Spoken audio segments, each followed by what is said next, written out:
never guess the places that I've been.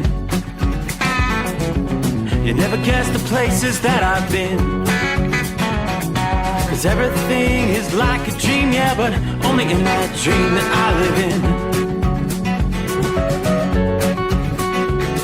I'm never gonna let the day begin. Never gonna let the day begin. 'Cause everything is like a dream, yeah, but only in that dream that I live in. Oh, don't wake me up before you go, and I'll just make this bed my home. Oh, darling, please just let me sleep. Give me my dreams.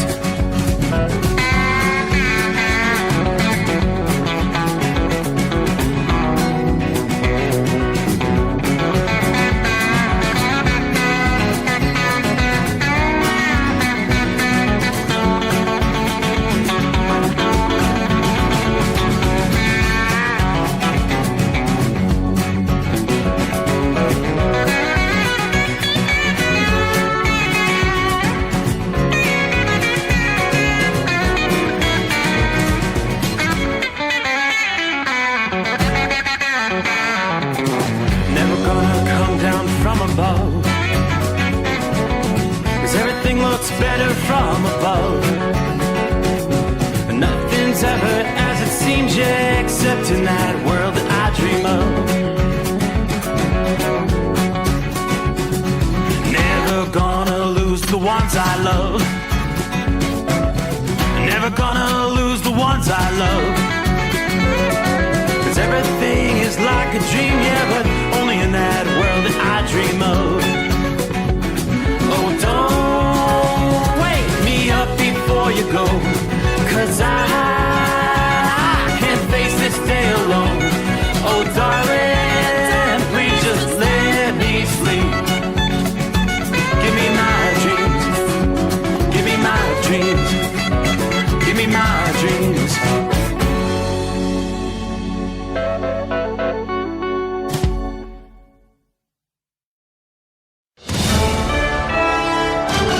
USA Radio News, I'm Chuck Brady. It's another dangerously cold weekend in the United States, with millions of Americans staying indoors today, and no, not just to watch the Super Bowl. An Arctic cold front has dropped temperatures below zero in much of the country and also produced freezing wind, dangerously cold wind chills. Forecasters predicting wind chill temperatures 20 degrees below zero in some parts from the Great Lakes to mid-Atlantic and from the Midwest to New England. The National Weather Service issued high wind warnings for the Mid-Atlantic and the Appalachians. They expected gusts over 60 miles an hour possible, which are capable of knocking down trees and causing power outages as well. Of course, Americans across the country tuning in to Super Bowl 60. Estimated audience over 200 million people expected to watch the game, featuring the New England Patriots and the Seattle Seahawks. And the National Retail Federation says it's a big boon for retail, with fans expected to spend over $20 billion. Most of that money, no surprise, spent on food and drinks. In the state of California, Governor Gavin Newsom declared Sunday as not just Super Bowl Sunday, but Bad Bunny Day. The Puerto Rican native, of course, being the halftime performer at the big game. It was a bittersweet day for the Americans from Milan at the Winter Olympics. Team USA getting the first medal of the Winter Games after Breezy Johnson won gold in the women's downhill skiing. But it was veteran Lindsey Vonn that made the headlines. According to Reuters, Vonn was being treated at a hospital in the northern Italian city of Treviso after being flown there by helicopter. Vonn has been competing with a torn left ACL when she injured the same leg. In a brief statement, the International Olympic Committee called the 41-year-old Vonn an incredible inspiration who will always be an Olympic champion. I'm Lisa Carton. Super Bowl 60 is in the books, and the Seattle Seahawks are the champions once again, beating the New England Patriots 29-13. America's News Network, USA Radio News. Business owners, are you paying high phone bills for old-school systems and lousy service? StrongTel cuts your phone bills in half and turns every phone you own into a feature-rich business system. Sean Roddy, CEO of Hennings Brothers Drilling, had this to say: "We've been a StrongTel customer for over 10 years. It's great. It even includes an intercom with video to our equipment yard. I can watch live from anywhere with my smartphone. I'd recommend StrongTel to anyone. Never miss a customer call again with your StrongTel business system. StrongTel is a proud iTex partner and always welcomes your iTex dollars. You'll get award-winning StrongTel service, a business-class phone system, and cut your phone bill in half. Visit strongtel.com. That's StrongTel, StrongTel.com. It's StrongTel. Former Dodger star base runner Terrence Gore has passed away. Gore, who the MLB described as one of the most unusual and effective base runners of his era, played 8 years in the major leagues. He earned a World Series ring with the Dodgers in 2020, the Royals in 2015, and the Braves in 2021. His wife, Brittany, says he died from complications following a routine surgery. Terrence Gore was just 34 years old and leaves behind a wife and 3 children. I'm Sharon Reardon. NASA and SpaceX have moved up the SpaceX Crew 12 launch to the International Space Station to February 11th. The 4-person crew will lift off from Cape Canaveral and aim to dock at the ISS the following day. This Valentine's Day, many companies and brands are taking on the breakup market. The Bronx Zoo announced it's bringing back its Name a Roach campaign, where people can make a $15 donation to name a Madagascar hissing cockroach after an ex. Meanwhile, Angry Orchard Hard Cider is offering the opportunity to ship your ex's belongings to them in exchange for cash, and will use the items to donate to appropriate organizations. Quote, that way nothing goes to waste except the relationship itself. I'm Rob Martyr. 17 people in Garden Grove, California, including the owners, were arrested after a bikini cafe was found violating city codes. Officers say employees served customers in bikinis or partially undressed, which breaks rules on public nudity, business operations, and alcohol regulations. From America's News Network, USA Radio News. iLocal.net is offering a free website analysis to improve the online presence of your business. Business owners across the U.S. turn to iLocal.net to improve their search engine rankings. Search engines are constantly changing their algorithms. You need the professionals who know how to use those changes to benefit your business. Don't hope for new customers. Get found and be chosen. Visit iLocal.net/go for your free website analysis. iLocal.net/go.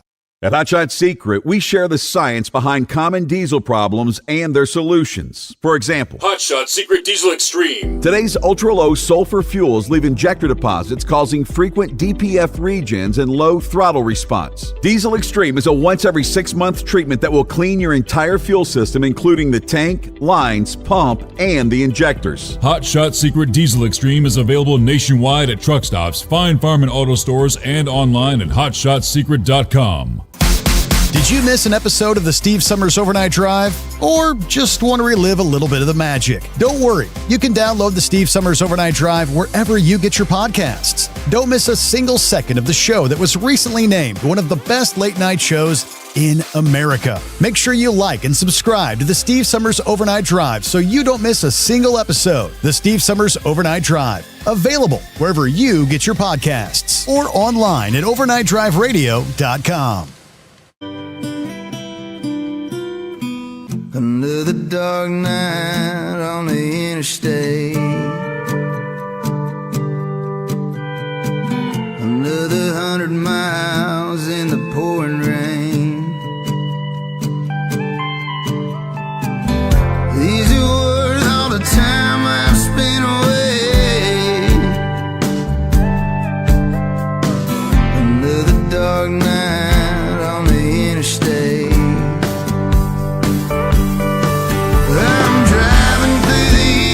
Trying to make it right, my baby's at home, hope she's doing alright. Miss my dogs and I miss my girls. I'm 1,000 miles away from my old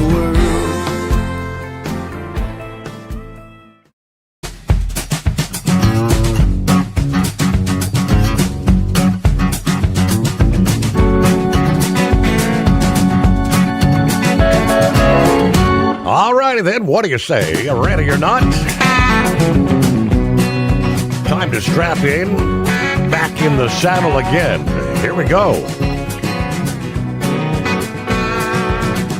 Another weekend, just like that, passes us by, and we close it out from time zone to time zone. Here comes a Monday. shall we say, the greatest day of the week. You know you've been looking forward to it all weekend long, right? Here it is, 9th day of February. Time zone to time zone, we'll work our way into a brand new day. The Steve Summers Overnight Drive live from the Hot Shot Secret Studios. Yep, another cold, cold night outside the secret bunker.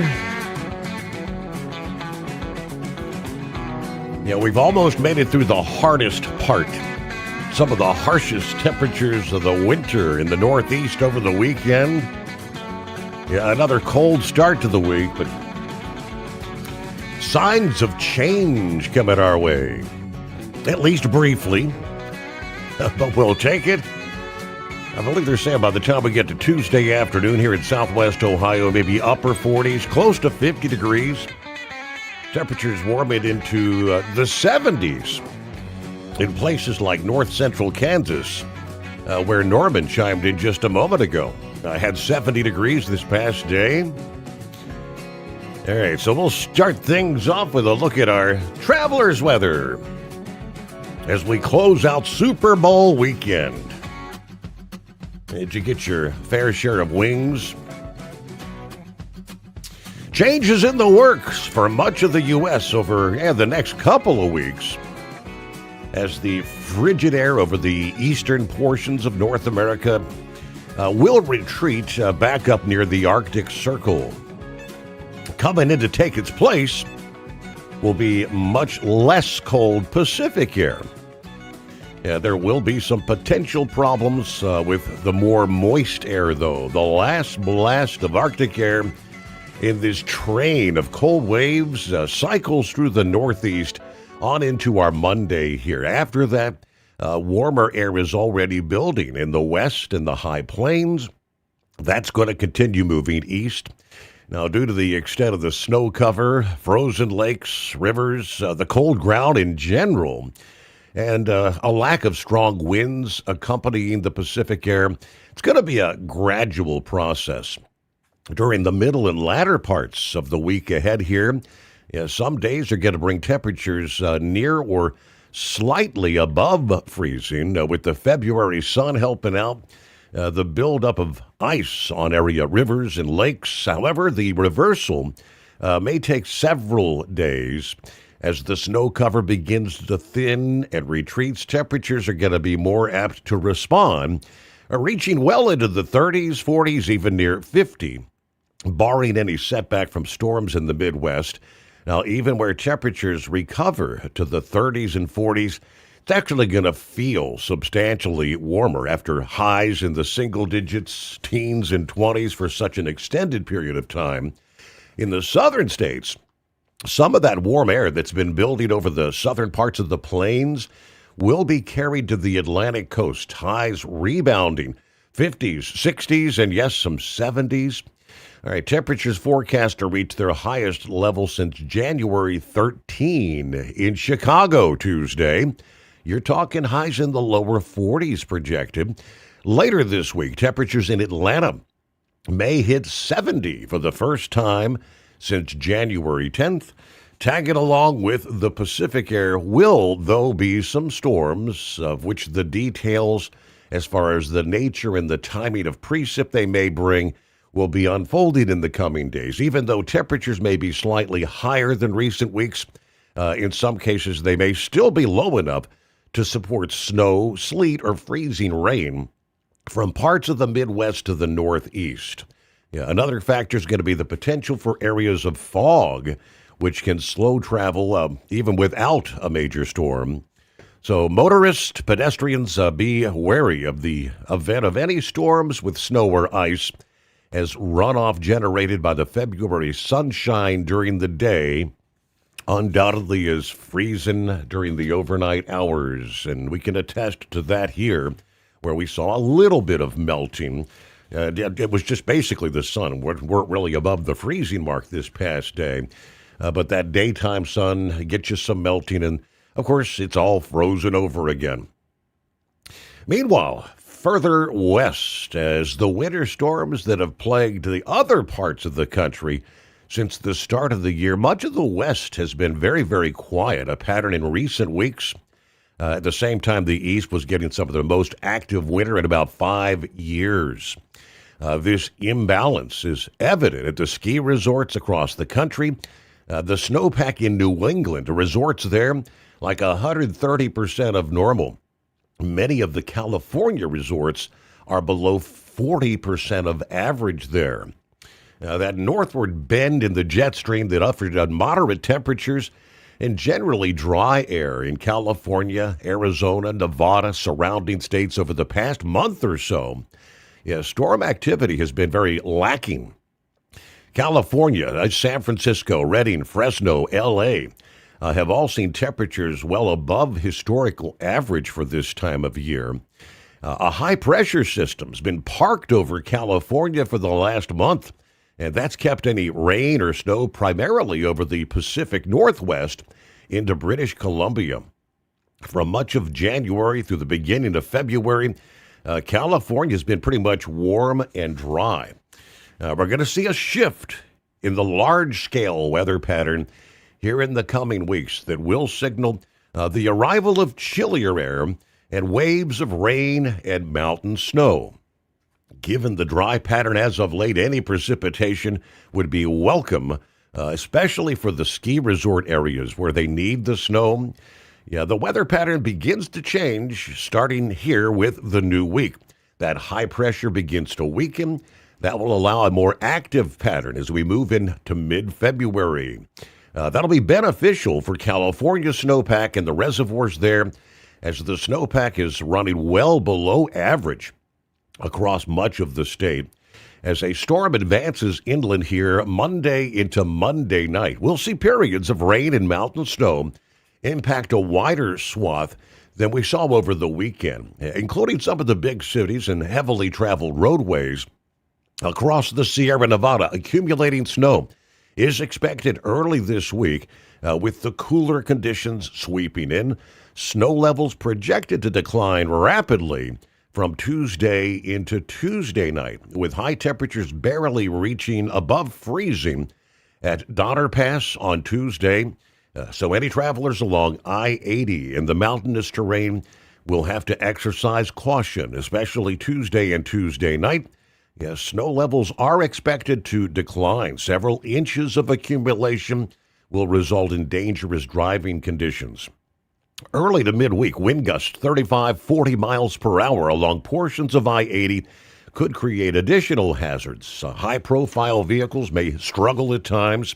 You combine that with some snowfall, those strong winds can rapidly reduce visibility.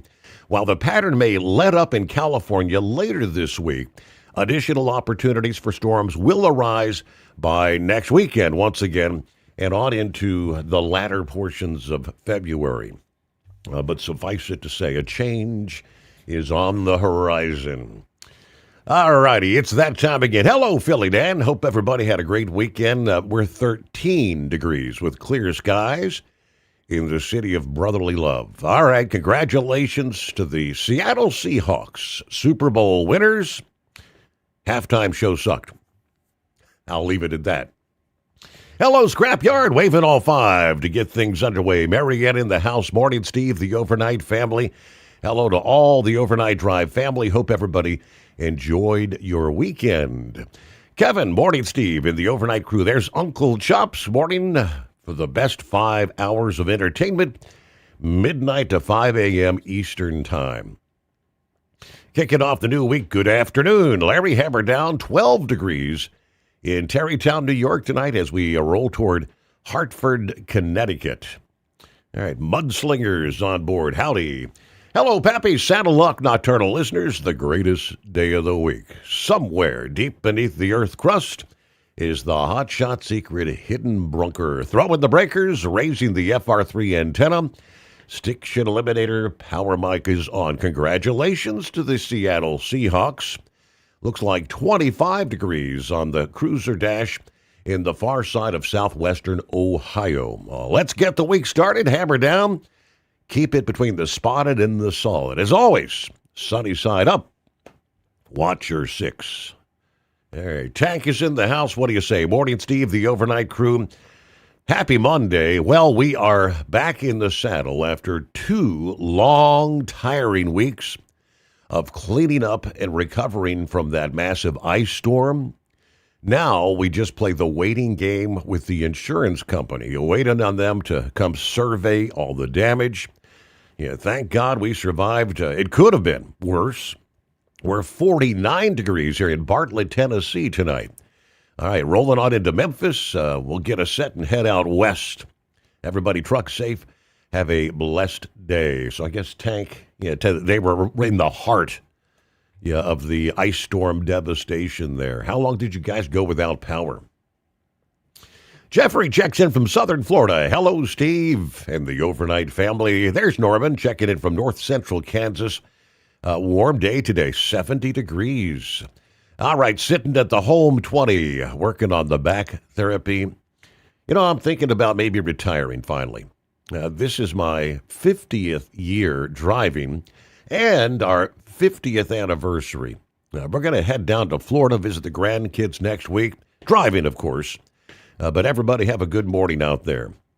50 years, that's a good round number to say. You put in your fair share of miles there, Norman. Suffice it to say. Hello to Bob in Michigan. Good morning, everyone. 25 degrees. Feels like 16 at the home 20 Hurricane, Wisconsin tonight. I actually have today off. Apparently, the plant is closed for Mental Health Wellness Day. The owner lives in Germany. I think it's a cover for the first shifters wanting to watch the Super Bowl, actually. I did not watch the game.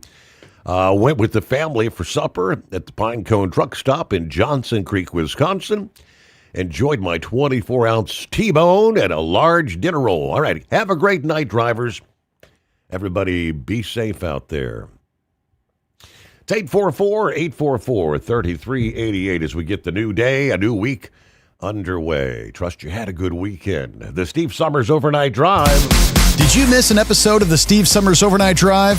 Or just want to relive a little bit of the magic? Don't worry. You can download the Steve Sommers Overnight Drive wherever you get your podcasts. Don't miss a single second of the show that was recently named one of the best late night shows in America. Make sure you like and subscribe to the Steve Sommers Overnight Drive so you don't miss a single episode. The Steve Sommers Overnight Drive. Available wherever you get your podcasts or online at overnightdriveradio.com. Truck downtime costs you money. One hidden killer on Cummins ISX 15 engines is weak injector cups. When they leak, coolant gets into the cylinders and suddenly you're facing a big repair bill. Industrial Injection has the fix. Our Torque Lock Injector Cup Kit with a threaded Torque Lock design. These cups stay sealed for good. No more coolant leaks. No more surprise downtime. Keep your truck on the road. Ask your shop for Industrial Injection Torque Lock Injector Cups today. Winter is here. When the temperature drops, so does your truck's performance. Avoid fuel gelling by using Hot Shot Secret's EDT Plus Winter Defense, a 7-in-1 fuel booster and anti-gel that improves cold weather performance. The 7-point cetane boost decreases DPF regens and increases fuel economy. Be confident that your engine is running smoothly and trouble-free, even in the coldest temperatures. Hot Shot Secret EDT Plus Winter Defense, available at Pilot Flying J, Amazon, O'Reilly Auto Parts, and HotShotSecret.com. Hot Shot Secret,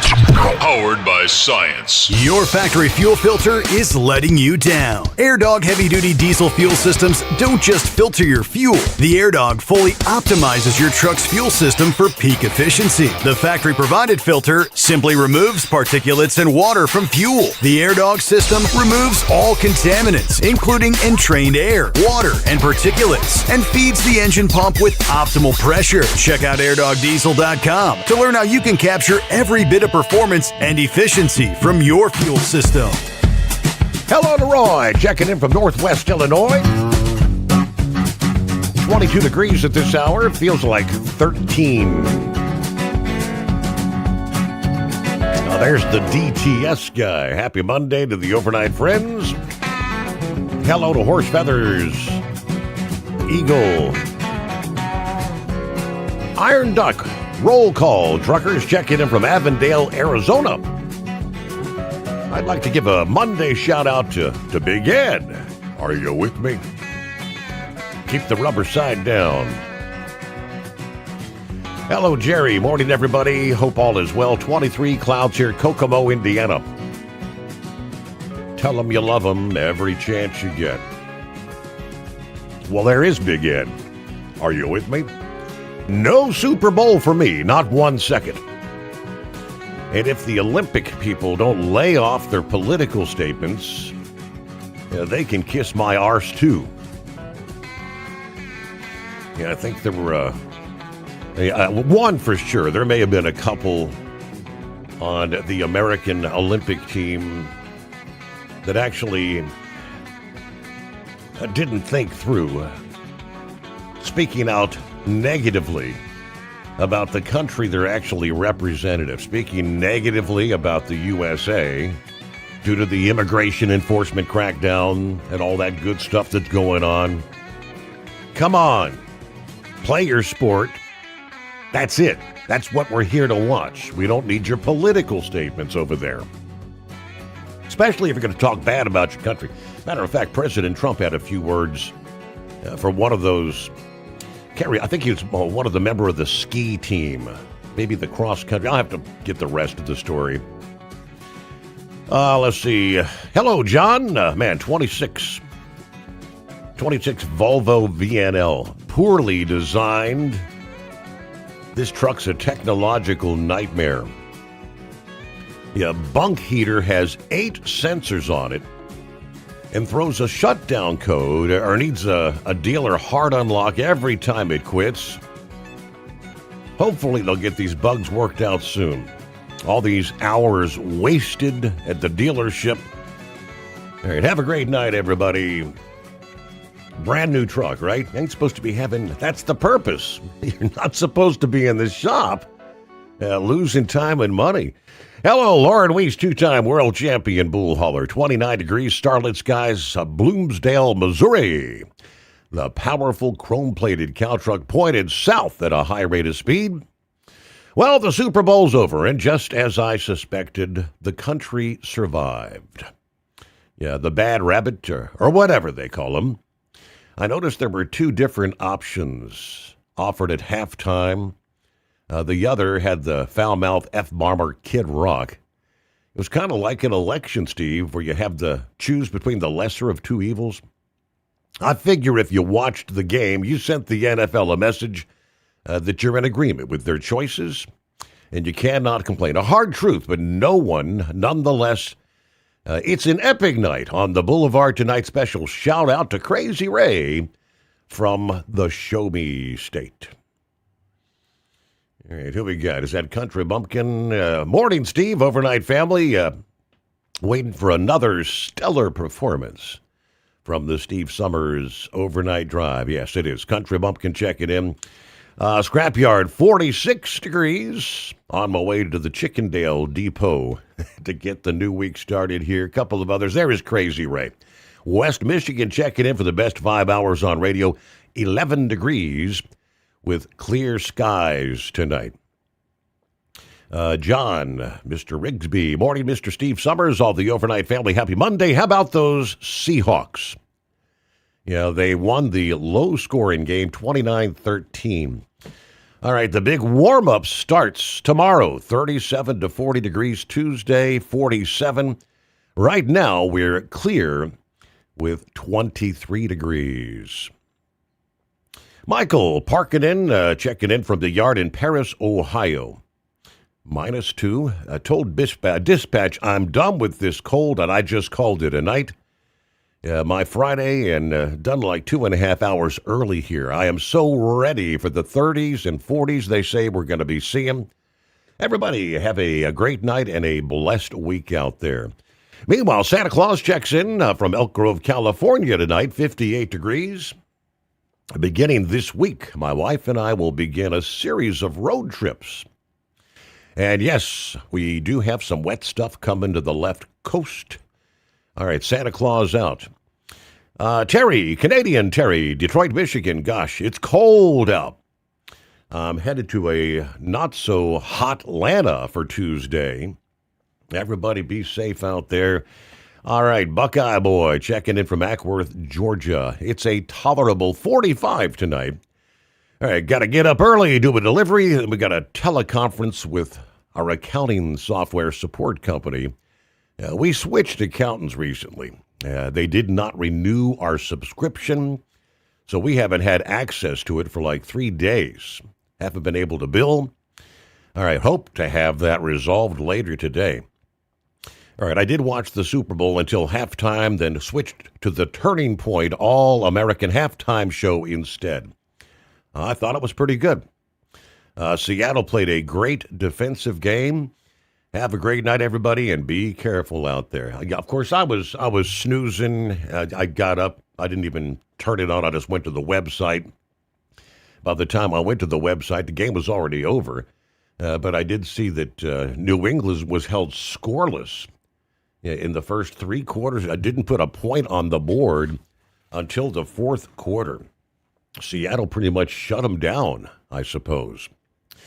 All right, news on the Steve Sommers Overnight Drive, brought to you by Industrial Injection. Fuel injectors, fuel pumps, turbochargers, and complete diesel engine kits for the heavy-duty world. If it burns diesel, we can help keep it working. Learn more at industrialinjection.com. News break underway on a Monday. USA Radio News, I'm Anthony Lucero. The Seattle Seahawks dominated the New England Patriots 29-13, earning their second Lombardi Trophy. A relentless Seahawks defense recorded 6 sacks and 2 interceptions, leading the team to the first NFL summit since 2014. Representative Andrew Garbarino, Republican from New York, will lead a House Homeland Security Committee hearing Tuesday on immigration enforcement that includes accountability for recent ICE actions that have drawn controversy and criticism, including the fatal shootings in Minneapolis. Top officials from ICE, CBP, and USCIS are set to testify as lawmakers push for oversight of training and use of force. U.S. skiing legend Lindsey Vonn, age 41, crashed just seconds into the women's Olympic downhill in Cortina while racing on a recently ruptured ACL. She was airlifted off the course and underwent surgery for a broken left leg and is now in stable condition. From America's News Network, USA Radio News. Business owners, are you paying high phone bills for old school systems and lousy service? StrongTel cuts your phone bills in half and turns every phone you own into a feature-rich business system. Sean Roddy, CEO of Hennings Brothers Drilling, had this to say. We've been a StrongTel customer for over 10 years. It's great. It even includes an intercom with video to our equipment yard. I can watch live from anywhere with my smartphone. I'd recommend StrongTel to anyone. Never miss a customer call again with your StrongTel business system. StrongTel is a proud iTex partner and always welcomes your iTex dollars. You'll get award-winning StrongTel service, a business-class phone system, and cut your phone bill in half. Visit strongtel.com. That's StrongTel, StrongTel.com. It's StrongTel. Want to put your business on a brand that is heard in some of the biggest radio markets on some of the biggest radio stations in the United States? Or maybe you want to have your brand take advantage of the explosive growth in podcasting. Why not do both? The Steve Sommers Overnight Drive offers the best of both worlds and is ready to put your business at the front of everyone's waking thoughts. I'm sorry, am I moving too quickly for you? Well, at least you'll be on their mind in there somewhere. For sure, the Steve Sommers Overnight Drive was recently named one of the top 15 late-night shows in America. So advertising on the Steve Sommers Overnight Drive will put you in front of the very clients you want to walk through your front door. Interested?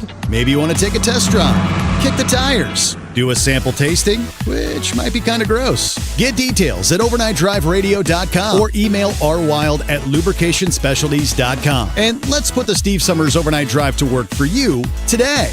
Well, we're off the air. For good, I think. Truck downtime costs you money. One hidden killer on Cummins ISX 15 engines is weak injector cups. When they leak, coolant gets into the cylinders and suddenly you're facing a big repair bill. Industrial Injection has the fix. Our Torque Lock Injector Cup Kit with a threaded Torque Lock design. These cups stay sealed for good. No more coolant leaks. No more surprise downtime. Keep your truck on the road. Ask your shop for Industrial Injection Torque Lock Injector Cups today. At Hot Shot Secret, we share the science behind common diesel problems. For example, Fuel additives.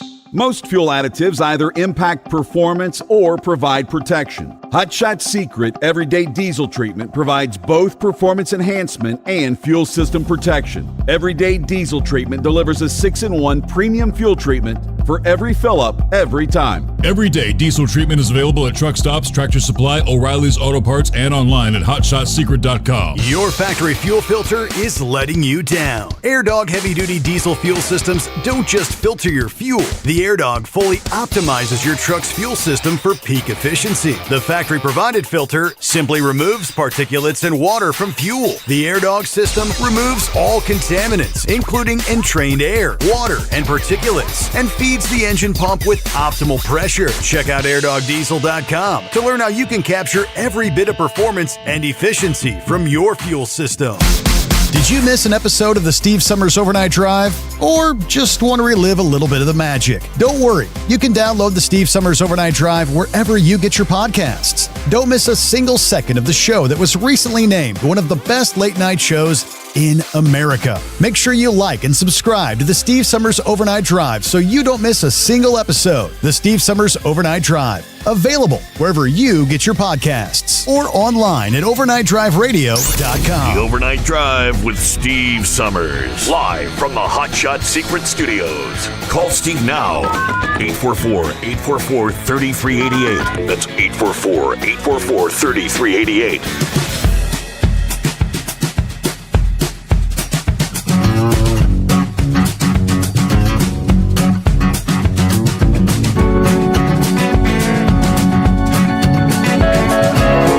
I did indeed get to check out a bit of the Olympic coverage over the weekend there. Yeah, I like the fact that they'll do a recap during the late night hours. Yeah, what you missed through the evening, you can go back and watch 2 o'clock in the morning, right? Let me see. Buckeye Boy said about the only thing he likes to watch is the ski jumping, bobsled, and the downhill skiing. Yeah, hearing in the news updates there, like Lindsey Vonn. That's, why did she make the decision to even attempt that downhill with what they call it, a blown ACL?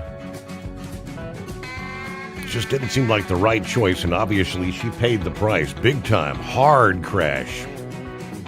Broken leg, I guess. They do say she's in stable condition now. Had to bring in the helicopter to get her off the hillside there. Horrible.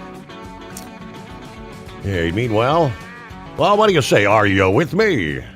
No, I'm with you, and I'll tell you what, Steve, my hat's off to that lady. She gave it 100%. I mean, she's tougher than some of these dang football players, Mm-hmm. I mean, they got to take a beating.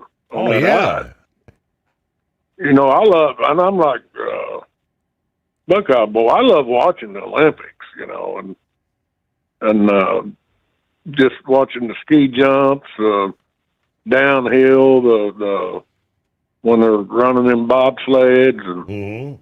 I love it all. I just love watching it and watching them young people compete. But man, it. There's nothing what they're doing. There's nothing easy about it. I mean, those girls, I got to see some of that. I didn't see Lindsay's crash, but I mean, they're doing like 75, 80 miles per hour down that hill. It's unreal. Oh, yeah, and then twisting and turning their bodies. And you think, man, how's their back sewed up? I mean, they're going to pay for it when they get older, I'm sure. It's about like a truck driver getting his guts beat out in a bouncy truck. You eventually start paying for it. Your back goes to getting, your spine takes a beating. And then, but when those guys mouthed off about, everybody's got dirty laundry. We got dirty laundry in the United States. There is no doubt about it. But come on, haven't they heard of the Dixie Chicks? Right. You don't go to another country and disrespect your country. You don't go to another country and disrespect your flag. And you don't go to another country, and I don't care if Joe Biden was in office, and disrespect your president. You know, that job's hard. I don't care who's in the office, but you just don't do that. And boy, when they did that, I thought, oh, here we go. If I'm going, if they're going to start that, then I'm going to lose interest in watching it. You know, I don't watch that stuff for the politics. That I eat a Super Bowl. Hey, and you know what? I'm not going to bash anybody, any of the listeners or callers that watched it. They had their reason for watching it, and who am I to tell them? You know, Lauren Wees, he took a pretty hard stance against it. But I thought, who am I to sit there and, especially when I get aggravated at the guys that like to watch paint dry when they're rousing off about college football, who am I to get upset with somebody wanting to watch that? So, but I just know I didn't do it. And they said there was estimated 200 million people watching it. Yeah. So apparently there's a lot of people out there love NFL football. Absolutely. Yeah. The big game. I mean, no matter who's in it. I mean, obviously, fans of New England, fans of Seattle, I mean, the heart of the country, most of the fans in the heart of the country had no interest in either team. It's just about the big game. It's about having a big party and getting together with friends and having fun. Yeah. That's exactly what it was. And, I've seen on Facebook where they were showing a burger that was $180. And I thought, surely that not one individual was going to eat that burger. Probably 4 or 5 people took a pocket or a knife and chopped it up. But my God, $180, that thing looks like a half a side of beef. I didn't see that. Did you see that? No, I did not, no. Oh, yeah, it was a big old burger. Steve, I got to tell you, I went to the casino last night. I'm cheap. When I go out, the odds of winning are astronomical. And usually I'll take about $200. I limit myself no more than $300 if I'm going to play. Okay. All right? And I try to go once every 2 weeks. Or, I keep my going at a minimum. Now, my wife, her and a bunch of her widowed friends, they'll live up there. If you take them, matter of fact, when the roads were bad and they wanted to go, I charged them $25 a piece to drive their butts over. That way I could play. I like the last big time spenders in it. But anyway, I had started out with $100, and I got it down to $25. And I thought, well, them Buffalo machines. Yep, right. Buffalo. Sure. Mm-hmm. I just love to play those. And I sat down with this one Buffalo machine. Started out betting 88 cents. Next thing I know, I had that $25 up to 100. And then next thing I know, that thing started just popping. I had it up $350. And then I'd lose it down to $200, back up $350. And then there was one time it ended up giving me 50 free spins. Wow. No, man, this thing is ready to pop. And the grand prize was $508,000. And I thought, man, wouldn't that be nice? And then a guy sat down beside me, and I said, if I win this, I should call an ambulance because I'm going to probably pass out. I got one dang click. One click of the wheel from winning that $500,000. I thought, oh my God, because it just started slowing down coming through that grand emblem. Then it just clicked, and which I ended up winning another $100. But I thought, man, if I'd have won that, oh man, I wouldn't even be calling Steve Sommers no more. What are friends for? But anyway, my wife went back over today with some of her friends, and she kind of got on the roll last night, and she won about $1,600. And naturally, she goes so much she turns it in on her taxes. Yeah, which I ain't gonna do that. But tonight she sent me a picture, and I was, instead of watching Super Bowl, she kept sending me pictures. She's playing this machine, and unfortunately, all it paid was $4,000, the top prize. But she was playing the penny machines, and she ended up jackpotting that darn thing, and she only put $100 bill in it, got $4,000 out of it. Wow! So she's happy as a lark. I bet. So, winner, chicken dinner. No, I'm telling you.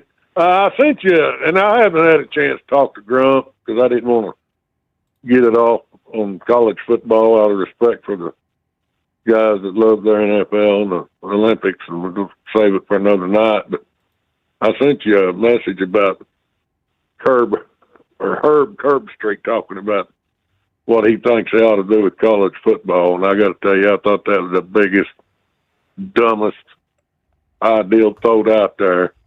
But anyway, I figured you might look at it, and I don't know, you might share it with Grump. Like I said, I haven't shared it with him to get his thoughts on it. But other than that, Steve, we're listening to the show, and everybody be safe out there, and let's have a good night. And, oh, yeah, the weather was beautiful here in Oklahoma. You're already warming up, right? Already seeing the warmer. Oh, yeah, it got up to 70-some degrees. It's going to be 80 tomorrow. Wow. Okay, I'll take it. I ain't complaining. It's nice. So, Steve, y'all be safe, and we'll holler at you later, my friend. Thanks for checking in there, Big Ed. Are you with me? Yes, he is. I'm with you. Have a great night. It is 844-844-3388 as we get the new week underway. The other pretty much wall-to-wall story being covered is we're now a full week into the disappearance of Nancy Guthrie, the 84-year-old. And some of these analysts or crime experts, as they say this case is just not showing any of the usual signs of a robbery or a kidnapping for ransom. The lack of stolen items, the absence of proof of life, no indications that she may actually still be alive, suggest something more deliberate. A couple of crime experts, Brian Foley and Rob Chadwick, spoke over the weekend, say it just doesn't feel like a robbery gone bad.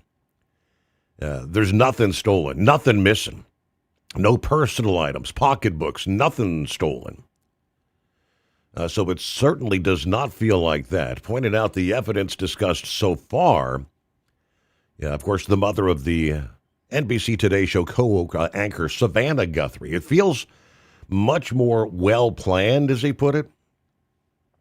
The evidence discussed so far does not match a robbery scenario, or it doesn't resemble a ransom situation. Looking at it from my experience, this does not feel like a ransom type situation at all to me. All they have to do is provide proof she's alive, and they've got their money. That means that at least a negotiation would start, and it would get pretty quick. But we're not seeing that here. It feels like some sort of close to her homicide. It could involve someone who had access to the home, someone with access to the neighborhood, that sort of a thing. He also noted investigators generally try to tightly control what information actually becomes public. In any homicide investigation, the detectives don't want anything leaked up to the command staff and out to the public unless they specifically want it out there. Unfortunately, sometimes that kind of information actually gets out. Former FBI supervisory special agent Rob Chadwick agrees the case just doesn't track with any sort of a ransom kidnapping. Does not look at all like kidnapping for ransom. Just doesn't coincide with that. The fact pattern is completely off. He cautioned against trying to single out relatives while acknowledging investigators obviously often examine. I would absolutely never speculate about a family member. However, statistically, you always have to look at family members close, friends, people that are close to this person just because of historical precedent. He also said he believes the ransom notes may be meant to mislead investigators.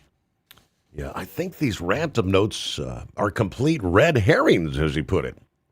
They make no sense whatsoever. I do believe they're meant to at least throw the investigators off track, to waste resources and that sort of thing. The FBI is offering a $50,000 reward right now for any information. And Attorney General Pam Bondi said authorities are working with the local agencies there. The victim's family has publicly pleaded for contact. I mean, over the weekend, they actually issued a statement saying, "We will pay." I believe that was Saturday. Yeah, I think this is the third message they've posted, trying to reach out to the abductor or abductors. I mean, she does have a pacemaker, which disconnected. This has been a week now. Time is critical. My thoughts would be that this is likely going to have a grim outcome. He said the family's grasping at whatever they can in hopes, any hope that they have that she's still alive. So leaving it off there. Anyone with information is urged to contact the FBI or the Pima County Sheriff's Office. But yeah, the fact that you're a full weekend and, we had one deadline pass, what was it, Friday? Was it Thursday or Friday, like 5 o'clock in the afternoon, whichever the case was. And then this new ransom note comes out, and there's also a deadline in that particular ransom note. But I don't think, I believe $6 million was the ransom, Bitcoin, $6 million in Bitcoin. Supposedly there's a wallet there, but the family pretty much says just prove she's alive and we'll pay. Do you pay without the proof? 844-844-3388. The Steve Sommers Overnight Drive. Did you miss an episode of the Steve Sommers Overnight Drive? Or just want to relive a little bit of the magic? Don't worry. You can download the Steve Sommers Overnight Drive wherever you get your podcasts. Don't miss a single second of the show that was recently named one of the best late night shows in America. Make sure you like and subscribe to the Steve Sommers Overnight Drive so you don't miss a single episode. The Steve Sommers Overnight Drive. Available wherever you get your podcasts or online at overnightdriveradio.com. Truck downtime costs you money. One hidden killer on Cummins ISX 15 engines is weak injector cups. When they leak, coolant gets into the cylinders and suddenly you're facing a big repair bill. Industrial Injection has the fix. Our Torque Lock Injector Cup Kit with a threaded Torque Lock design. These cups stay sealed for good. No more coolant leaks. No more surprise downtime. Keep your truck on the road. Ask your shop for Industrial Injection Torque Lock Injector Cups today. Want to put your business on a brand that is heard in some of the biggest radio markets on some of the biggest radio stations in the United States? Or maybe you want to have your brand take advantage of the explosive growth in podcasting. Why not do both? The Steve Sommers Overnight Drive offers the best of both worlds and is ready to put your business at the front of everyone's waking thoughts. I'm sorry, am I moving too quickly for you? Well, at least you'll be on their mind in there somewhere. For sure, the Steve Sommers Overnight Drive was recently named one of the top 15 late-night shows in America. So advertising on the Steve Sommers Overnight Drive will put you in front of the very clients you want to walk through your front door. Interested? Maybe you want to take a test drive, kick the tires, do a sample tasting, which might be kind of gross. Get details at overnightdriveradio.com or email rwild@lubricationspecialties.com. And let's put the Steve Sommers Overnight Drive to work for you today. Well, we're off the air. For good, I think.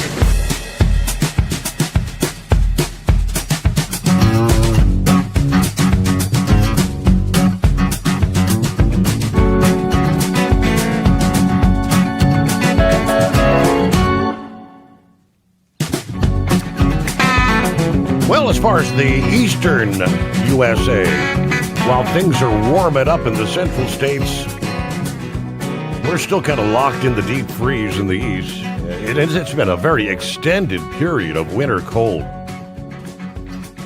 exacerbating the already surging heating costs. across the country following nearly $31 billion in electric and gas rate increases requested by the utilities last year, roughly double the total requested in 2024. Those rate increases could affect some 81 million Americans, according to the new report from Power Lines. More on that coming up first. The two-time world champion bull hauler. Morning, Lauren. Morning, Steve. How are you? We made it through another weekend. Doing all right. Yes, sir. Hey, real quick, I wanted to let Big Ed know if he's got $350 and 70 degrees, I can come to his house and visit him for a little while, you know? How about that? But, I wanted to make two quick comments. One on the Super Bowl. I'm not condemning anybody for watching it. I'm just saying that when we don't like what a product is out there, but we still support the product, and they always think that, you know, they always think that that's okay, and it's real easy for us to compromise because, you know, if Denver Broncos would have been in the Super Bowl, I'd have been watching it too, you know, so I get that. But one more quick thing on this Savannah Guthrie, on her mother disappearing, and I haven't been reading a whole lot on it, but I've been noticing what little I have looked at. It's just the kids that are there talking to this so-called kidnapper, but she's got a brother-in-law her sister's married to, and they dropped the mom off there. Has there been any speculation that maybe the brother-in-law has something to do with their disappearance at all? Because that's what it sounds like it's going to now, and I've kind of thought that from the beginning. There's all the armchair quarterbacks, all the the internet detectives. There's all kinds of rumbles and rumors like that.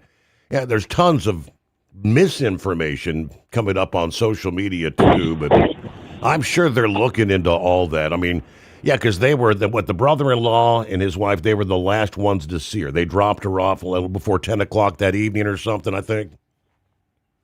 Yeah, it's just kind of odd that it's her of all people, and the mom got kidnapped. And I'd like to know if that's what happened, what the reasoning is behind it, whether it's political or not. But well, I just sure hope they find her alive. You know, it doesn't sound like the condition she's in that's what's going to happen. But we just got to keep praying that they find her alive. That's be a bad thing to have to go through, and then to have to get on TV and to beg somebody like that too. That's the humiliation that gets added into all of this too. So it's just really not a good situation. So well, have a good evening, Steve.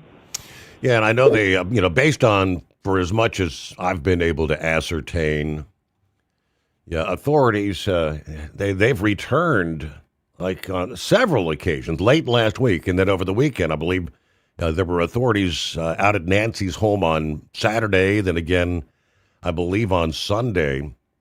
And supposedly at one point they've got like surveillance, drone video of detectives searching the septic tank behind the home there. It's just, why wouldn't they have looked there before is what some are suggesting. But obviously everything is fluid in motion right now. But hey, rolling toward news break, top of the hour, but have you opened your utility bill, all right? According to the Power Lines report, electric and gas prices are now among the fastest growing contributors to inflation. And while electricity and natural gas prices have been rising over the long term, obviously demand has surged this winter due to the intense long duration of the cold.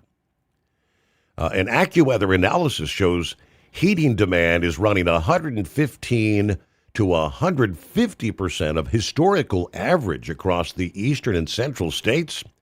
As we've seen one persistent cold snap and another with winter storms from mid-January to this past week. More than half of all Americans are likely to see elevated heating costs tied to this deep freeze. Furnaces, heat pumps have pretty much been running nonstop trying to keep the homes and apartments warm this winter. Yeah, some people are dealing with sticker shock when they open their heating bills, significantly higher compared to this time last year, right? This update on the Steve Summers Overnight Drive brought to you by Industrial Injection, heavy-duty diesel parts and solutions, from injectors and pumps to turbochargers and engines, built for the trucks that cannot afford downtime. IndustrialInjection.com.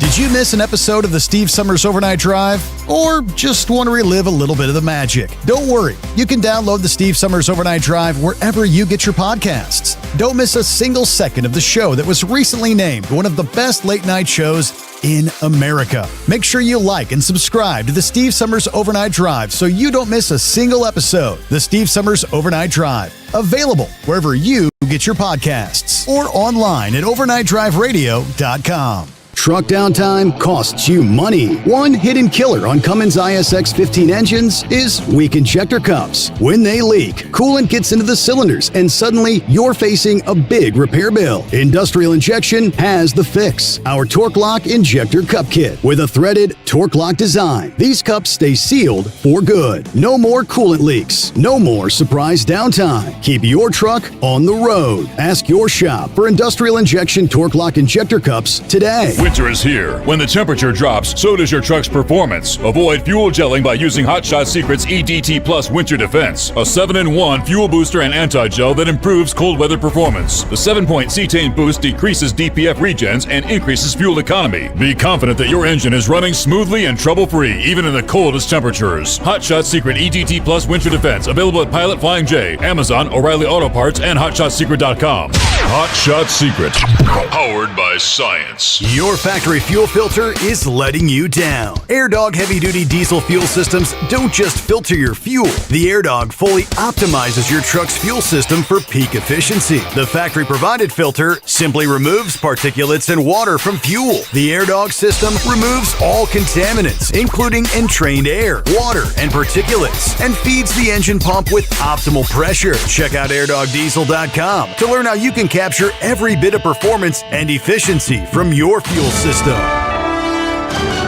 USA Radio News, I'm Anthony Lucero. This is very valuable to us, and we will pay. 84-year-old Nancy Guthrie, the mother of NBC's Savannah Guthrie, has been missing since January 31st from her Tucson, Arizona home in an active investigation now being treated as a suspected abduction. Authorities found blood matching hers at the scene. They have no suspects. The FBI is offering a $50,000 reward. We received your message, and we understand.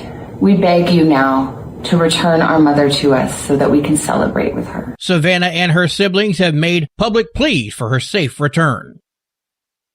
Federal officials say 2 detainees have tested positive for measles at the Dilley Immigration Detention Center in southern Texas. ICE has restricted movement and quarantined all those exposed. Lawmakers are raising concerns about the disease risks inside crowded detention facilities.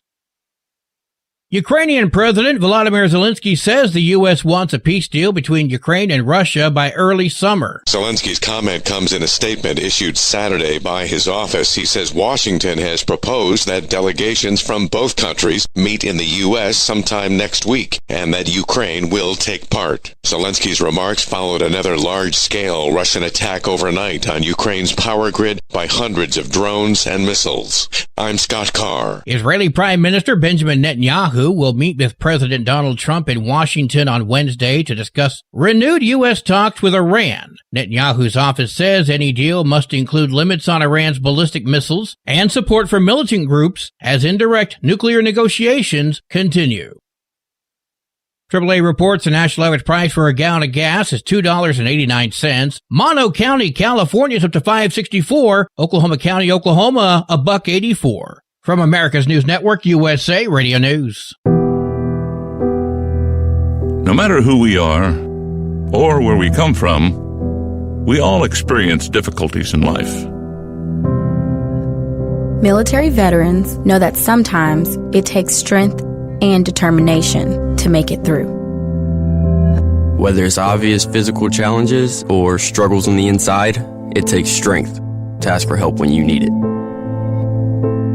I knew that I had to get support, Not just for me, but for the sake of my wife and kids.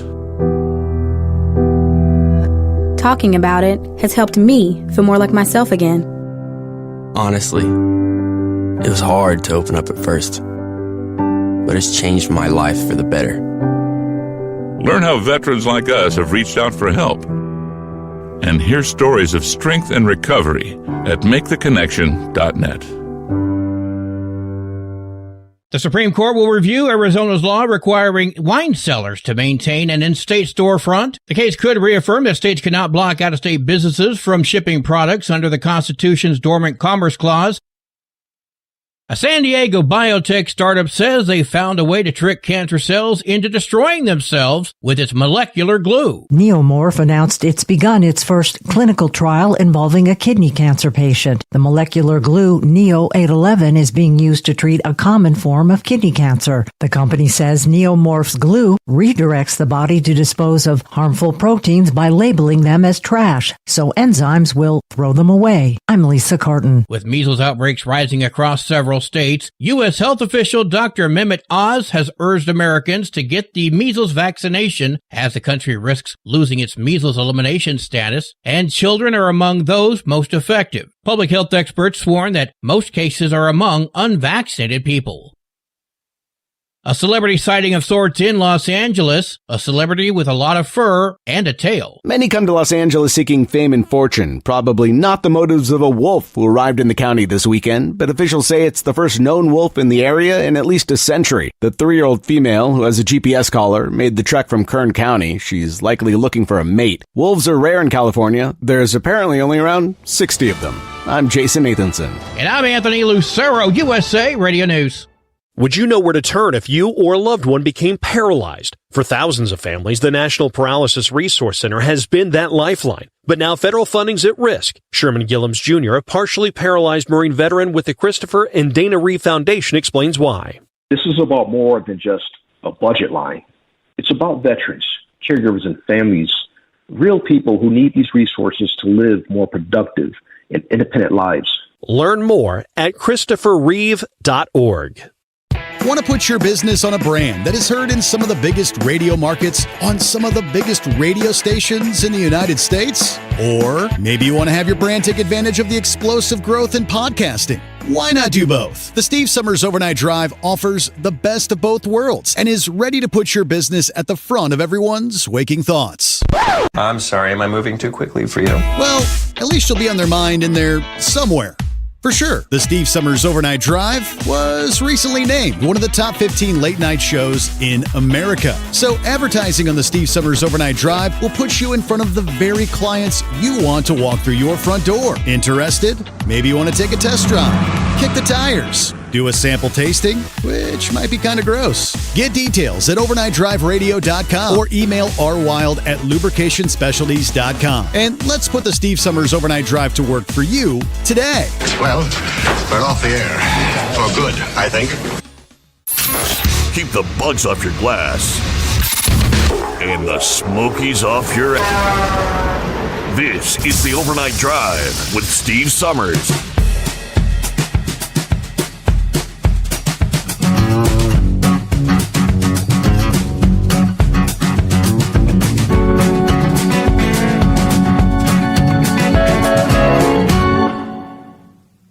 All right, what do you say?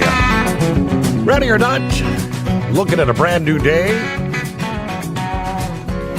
Ah, yes, Monday. Greatest day of the week, huh? Or not? Trust you had a good weekend. We're turning the page on the calendar. 9th day of February, from time zone to time zone. There you go. So welcome aboard the Steve Summers Overnight Drive, live from the Hot Shot Secret Studios. Obviously around the country, it's 844-844-3388. Hello to Drummer Girl, checking in from Northeast Philly. Still cold, 13 at this hour. Now, she said, we didn't watch any of the Super Bowl. We just actually spent the day watching Counting Cars and cuddling the kitty cats. Ah, yeah, speaking of kitty cats. We lost one this past day. We were down to 2. Yeah, we're now down to 1. Old Kevin the cat, as we called him, Kev. He showed up on camera every once in a while here in the secret bunker. Old age caught up with him. So that was very sad. A few tears shed this past afternoon. They'd become so close. I lost track. I'm thinking he was somewhere in the vicinity of 18, maybe even older. Lived a full life. And he was dearly loved. Yep, crossed that rainbow bridge, as they say. Who else we got on board here? Deborah checks in. Hello to all 70s in Texas. Great. Speaking of the warmer temperatures. All right, 844-844-3388. Yeah, we were talking about the sticker shock, people opening their utility bills after this extended stretch of cold. The Power Lines report says many Americans haven't yet felt the full impact of the rate increases that had been requested by utilities last year. Nearly 33 million people in the South are expected to see some effect from higher utility rates, more than any other region in the country. Storm recovery from recent hurricanes drove increases across that region, along with rising capital expenditures for new infrastructure. All said and done, more than half of all Americans are likely to see elevated heating costs tied to this deep freeze, according to AccuWeather's Jonathan Porter. Florida Power and Light requested a historic $9 billion rate increase last year, which is contributing to some of the largest utility bill impacts in the southern USA. Last year, rising utility bills became a defining national issue. First, an energy story, then an economic one, and now a political one. Electricity is the new eggs right now. According to the executive director of Power Lines, as these costs keep climbing, policymakers of all political stripes are facing growing pressure to take action, advance solutions to improve the power grid and lower the utility bills for people and businesses. The Power Lines report also found that 3 out of 4 Americans are concerned about rising utility bills. Nearly 28 million Americans, or 1 in 5 households, pay more than 6% of their income on energy bills, surpassing the energy poverty threshold defined by the Department of Energy. Now, what about relief? Any relief may be slow to arrive, both from the cold and higher monthly cost, as another surge of frigid air is forecast to bring below freezing temperatures back to the Northeast. We saw that over the weekend. Maybe a little bit of relief coming your way later this week, but across 30 states in the eastern half of the country, all seeing heating costs significantly above historical average through mid-February here. We'll get to the Grump checking in here on the greatest day of the week, so they say. Morning, Grump. Hey, yeah, we lost a cat, 2 cats actually, not too long ago. Old Marvin the Magnificent, he was 21, and Tink was 19. Wow. So, yeah, old Marvin been around forever. He's a ornery devil. But you get attached to him. My son really, he took it hard because hell, they's always on him. I mean, but that was Rowan's kitty cat. I mean, through all the things they've been through. I mean, living here, living there. Kevin was always with them, and he slept with Rowan even to his last night. He was sleeping with Kevin. I mean, last night Kevin was in bed with Rowan. Wow. Yeah. Well, he lost his buddy. Yes, he did. And, Yep. so He was pretty heartbroken, I'll tell you that. I bet. Yeah. He that's the way Alec was. My boy with Marvin. We got him when he was 10 years old or 9 years old. So he kind of grew up with him. And Alec's 32 now. So yeah, it was hard on him. But this whole Guthrie thing, man. I tell you what, I think the sheriff down there didn't know what the hell to do. As far as I know, any kind of kidnapping in the United States is automatic jurisdiction of the FBI. And I don't know who in the hell kept releasing the crime scene and kept reopening it. Yeah, that was bizarre. Because they went out there like 3 different times and put the yellow tape up and then took it down and put it back up. What's going on? Well, after that time, there was so much damn contamination in the crime scene. I don't know, so many people traipsing through there. I don't know what the hell they expect now. Really, I don't. It's I hate to say it, but I you don't know who in the hell was at that dinner. They didn't ever release all that information, over at Annie's house. Her husband took her home, but it just stinks to high heaven that that it's somebody close to either part of the family or close to the family. It just somebody would know exactly the movements and stuff and when to go in that house since she wasn't there and waiting on her and stuff when she got in there.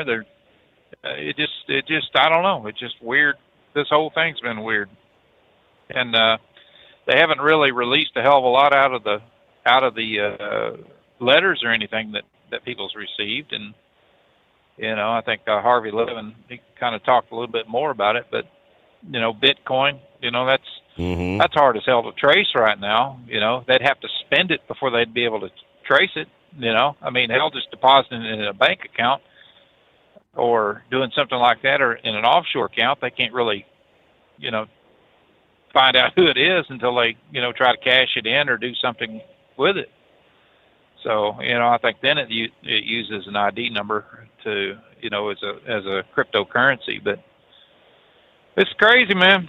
It's gonna, I really don't expect her to be alive. It could have been, I don't know, it could have been a robbery went bad, but, I don't know. It just, everything in there has just been the craziest thing. But, this build up over in the Gulf, that's getting a little nuts on it in its own there. I was listening how Russia just sent hundreds of drones into Ukraine again, and I read a little bit about that earlier today. I think if anything was to go on with Iran, that Iran, that would probably be their only defense right now would be swarm of drones that they've still kind of maintained, but they're, the Mossad took down one of their factories, the drone factory, so that limited their capabilities, but they had, the way I understand it, thousands of them damn things, in reserve, so it's going to be hard to see, what happens there, but, it'd be, I don't know, I keep hearing about these magnetic pulse weapons and things like that we've developed over the years, that can take out stuff like that, just fry the electronics on it, where it just basically drops out of the sky. Because they're so slow moving, they can use something like that. It's not like, our Predators or the Global Hawks or something like that we have that actually is runs off a jet engine. It's going to be interesting to see what happens over in that neck of the woods. And I don't know. I didn't watch any of the damn Super Bowl. I could care less about it. That idiot that they brought over here to do the halftime show, I don't know what people expected. They made it pretty clear that it was going to be done in Spanish, and is this damn country just going crazy or what? I mean, there was a time, when Olympians would open their mouth in another country about, blasting on the United States, well, they'd got their asses put on a plane and sent back home. They had to pull them out of it and used alternates. Now it's like it's celebrated, you know. And then you take the greatest, you know, one of our greatest sports was always football. I haven't really paid that much to football since the kneeling, you know, crap went on. Kaepernick, yeah. And it's, you know, it's, and it just keeps getting worse and worse and worse. And then you hear these football players step up, and some of them, you know, most of them sound like a bunch of punch-drunk dumbasses that, you know, couldn't spell National Football League. That's why they go with the NFL. You know, that's why they say just NFL. But I don't know, man. We're not doing the patriotic thing that we should do with this country. I mean, nowhere else in the world, I mean, could you live and you know, be somebody of such humble beginnings to make it here in this country, you know, and it just makes you sick, man. I'm not kidding you. It's, you know, hell, I've served in the military with guys that came from good wealth. I mean, one of them, you know, that I was with over in England, his father was in with the DuPont, you know, family, and, you know, he had a Jaguar and all kinds of stuff there as a young guy, but you know, but he wanted to serve his country and would have probably fought anybody that opened their mouth about, you know, the United States. But now it's a whole different game. I mean, it's sickening to listen to some of the people and what they're saying, and I don't know, man. I'll tell you, it's just you know, they keep talking about, well, you know, this country, you know, and it's always the left that does it. You know, we're pushing for a civil war. Well, they better hope the hell they never have one, because they ain't gonna last long. I can guarantee them that. You know, there is still enough patriotic Americans. I just wish they'd get off their ass and open their mouths once in a while. You know, and push back on some of the stupid stuff that some of these people are doing. I mean, you know damn well, and we've talked about it before, they go to these blue states for a reason. You know, they don't go into some state that they know that there's still some good old boys and ain't gonna play that game with them. They don't do it. They don't go to some of these cities that you know, red cities that they know that you know, they get out there and start that rioting crap. Somebody's going to show up and throw an old-fashioned ass whooping on them. They don't do it. They don't come to these places. It's always the same places that they go to, and it's always the same people that you know, looks like they've been lost in society with the green and the purple hair, and, you know, like they're trying to make a statement, look at me, you know, I'm protesting. No, you're not protesting. All you're doing is making an ass out of yourself with a big mouth. That's all the hell they're doing. You know, who's paying for all that?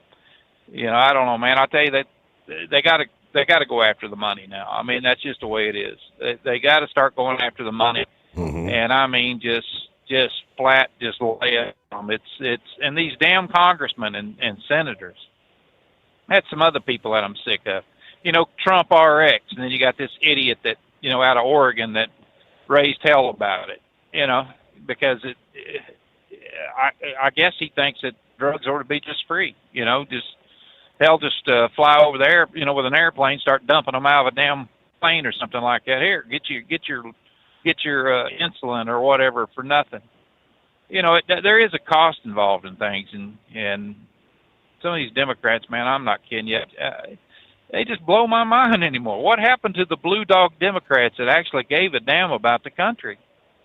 You know, the people that we're seeing now is these old has-beens like Chuck Schumer, who is, you know, whatever happened to that old fool, I'll never know. You know, but people keep putting their asses in office, Steve.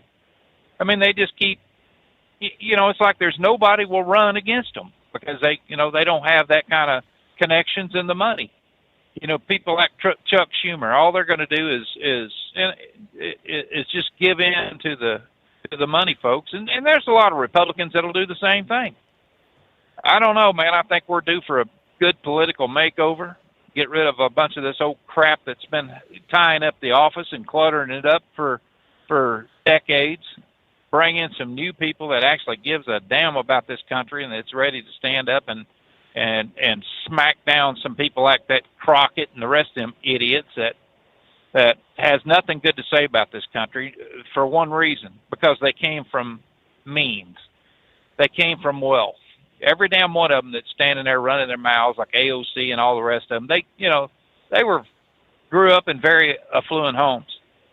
When you get like that, to where you've had every damn thing handed to you, what incentive do you have to stand up and fight for what's right in this country? You ain't got a damn bit, because somebody's always going to pick the pieces up. Somebody's going to tell you that, slap you on the back and saying, "Oh, it's all right." You'll get a trophy anyway. I'm sick of this crap, man. I am. It's, where are we going to be at 10 years from now? Well, hell, I'll be so damn. Right. But, you know what I'm saying, man? It's just, I served the country for 21 years and just looked, police officer and you just see how things have changed over the years and how the people that used to have the voices that stood up for this country now are silent. They just kind of like let it go. It's go along to get along. Well, I think it's going to boil to a head one of these days, and people are going to get a gut full of it. And it didn't just start under Obama. Obama had a hell of a lot to do with it. You didn't build that. Somebody else made that happen. Well, I'd like to meet the person that made this truck happen here that's paying the down payments on it and get them off my back. You know what I'm saying? It's just absolutely crazy, and it's going to get worse probably before it gets better, but we'll see. But I didn't see that article Big Ed was talking about. I heard him on there. I'll look it up there. But yeah, and I didn't know. I didn't find it in my email. I thought maybe he sent it like a text, but I'm not seeing it either. I'm not sure. I sent you email over about that farmers. I got that. Yeah, I should have asked Lauren Weiss about that when I had him on, shouldn't I? Yeah, I thought she was going to.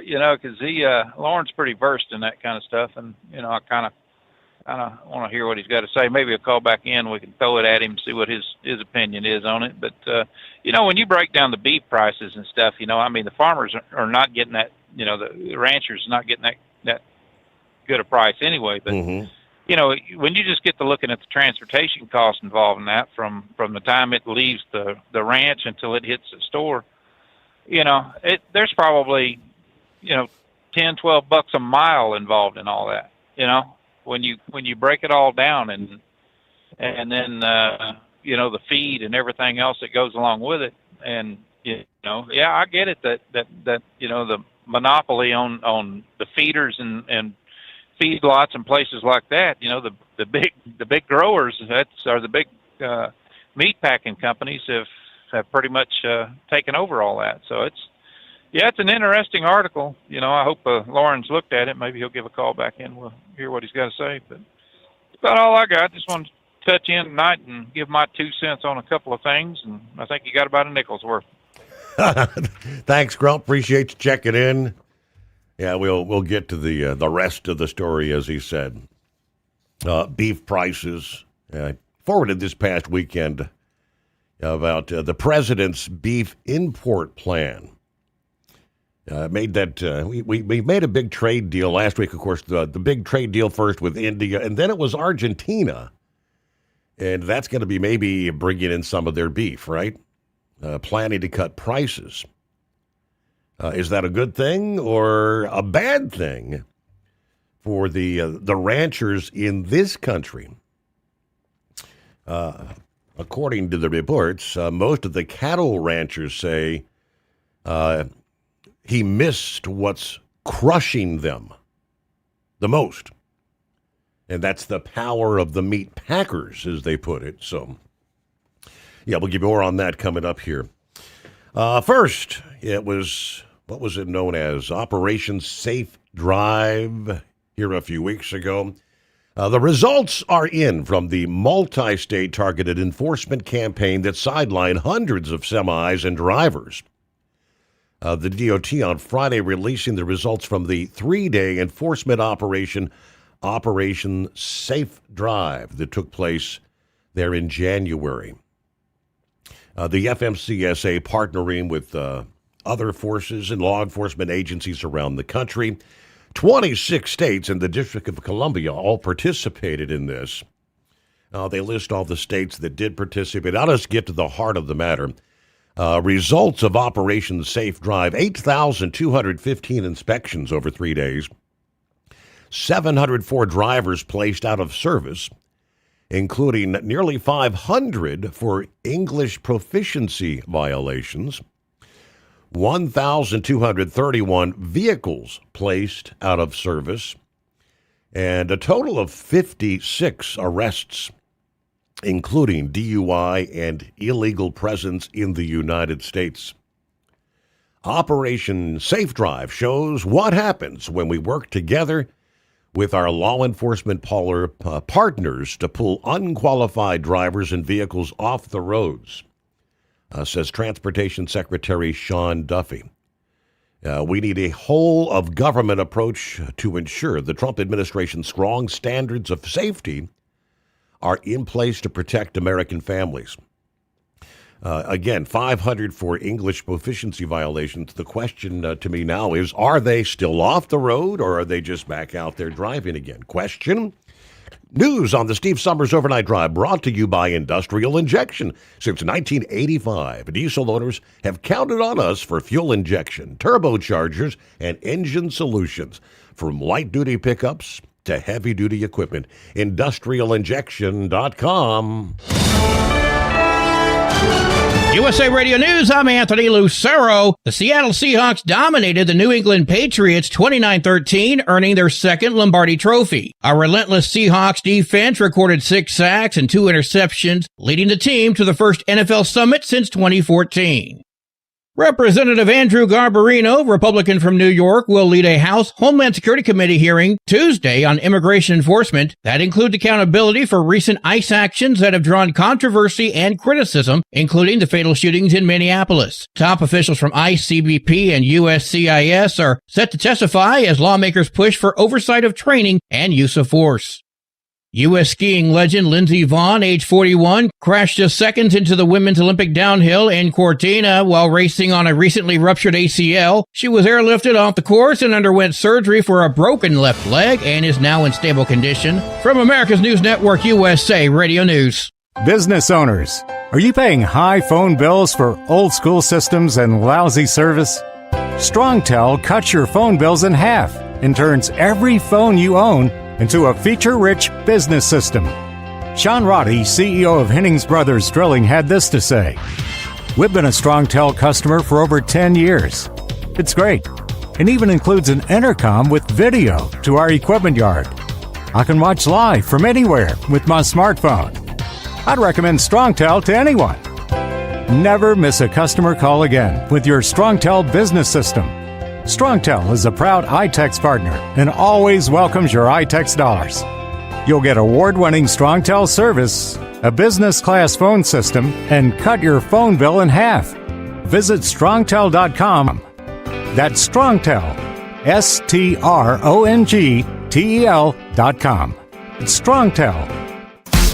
Did you miss an episode of the Steve Summers Overnight Drive? Or just want to relive a little bit of the magic? Don't worry. You can download the Steve Summers Overnight Drive wherever you get your podcasts. Don't miss a single second of the show that was recently named one of the best late-night shows in America. Make sure you like and subscribe to the Steve Summers Overnight Drive so you don't miss a single episode. The Steve Summers Overnight Drive. Available wherever you get your podcasts or online at overnightdriveradio.com. Your factory fuel filter is letting you down. AirDog heavy-duty diesel fuel systems don't just filter your fuel. The AirDog fully optimizes your truck's fuel system for peak efficiency. The factory-provided filter simply removes particulates and water from fuel. The AirDog system removes all contaminants, including entrained air, water, and particulates, and feeds the engine pump with optimal pressure. Check out airdogdiesel.com to learn how you can capture every bit of performance and efficiency from your fuel system.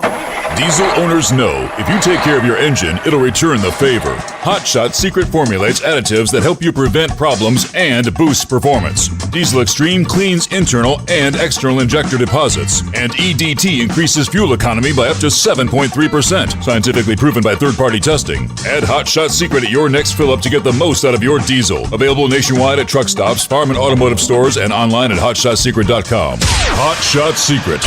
Powered by science. Truck downtime costs you money. One hidden killer on Cummins ISX 15 engines is weak injector cups. When they leak, coolant gets into the cylinders and suddenly you're facing a big repair bill. Industrial Injection has the fix. Our Torque Lock Injector Cup Kit with a threaded Torque Lock design. These cups stay sealed for good. No more coolant leaks. No more surprise downtime. Keep your truck on the road. Ask your shop for Industrial Injection Torque Lock Injector Cups today. Want to put your business on a brand that is heard in some of the biggest radio markets, on some of the biggest radio stations in the United States? Or maybe you want to have your brand take advantage of the explosive growth in podcasting. Why not do both? The Steve Summers Overnight Drive offers the best of both worlds and is ready to put your business at the front of everyone's waking thoughts. I'm sorry, am I moving too quickly for you? Well, at least you'll be on their mind in there somewhere. For sure, the Steve Summers Overnight Drive was recently named one of the top 15 late-night shows in America. So advertising on the Steve Summers Overnight Drive will put you in front of the very clients you want to walk through your front door. Interested? Maybe you want to take a test drive, kick the tires, do a sample tasting, which might be kind of gross. Get details at overnightdriveradio.com or email rwild@lubricationspecialties.com. And let's put the Steve Summers Overnight Drive to work for you today. Well, we're off the air. For good, I think. The Overnight Drive with Steve Summers. Live from the Hot Shot Secret Studios. Call Steve now. 844-844-3388. That's 844-844-3388.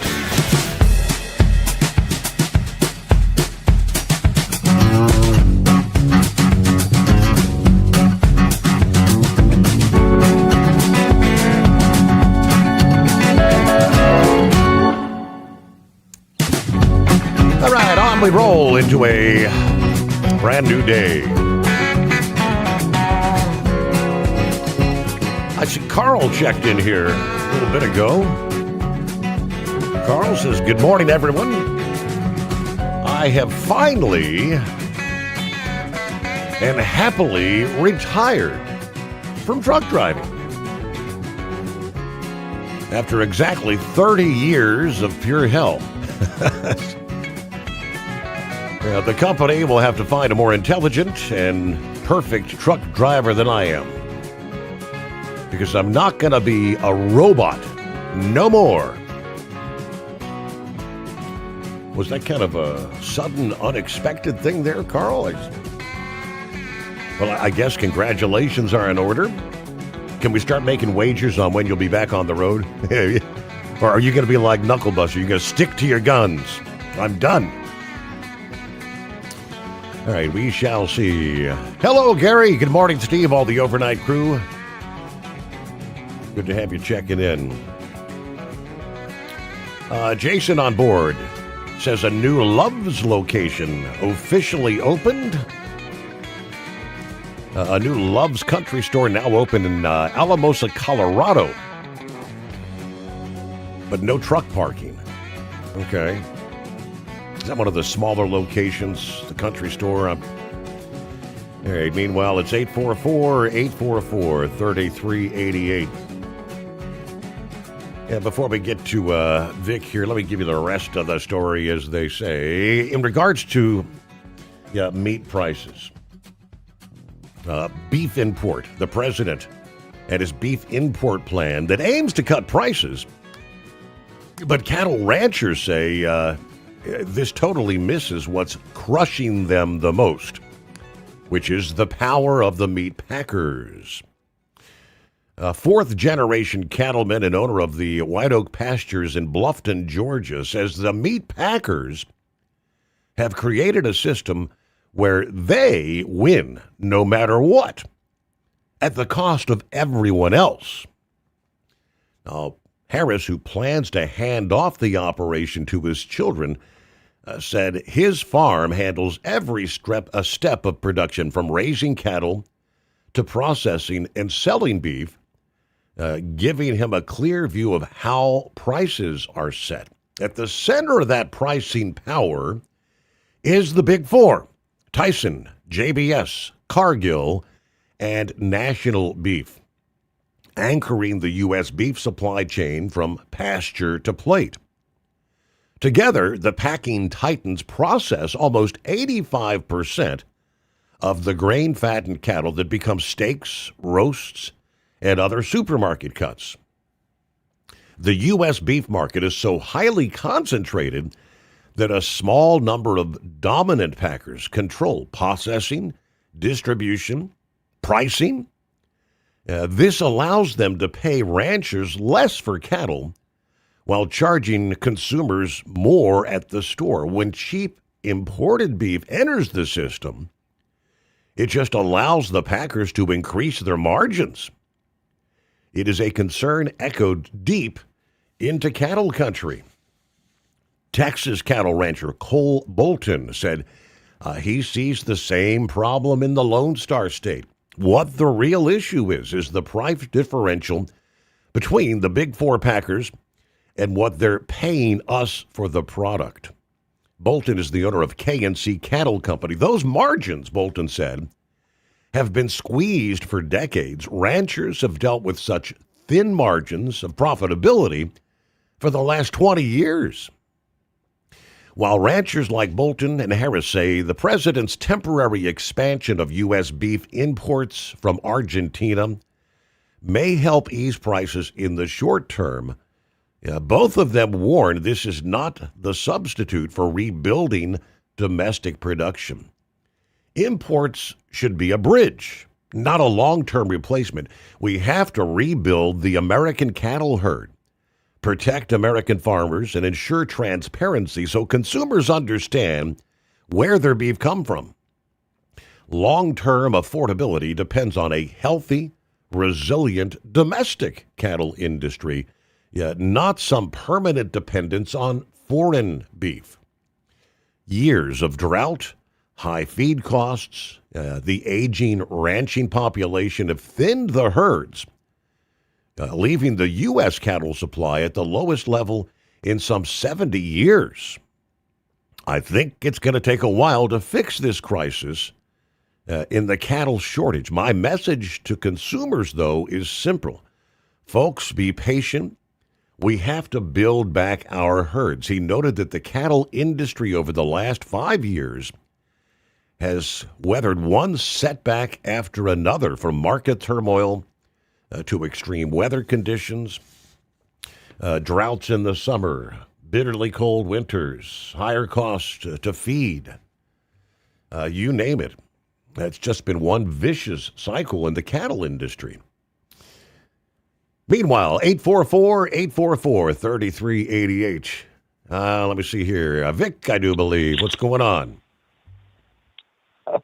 Well, I just listened to some of your different topics you were talking about in the last one there. It's, oh, Lord, it'd take a long time to explain what all has been done to the agricultural markets, but I would just throw one thing out here. All the agricultural trades and everything, they refuse to give up on atrazine and the Roundup Ready soybeans. That means that the chemicals are getting into the seed oils. And that's why seed oils are no longer good for your diet. And that's just the beginning. And they use this heavy equipment. They have compacted the soil so much that they don't have the good carbon-fixing bacteria in the soil. That's one reason why you're having more carbon dioxide. And the solution for that is, with the equipment the farmers have today, they can pull a subsoiler. And that's the thing that goes down and breaks up the hard pan and actually turns the soil. And the no-till thing, I knew the guys that started all that. We were in the same area, and his name was Will Spisher, and he started it. He called it a plow plant thing, and he was up in Wisconsin when he started that. and I couldn't get through his head, is that's different. The soil there is different than it is where you get into the clay soils, and you can't just constantly not turn that soil. It has to be turned every so often for it to stay healthy, so to speak. And I understand now they're having quite a problem with sterile soil. So the problem is so big. And this, whatever her name is, that was the Secretary of Agriculture. She might be a terribly nice person, but she's going to have to go some to convince me she really knows that much about agriculture. And the other thing is, whenever Earl Butts taught me agricultural marketing, when we got to the meat, he says they'll either have to sell it or smell it. And that's the way it was for years. And then the money people got involved, and they said, well, we'll have a cash settled contract, which meant they didn't have to deliver the actual product, which under the old Commodity Exchange Authority, that was considered a commodity, something that was live and had to be delivered or could be delivered. And it just goes on and on from there. But in the short term, I don't understand how importing beef from Argentina or anyplace else will help, because I think that still have that country of origin labeling on it. So by and large, people don't want to really buy any meat unless it's made here in USA, and they've changed the inspection requirements. If you just run a little old locker plant, you have to have an inspector, and you have to pay for it on duty at all times, like people, like Swift or somebody else running a big packing plant. So that's quite quite involved there, which I would probably have more fun talking about than this deal with this Savannah Guthrie. But real quick, what I don't understand is they're talking about all that stuff. That southwest border is under constant surveillance. I think that they fixed up a bunch of old Navy P-3 Orions. Well, the Air Force had some too, with surveillance. That's been 10, 15 years ago. And then they decided, well, they're just used jets. So as far as I know, the Department of Homeland Security is actually flying those surveillance jets. The Air National Guard units all down through there, they fly surveillance on that border looking for actual military invasion. So I don't know, where her house is at exactly in relation to the border. They just said it's 60 miles from the Mexican border, but close to Tucson. And I hadn't looked that up or anything, but I would have thought that was the first thing that they would have done was look for the last signs of life and where she was, and then go from there. But I don't know. But the one thing that I was going, because these cartels, they spend a lot of money getting routes into the United States, and Homeland Security's pretty well shut them down. And now here in Indianapolis, I have no idea what it was about, but the students did a walkout on against ICE or something, and a police officer seen one of them get into a car with a gun, and they went to find out what was going on with the kid, and he wouldn't get out, and the police officer dealt rather roughly with him, and though he didn't get out, he'd kill him or something. I don't know. Now they're investigating IMPD for talking mean to the kid or whatever. But the FOP president pretty well laid it on the line. He said, if this is an approved school activity, the school should be responsible for it. We shouldn't be bothered with it. But apparently, it's more important how the police talk to these kids than it is to have a teenager running around with a gun he shouldn't have. So I don't know where all this stuff's going with them trying to downgrade ICE. I guess they've been trying to defund it, but by and large, I don't know if that has any connection there with this Guthrie or not. If somebody's trying to establish a new route into the United States or what, who knows? But I do know that they have tools that they can pretty well get to the bottom of that between the sides. We're all under constant surveillance. You always following the satellites and all that stuff. I mean, I think they could detect an awful lot of activity, but they have a starting point to start from. It's like, who knows out in that part of the world?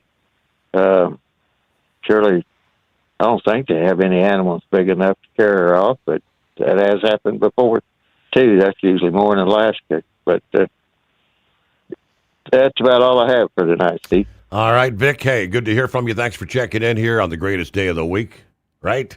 The Steve Sommers Overnight Drive. Want to put your business on a brand that is heard in some of the biggest radio markets on some of the biggest radio stations in the United States? Or maybe you want to have your brand take advantage of the explosive growth in podcasting. Why not do both? The Steve Sommers Overnight Drive offers the best of both worlds and is ready to put your business at the front of everyone's waking thoughts.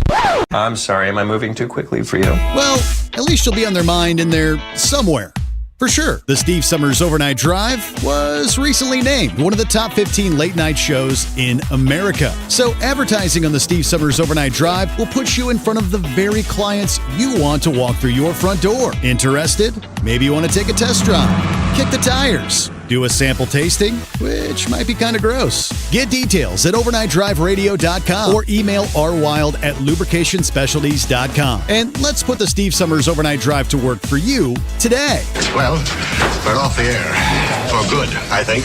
It's no secret, today's diesel isn't as good as it should be. Diesel lacks lubricity. That can lead to fuel system failure, costing thousands in repairs. But you can prevent those issues with Hot Shot Secret products. Clean injectors, boost cetane, increase fuel economy while adding 4 times more lubricity than the leading competitor. Claims proven by real-world use and confirmed by third-party ASTM testing. Available nationwide at truck stops, farm and automotive stores, and online at hotshotsecret.com. Hot Shot Secret. Powered by science. Did you miss an episode of the Steve Sommers Overnight Drive? Or just want to relive a little bit of the magic? Don't worry. You can download the Steve Sommers Overnight Drive wherever you get your podcasts. Don't miss a single second of the show that was recently named one of the best late-night shows in America. Make sure you like and subscribe to the Steve Sommers Overnight Drive so you don't miss a single episode. The Steve Sommers Overnight Drive. Available wherever you get your podcasts or online at overnightdriveradio.com.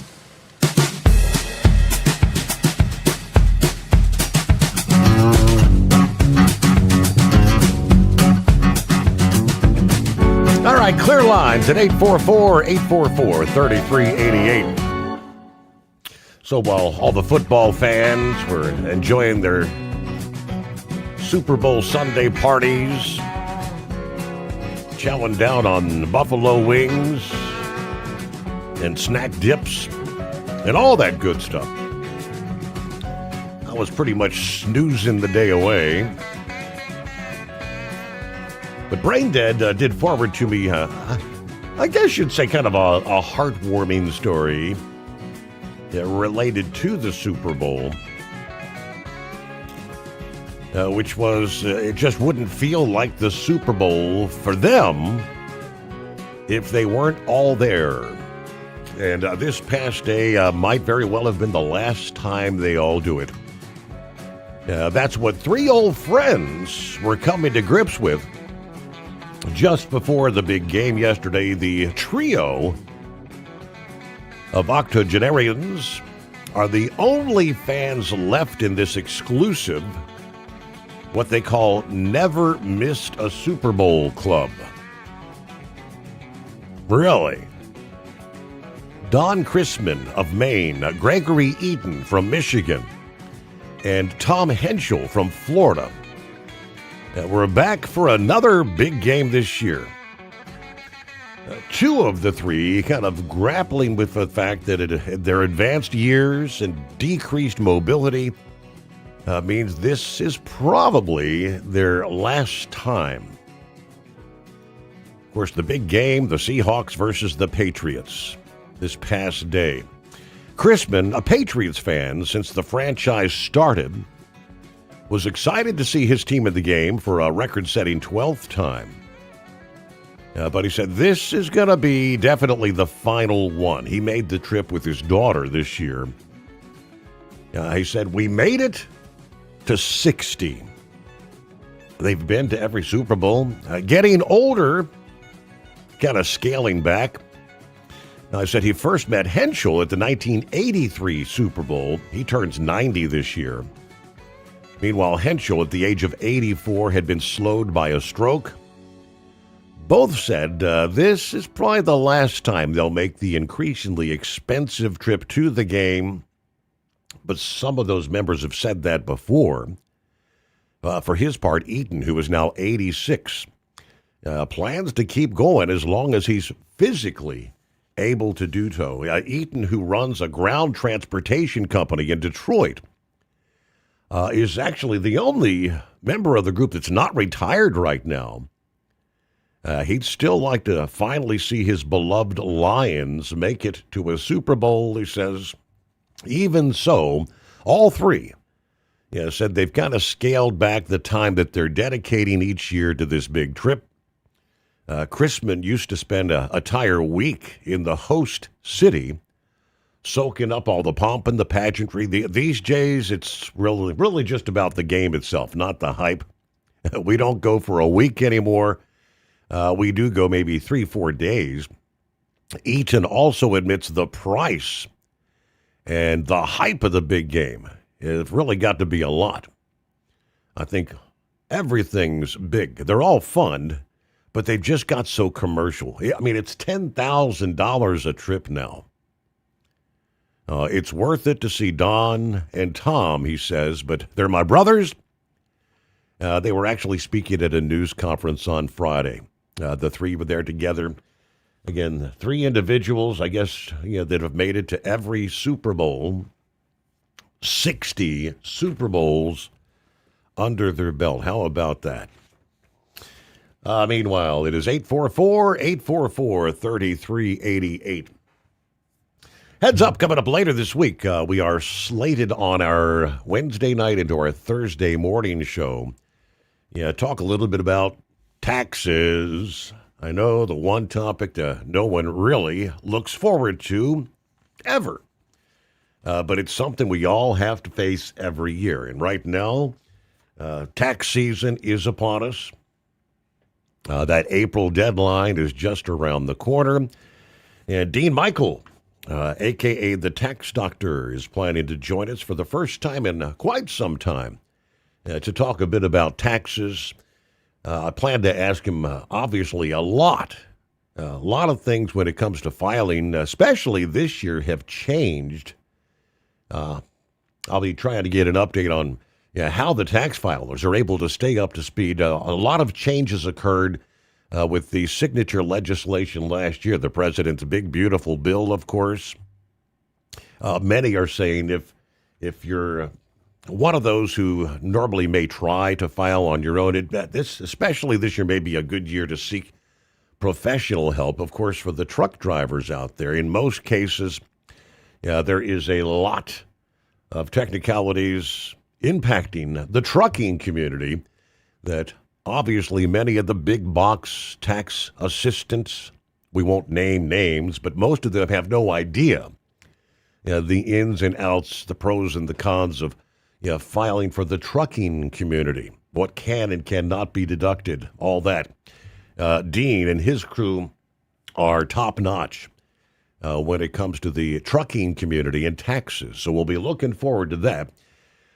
Meanwhile, coming up, we'll kind of delve into why the IRS imposters are right now targeting working Americans and how can you stay one step ahead. Tax time is never fun, especially if you're juggling long hours, miles on the road, the paperwork that's piling up back home. This year, it's messier than ever. Changes to the tax filing programs, the end of the free government-run filing system, have left a lot of people wondering what is legitimate and what is not. There's scammers out there that know confusion is their best fuel. When people hesitate, that's when they strike. Every tax season, we see the scammers wrap up their activity. According to the Vice President of Customer Marketing and Education at Trend Micro, with a lot of confusion right now that the free government-run filing system is discontinued.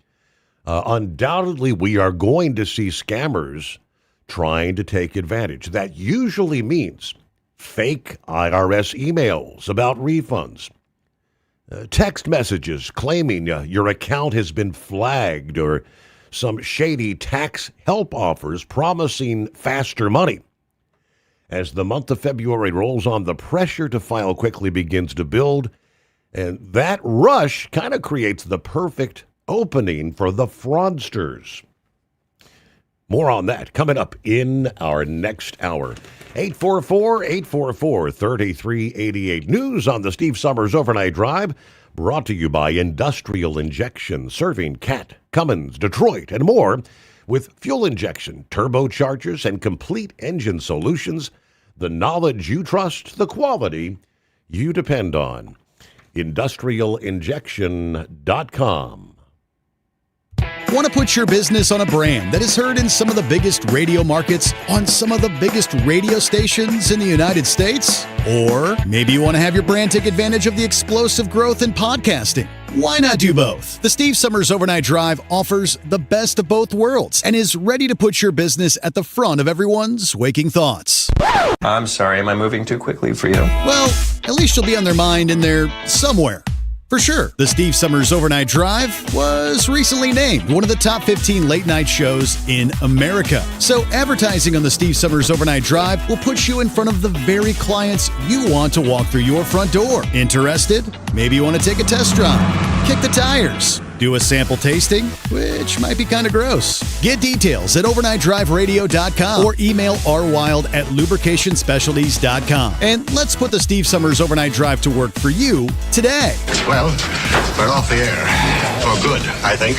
Your factory fuel filter is letting you down. AirDog heavy-duty diesel fuel systems don't just filter your fuel. The AirDog fully optimizes your truck's fuel system for peak efficiency. The factory-provided filter simply removes particulates and water from fuel. The AirDog system removes all contaminants, including entrained air, water, and particulates, and feeds the engine pump with optimal pressure. Check out airdogdiesel.com to learn how you can capture every bit of performance and efficiency from your fuel system.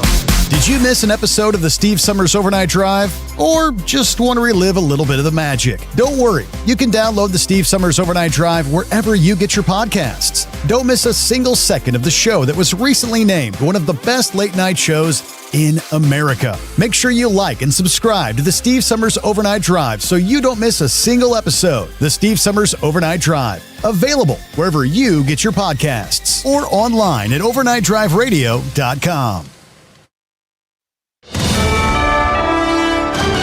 USA Radio News, I'm Anthony Lucero. Investigators in Tucson continue searching for 84-year-old Nancy Guthrie, believed abducted from her home. A ransom note demanding $6 million in Bitcoin and a follow-up message are being examined by the FBI. No suspects have yet been identified. Authorities are urging anyone with tips to come forward as concerns grow for her health. Senator Adam Schiff is criticizing President Trump's call to nationalize elections. On ABC's This Week, the California Democrat accused the president of trying to suppress votes. If he loses the vote, and I think the Republicans now expect they'll get a real drubbing in the midterms, he's prepared to try to take some kind of action to overturn the result, and we really shouldn't question that. Trump says federal involvement may be needed if states cannot run elections fairly, and repeated claims of past fraud.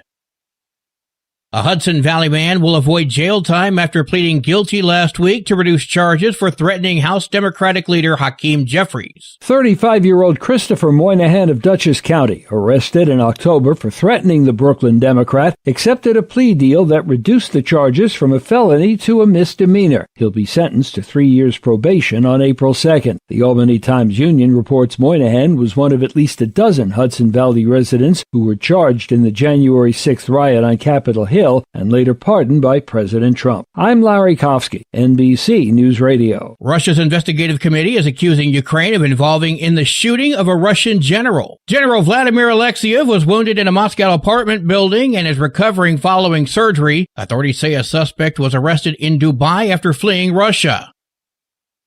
AAA reports the national average price for a gallon of gas is $2.89. Mono County, California is up to $5.64, while Oklahoma County, Oklahoma is $1.84. From America's News Network USA Radio News.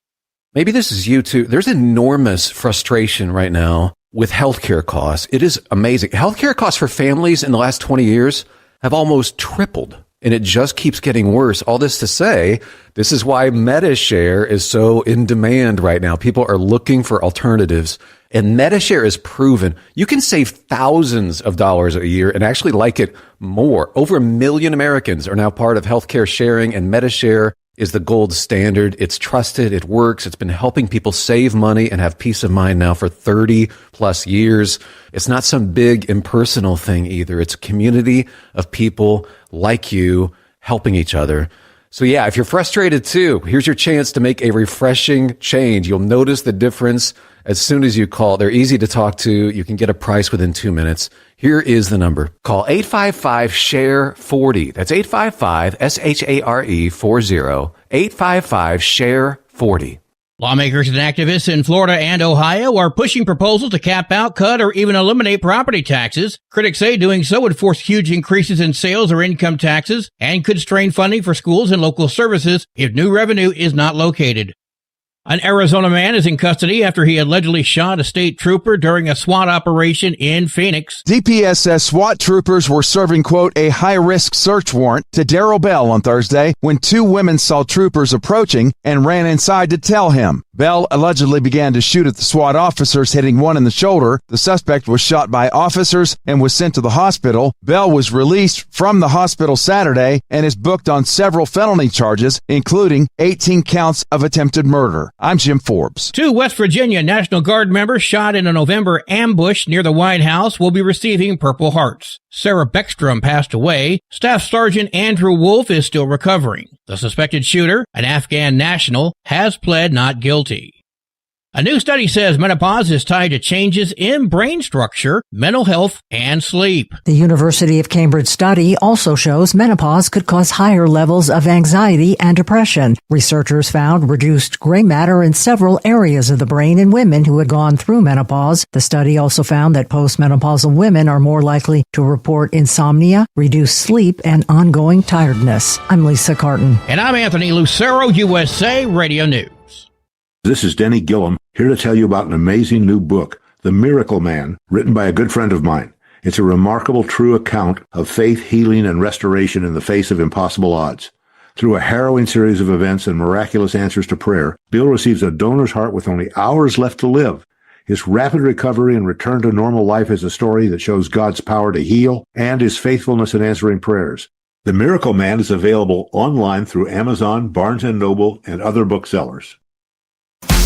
Did you miss an episode of the Steve Summers Overnight Drive? Or just want to relive a little bit of the magic? Don't worry. You can download the Steve Summers Overnight Drive wherever you get your podcasts. Don't miss a single second of the show that was recently named one of the best late-night shows in America. Make sure you like and subscribe to the Steve Summers Overnight Drive so you don't miss a single episode. The Steve Summers Overnight Drive. Available wherever you get your podcasts or online at overnightdriveradio.com. Your factory fuel filter is letting you down. AirDog heavy-duty diesel fuel systems don't just filter your fuel. The AirDog fully optimizes your truck's fuel system for peak efficiency. The factory-provided filter simply removes particulates and water from fuel. The AirDog system removes all contaminants, including entrained air, water, and particulates, and feeds the engine pump with optimal pressure. Check out airdogdiesel.com to learn how you can capture every bit of performance and efficiency from your fuel system. Because Channel 19's a little congested. Call Steve now at 844-844-3388. The Overnight Drive.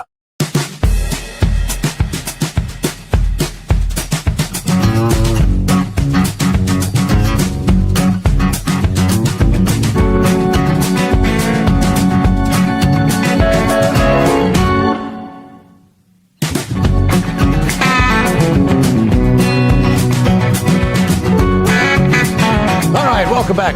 A new day comes our way. Time zone to time zone. Here we are rolling into a Monday. So, Super Bowl in the books. Right now in the sports world, I guess, well, we've got the Olympics. Countdown to the Daytona 500. Yes, indeed. Start things off this hour. Good morning. Billy checking in. Hello, Steve. The overnight drive, folks. 20 degrees. Wilson, North Carolina. Headed up to Garysburg. Then we'll head back down to Southport for the Lowe's Home Improvement Store. By the way, I am marked safe from not watching the Super Bowl. There you go. Yeah, thank you, Billy. Hope you had a good weekend. We left off there. Tax time. Tax season is here. Why the scammers actually thrive in times like this when the tax rules kind of feel unclear. Explaining uncertainty is one of the most effective tools the scammers have. When taxpayers aren't sure how the filing rules work or whether a message is legitimate, the criminals step in with communications designed to sound official and helpful. The goal is not clarity. The goal is speed. They look to create a heightened sense of anxiety among the people they're targeting. When taxpayers don't feel confident about what's real, whether it's new filing options, eligibility rules, or program updates, the criminals step in with messages that sound official and sound helpful. Those imposters often pose as either the Internal Revenue Service, a tax preparation service, or even government support. Once they establish your trust, the message quickly turns transactional, asking for clicks, personal data, or payments. The most common IRS impersonation scam that's going on right now. While the delivery methods change, the core message rarely does. Something's wrong, and it has to be fixed immediately. The most common tactic we're seeing is a fake refund or account alert message that claims something's wrong and needs immediate action to be taken. Other scams go a step further, some directing you to fake IRS login pages, which are designed to steal credentials. Others promoting fraudulent tax assistance, presenting themselves as government-backed or low-cost help in order to collect personal and financial information. These scams arrive by email or text message, possibly a phone call or fake websites.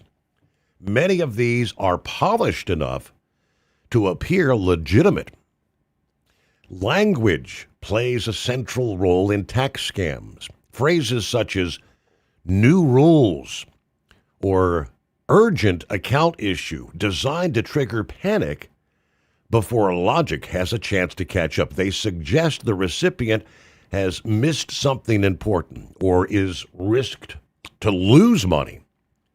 Those phrases work because they can trigger panic and urgency. People are more likely to react emotionally versus logically.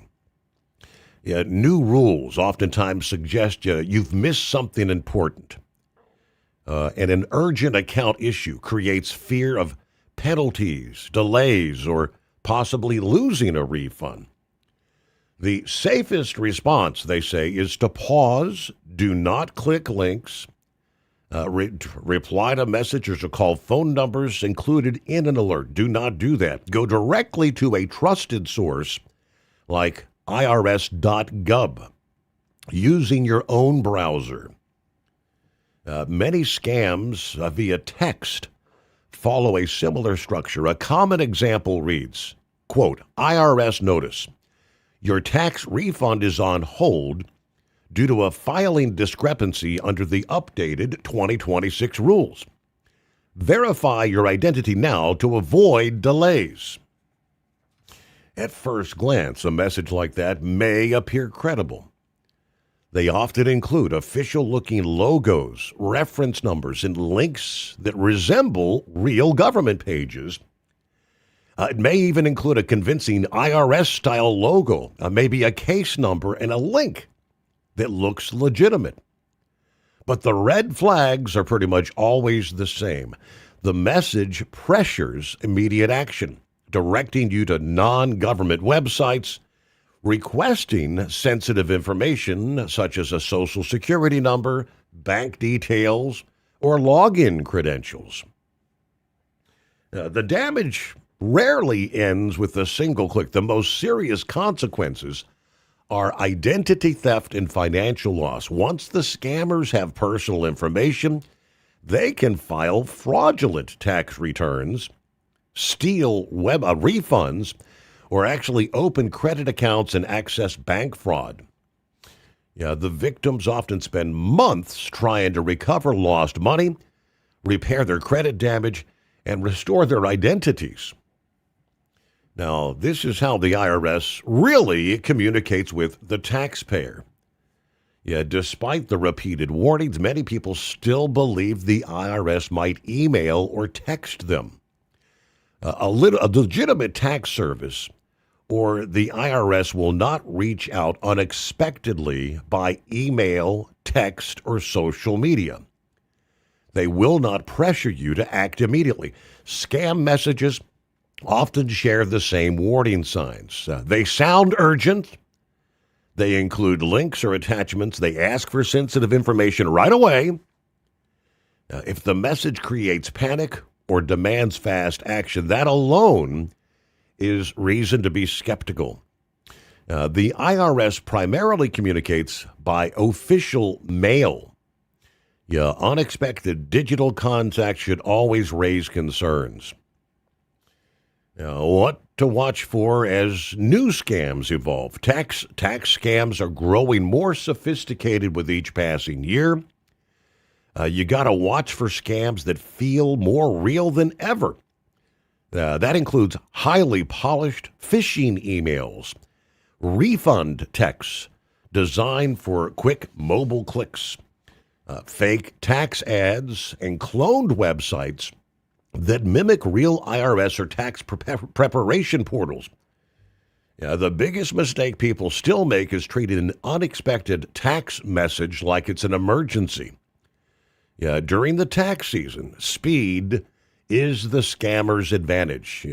Take an extra 30 seconds. Double check the source.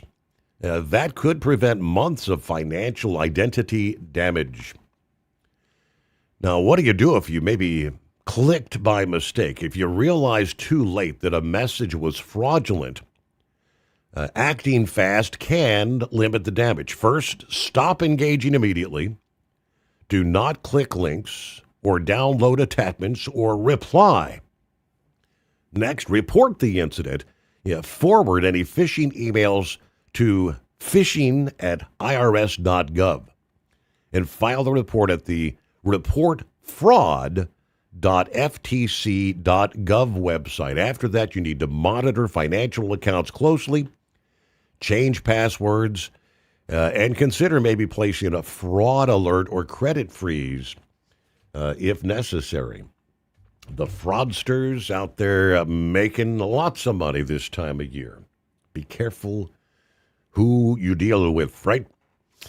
There you go. Advice as tax season is upon us. Hey, we head on down to Florida. Morning, Philip. What's happening? Oh, not much. Just getting on I-4 here for my trip down to Disney. How you doing today? Greatest day of the week. Here we are. Hey, Steve, I didn't watch that Super Bowl, but I know who won and all that kind of stuff. And I was looking at the stats there. And, the Patriots did exactly what a lot of NFL teams did this year, including the Chicago Bears, is they just delivered at the end of the deal. They didn't go through the whole thing. If you look at the Seahawks, they scored every quarter, or they had something going on every quarter. whereas the Patriots didn't. And I didn't even see the game. I didn't see the game. I didn't see the halftime. I didn't see anything. Just looking at the stats themselves and what the was accomplished in the game, you can see it right there on the paper. So that's what I think the Patriots now have to step up to. What do you think? Well, they scoreless in 3 quarters. Didn't get their first any points till the fourth quarter. It was too late. Yes, it was, and it's like you can't do that. If you want to, you got to do it. You got to be consistent through the whole deal. Yeah. You just can't deliver in one quarter. You got to deliver in all of them. I mean, you got to use your time wisely if you want to win the game. I mean, that's just the way it is. That's just my opinion about that. But I went to bed before the Super Bowl and all that went down last night, but I saw some of the commercials before I laid down, and I saw one commercial that was hair being made as a character that somebody had shaved off their body for some kind of like razor or something, and that was kind of stupid. But then I saw something that was very disturbing, which was a guy talking to his mother, and she was an AI. And for a lot of us out there that have our mothers and fathers that are deceased, it's pretty disturbing when you see something like that, and you're like, this lady was talking to him like she was sitting on the couch across from him. It was almost like a holographic image of his mother talking to him and talking to him about going to older dating services. And they kind of made a joke out of it and all that kind of stuff. But, it's very disturbing when you see something like that. What are your thoughts, Steve? So was this, because I haven't seen the commercials, was this like trying to promote an AI account, like promote for other people to do that? Absolutely. It was promoting AI service. I can't remember who the service was, but it was a very disturbing commercial. Now, we've seen this in movies before.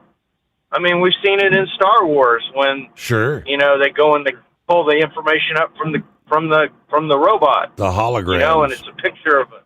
Yeah, we've seen this stuff before, but when you actually have folks that are in your family that are deceased, and sure, I would love to talk to my mother again. I would love to talk to my father again. But you get people that get really, really emotional about this kind of stuff. I mean, it's strange. It's very strange, Steve, and it's very disturbing. Now, moving on, about this beef thing. Steve, this has been happening for years in produce. I mean, I grew up in the citrus industry as a child with my dad working in citrus in Indian River County, Florida. And if anybody knows Indian River County, Florida, back in the day, that's where all the good grapefruit and oranges came from. And our main competitor back when I was a little kid was California. We're like, we're not going to let those West Coast guys get us out, because we were making millions of dollars off the Japanese importing stuff to Japan, and we were selling unbelievable fruit all over the United States. Then all of a sudden, when I got into my teens, and I got to almost about 20 years old, my dad comes up to me and goes, dude, we got a new competitor. We got Brazil. We got Peru. We got these other countries that are going to come in and take our deal.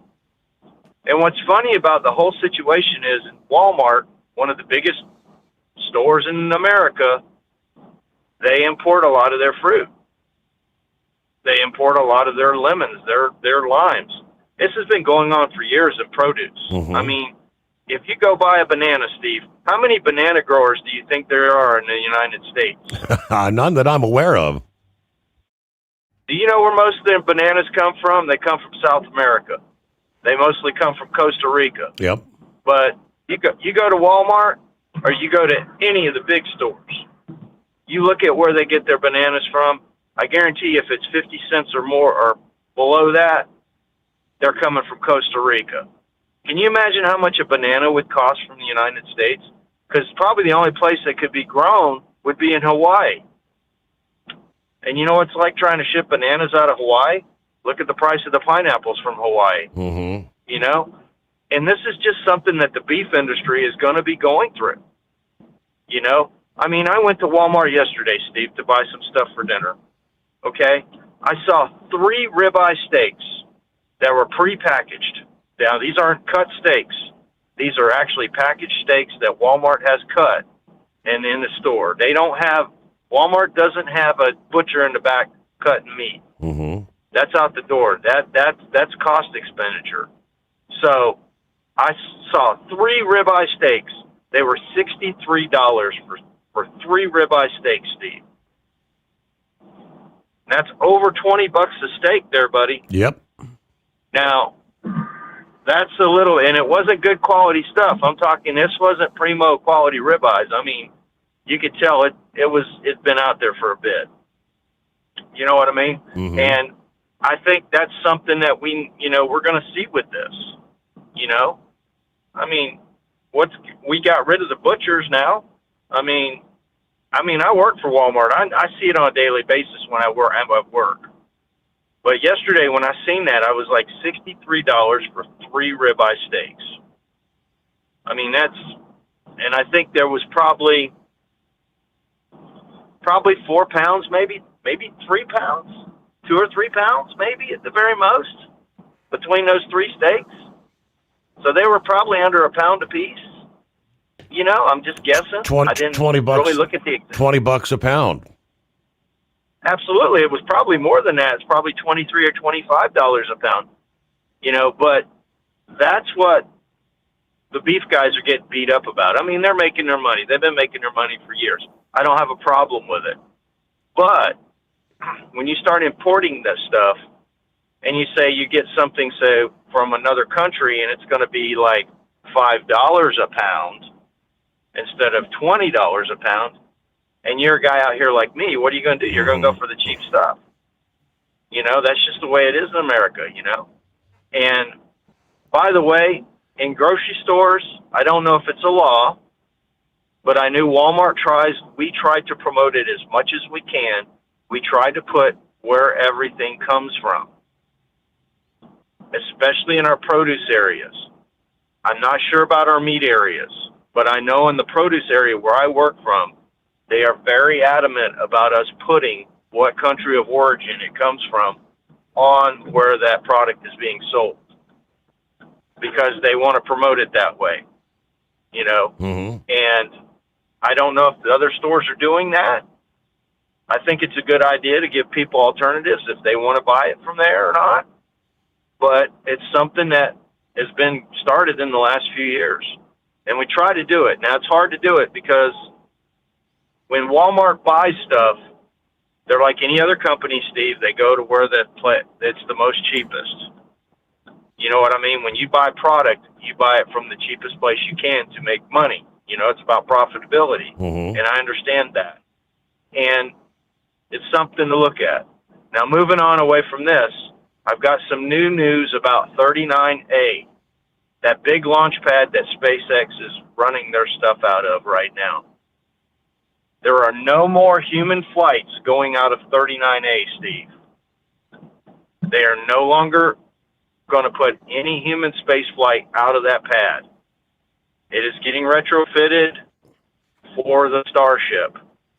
Okay? So there will not be no more Crew 12 or anything like that going out of 39A. I heard that over the weekend, and I was shocked when I heard it. But as of February 26th, which they've already started tearing crane out there, started working on it, and 39A is going to be transitioning now. It's going to be getting away from human flight, and everything is going to be done out of Launch Pad SLC-40, which is the launch pad they just added the arm on, mm-hmm. that where you can walk out to the rocket. So it's a big deal. That means SpaceX is stepping up their game with the Starship. Also, I seen something that was very interesting on the internet. There is a new plane out. It is a drone made by Boeing. It's called a QA-28.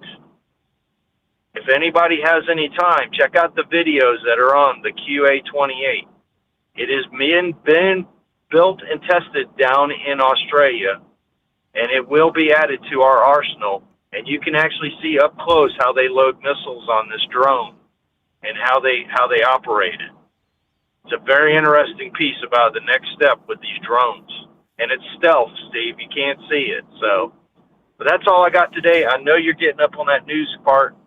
So y'all have a good day, and thanks for having me, buddy. All right, interesting stuff. And I did see over the weekend that I guess what the official word SpaceX delaying their plans to focus on Mars and will now be prioritizing a trip to the moon. That was the word to investors Friday, according to the Wall Street Journal. SpaceX is targeting March of 2027 for a lunar landing with astronauts on board. Now, the aerospace firm told investors it is prioritizing development of the Starship vehicle and aligning with NASA's Artemis program, for which SpaceX is building a human landing system to put astronauts on the lunar surface for the first time since Apollo. This pivot or change kind of reflects both technical milestones in Starship's development and pressure to deliver some form of tangible results when it comes to lunar exploration before trying to tackle more distant goals like Mars. Now, that news after SpaceX agreed to acquire XAI in a deal that values the rocket and satellite company at $1 trillion and the artificial intelligence outfit at $250 billion. $1.25 trillion in total. Meanwhile, news on the Steve Summers Overnight Drive brought to you by Industrial Injection. Since 1985, diesel owners have counted on us for fuel injection, turbochargers, and engine solutions. From light-duty pickups to heavy-duty equipment, industrialinjection.com. USA Radio News, I'm Anthony Lucero. The Seattle Seahawks dominated the New England Patriots 29-13, earning their second Lombardi Trophy. A relentless Seahawks defense recorded 6 sacks and 2 interceptions, leading the team to the first NFL summit since 2014. Representative Andrew Garbarino, Republican from New York, will lead a House Homeland Security Committee hearing Tuesday on immigration enforcement that includes accountability for recent ICE actions that have drawn controversy and criticism, including the fatal shootings in Minneapolis. Top officials from ICE, CBP, and USCIS are set to testify as lawmakers push for oversight of training and use of force. U.S. skiing legend Lindsey Vonn, age 41, crashed just seconds into the women's Olympic downhill in Cortina while racing on a recently ruptured ACL. She was airlifted off the course and underwent surgery for a broken left leg and is now in stable condition. From America's News Network, USA Radio News. Business owners, are you paying high phone bills for old school systems and lousy service? StrongTel cuts your phone bills in half and turns every phone you own into a feature-rich business system. Sean Roddy, CEO of Hennings Brothers Drilling, had this to say. We've been a StrongTel customer for over 10 years. It's great. It even includes an intercom with video to our equipment yard. I can watch live from anywhere with my smartphone. I'd recommend StrongTel to anyone. Never miss a customer call again with your StrongTel business system. StrongTel is a proud iTex partner and always welcomes your iTex dollars. You'll get award-winning StrongTel service, a business-class phone system, and cut your phone bill in half. Visit strongtel.com. That's StrongTel, StrongTel.com. It's StrongTel.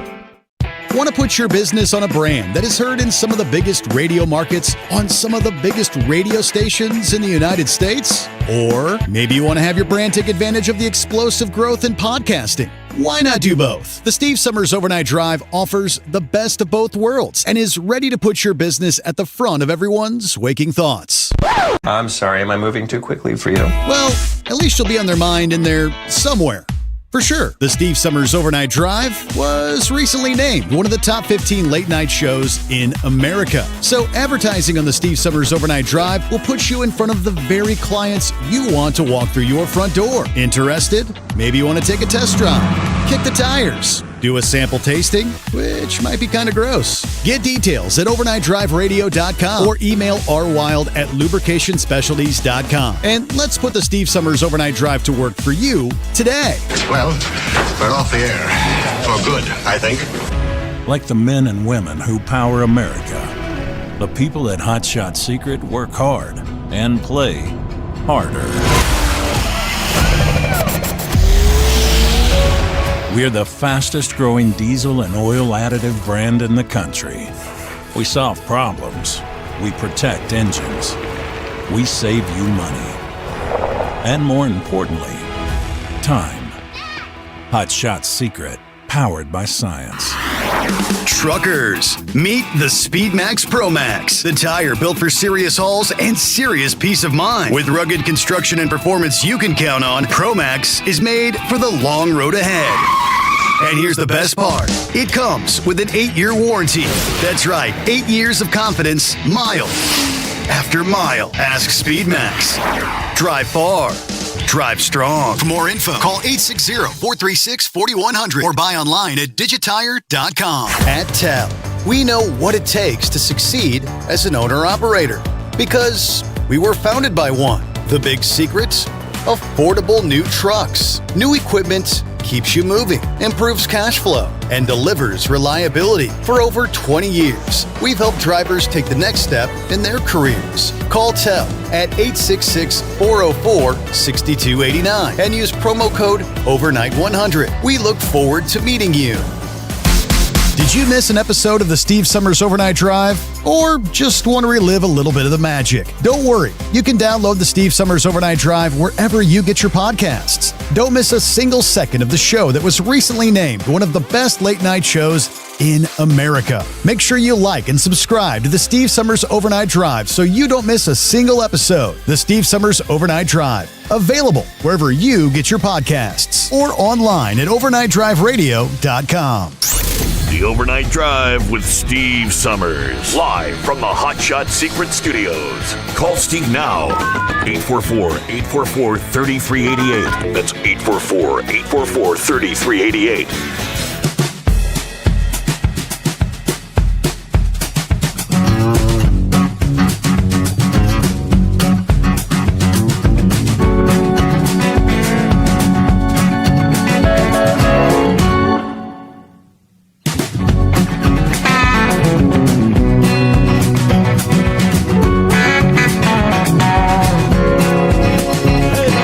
On a Monday. Hope you had a good weekend. All I know is it went by mighty quick. And just like that, here we are, back in the saddle again, as they say. The Steve Summers Overnight Drive. Yeah, right about the midway point here on our Monday edition.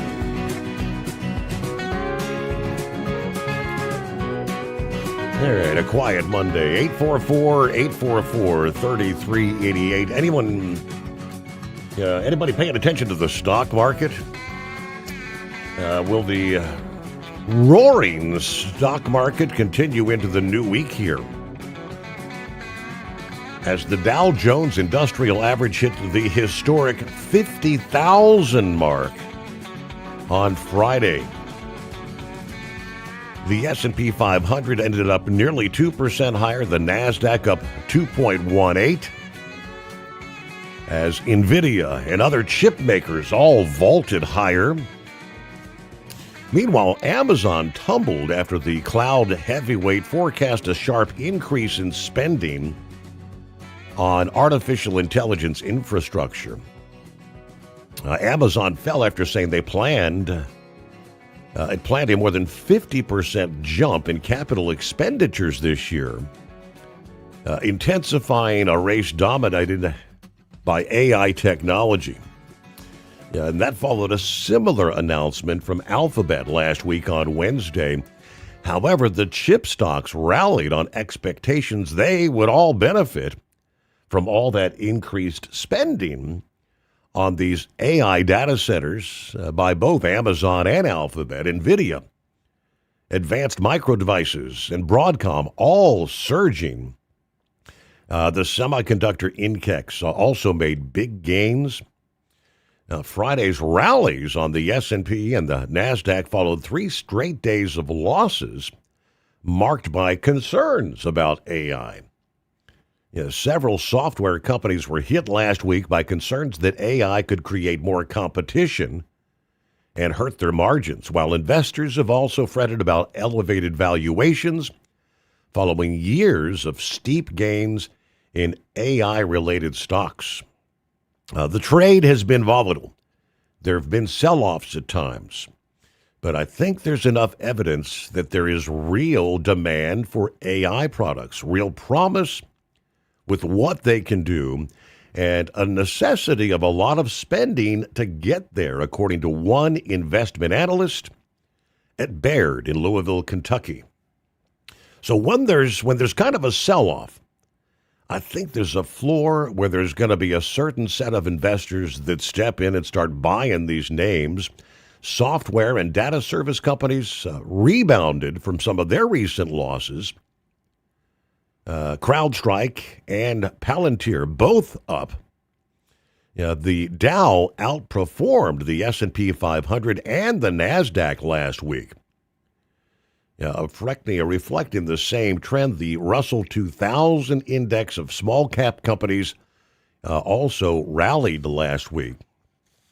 When you watch the markets, rallies are oftentimes followed by corrections. What do we see for the new day, the new week here on a Monday? New records possible? Could be. Meanwhile, Horse Feathers, how's your week starting out? It's just kind of slow and I don't know, cold yet, Your Honor. It's still, yeah.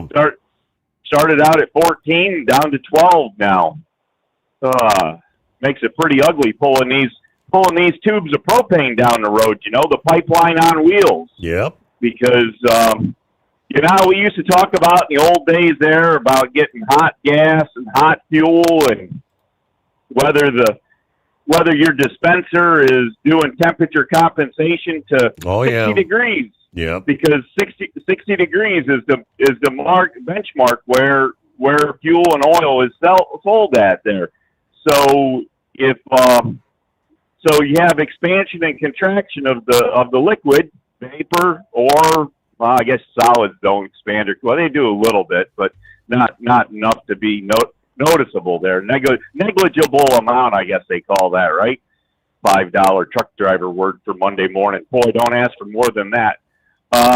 Anyway, so you in the summertime there, to get the same amount of gallons in, it takes up more space, so it fills the trailer up nice and tight, and you don't really feel a whole lot of movement back there. And I just put a load on here, and my temperature gauge said my product was 5 degrees. Now that's 55 degrees below the 60 degree point there that they base everything off of. So you start out the calculations, and of course the weight of the product never changes, but the amount you get per pound, I don't know. I haven't figured out how the whole thing works yet. It's, I don't know, somehow above my pay grade, because I don't know. Usually I did good with math, but this figuring this calculation out. But all I know is I only have about 71% of my trailer to make 80,000 pounds right now. And even though I have baffles in my trailer, I still feel like I'm running a smooth bore tube, like what you have for food grade or a milk tank. And oh my. It's not as bad as molasses. Molasses is probably about the worst product you can haul in a tank because of how thick and heavy it actually is, and it slams really hard. But yeah, we're getting our workout today, and you got to readjust how you ship the truck, because you actually have to ship the truck with the flow of the product, or else you actually don't go anywhere. It's a real once you start doing it and figure it out, it's not too bad. But when you haven't done it in a little while, and you remember real fast. Let me tell you, you remember real fast. But when we go to come to a stop, you'll come to a stop and you'll be sitting there, and if you're kind of half eased off on the brakes a little bit, you'll get one last slosh that goes from the front of the trailer to the back of the trailer to the front of the trailer. When it hits that front of the trailer the second time there, it'll about shove you another 20 feet up the road if you're not paying attention to it. So yeah, it's a whole thing to be a tanker yanker out here, and especially if you got the smoothbore trailer and they're not filled right to the top. But anyways, there. So yeah, it's a little chilly yet, but did a thing over the weekend there. Went down to the State Fire Museum. They had a little history class because back in 1904, about this time of year, they had a big fire in the city of Baltimore there. Burned down pretty much the whole commercial district on the north side of the harbor. All of what is pretty much modern downtown Baltimore. Pretty much burned all to the ground there. Yeah. Of course, it was still some wood construction, but a lot of brick construction. But forget what they said. I think it was like 14 or 1,500 structures that were damaged, destroyed in the fire, and they had 400 and a little bit over 400 city of Baltimore firefighters, and then they had just shy of 800 mutual aid firefighters come in from anywhere as far south as Washington, and I think a few came up from Northern Virginia, and they actually had equipment and manpower brought down all the way from New York City, Philadelphia. They actually put the equipment that came down from New York actually got put on rail, and trains brought them down. Of course, you got to remember 1904. There was pretty much no internal combustion engines running anything. Everything was pretty much still horse-drawn, and I don't know. I think there was maybe a dozen cars in the city of Baltimore. They did have electricity, so there was a lot of electrical lines run through the city, and they had trolley tracks and trolleys running, and a lot of people, that lived in the city actually used the trolley system. And in that fire that burned for 3 days, pretty much, they had 2 fatalities, and then I forget what they said for injuries, but one of the fatalities actually was a fireman who ended up with pneumonia from being out in the elements, because guess what, Your Honor?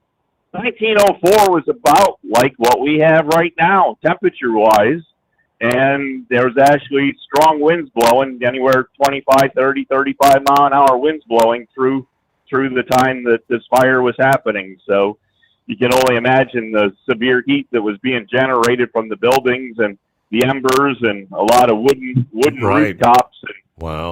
All the embers went flying down in the wind to all the next buildings, and it was one after the other. But they said at one point they were estimating the temperature of the fire to be somewhere between 1,800 and 2,000 degrees there in its hottest points. So they were melting glass and everything else through all of that. But anyways, there's a quick little history lesson of Baltimore, and it took them 2 years to get most of the major reconstruction done, and they said by 3 years you wouldn't even be able to tell that there was a fire in the city, other than the fact where the fire was that they actually decided to make the streets wider to have the buildings further apart, so it wasn't so easy for the fire to jump from building to building. So if you actually drive down through the downtown area and you get out of where the fire zone was, you can, or the burn zone as they called it, you can actually tell when you get back, because the reconstruction project of Baltimore did not have enough money to continue on and widening the streets out of the burn district. So you can tell when you get back, because streets all get nice and narrow and tight, and you feel like you're going to knock off mirrors of cars parked on the side of the roads and stuff. But anyways, so there's that. So your news report there says Lindsey Vaughn ended up with a broken left leg. Now, do we have any more? Because that's like just a little bit of information. There's the upper leg and the lower leg. Yeah, I mean, right, did she right. did she break the femur? And if that's the case, usually you end up with a pin in the femur. They have to put a rod in it, and that's one of the reasons for surgery. But if it's the lower leg, you got the two bones, and a lot of times they have to be, if they're broke through. I mean, we don't know if she ended up with a compound fracture or that, or how she was. It really the wreck didn't look that hard. The biggest thing that I saw was that after the wreck, she was laying there. She was pretty much what I guess you'd call her spread eagle, because she had, she was laying on her back, and both legs were turned so that the insides of her legs and her feet were showing. Each toes, the toes were pointing opposite directions, and skis laying flat on the ground. And of course, part of the problem with the those types of skiers is that the bindings are so tight on the skis that they don't release from the boots. It takes a lot. I mean, you pretty much have to twist your leg off to actually get the binding to release from the ski boot anymore for what they do, and I get where you're coming. I was trying to pull up an update here, so yeah, we shall do that. Come back and see if we can get to the rest of the story, as they say. Yeah, the first reports, only thing I had seen was a broken leg. You're right. That's not a lot of detail. Could be a lot of different things. But she had surgery. And all right, hold the thought. We'll be right back. Did you miss an episode of the Steve Summers Overnight Drive? Or just want to relive a little bit of the magic? Don't worry. You can download the Steve Summers Overnight Drive wherever you get your podcasts. Don't miss a single second of the show that was recently named one of the best late night shows in America. Make sure you like and subscribe to the Steve Summers Overnight Drive so you don't miss a single episode. The Steve Summers Overnight Drive, available wherever you get your podcasts or online at overnightdriveradio.com. TEL's Independent Owner-Operator Program gives you the power to operate under your own authority or choose the carrier you want to run for. Drive a new truck with full factory warranties, solo or team. TEL has a lease that fits your business. Call us at 866-404-6289 or visit tel360.com and use promo code OVERNIGHT100. Like the men and women who power America, the people at Hot Shot Secret work hard and play harder. We're the fastest growing diesel and oil additive brand in the country. We solve problems. We protect engines. We save you money. And more importantly, time. Hot Shot Secret, powered by science. Looking to stretch every mile and every dollar? Go with Speedmax tires, designed specifically for U.S. roads and built tough for long hauls. With a best-in-class mileage-to-cost ratio, you'll get more miles, fewer swaps, and more money in your pocket. Built strong, priced smart. That's Speedmax. Speedmax, built for the long haul, priced for the smart hauler. For more info, call 860-436-4100 or buy online at digitire.com. Want to put your business on a brand that is heard in some of the biggest radio markets on some of the biggest radio stations in the United States? Or maybe you want to have your brand take advantage of the explosive growth in podcasting. Why not do both? The Steve Summers Overnight Drive offers the best of both worlds and is ready to put your business at the front of everyone's waking thoughts. I'm sorry, am I moving too quickly for you? Well, at least you'll be on their mind in there somewhere. For sure, the Steve Summers Overnight Drive was recently named one of the top 15 late night shows in America. So advertising on the Steve Summers Overnight Drive will put you in front of the very clients you want to walk through your front door. Interested? Maybe you want to take a test drive, kick the tires, do a sample tasting, which might be kind of gross. Get details at overnightdriveradio.com or email rwild@lubricationspecialties.com. And let's put the Steve Summers Overnight Drive to work for you today. Well, we're off the air. For good, I think.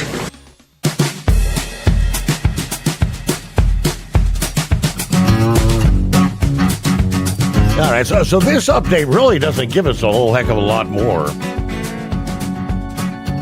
in regards to Lindsay. Let's see, the U.S.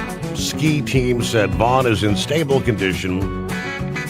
She was treated by a multidisciplinary team and underwent an orthopedic operation to stabilize a fracture reported in her left leg. She'll be okay, but it's going to be a bit of a process. According to the chief of the sport for U.S. ski and snowboard team, obviously this sport is brutal, and people need to remember when they're watching, these athletes are throwing themselves down a mountain going really, really fast. All right, Vaughn hooked the fourth gate with her right arm that spun her off balance. She fought to regain control, but her legs had already splayed, and her weight quickly shifted to the back of the skis, pulling her backward. She fell to the right and then tumbled headfirst in the snow. Everything happens quick. It looks like she had an incredible amount of speed out of that turn, and she hooked her arm, and it's over just like that. Now, obviously, she could be heard wailing in pain.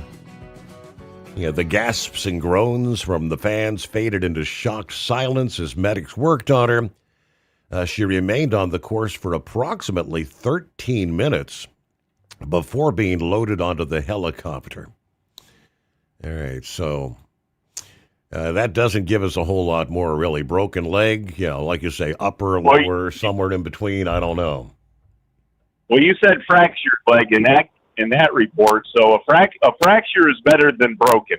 Okay. Because broken means you have an extra space in the middle to move that's not supposed to move. Fracture, you have a crack in it, but it's not usually they don't usually use that terminology for what a broken bone is. So fracture still should be an intact bone, but have a crack in it. But a broken bone normally means that you have two pieces where it should have been one. Yep.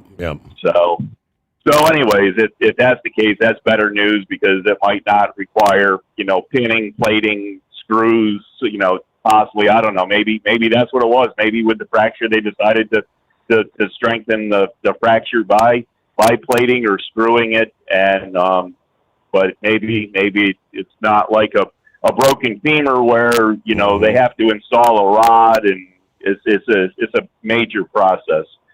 So I know a bunch of people that did motocross racing there, and broken femurs are a pretty common thing in the motocross racing. So it's pretty ugly. But and actually, we won't go there. We'll leave it set at that.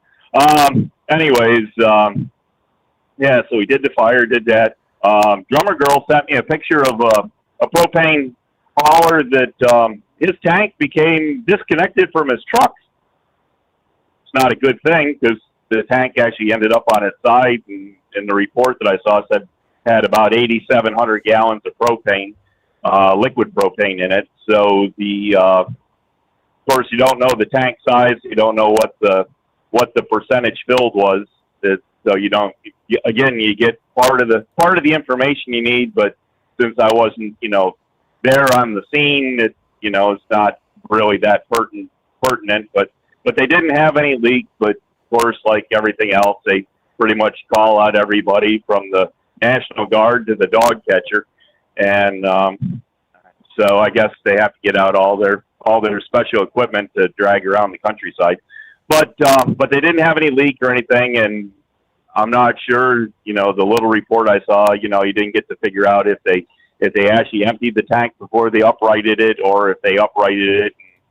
What they were able to do with it. But anyway, so glad nothing bad came out of that. But if you remember, there was it's probably been 10 years now. It's harder to believe it's been that long. There was one that came disconnected up there in the Philadelphia area. Ranger actually called in about it there because it screwed him up one night going to work or on his run or something. and that actually left out of the oil refinery that I load at up there in Delaware. And anyways, that one, I think the whole fifth wheel frame itself came off that truck, but the tank itself rolled over, and in the point, that tank actually had a rupture.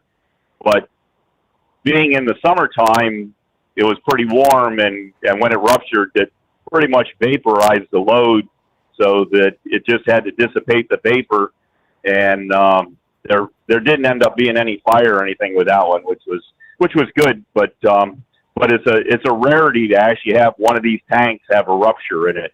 If anything normally happens, the piping or a valve will get broken off, and that'll allow leakage.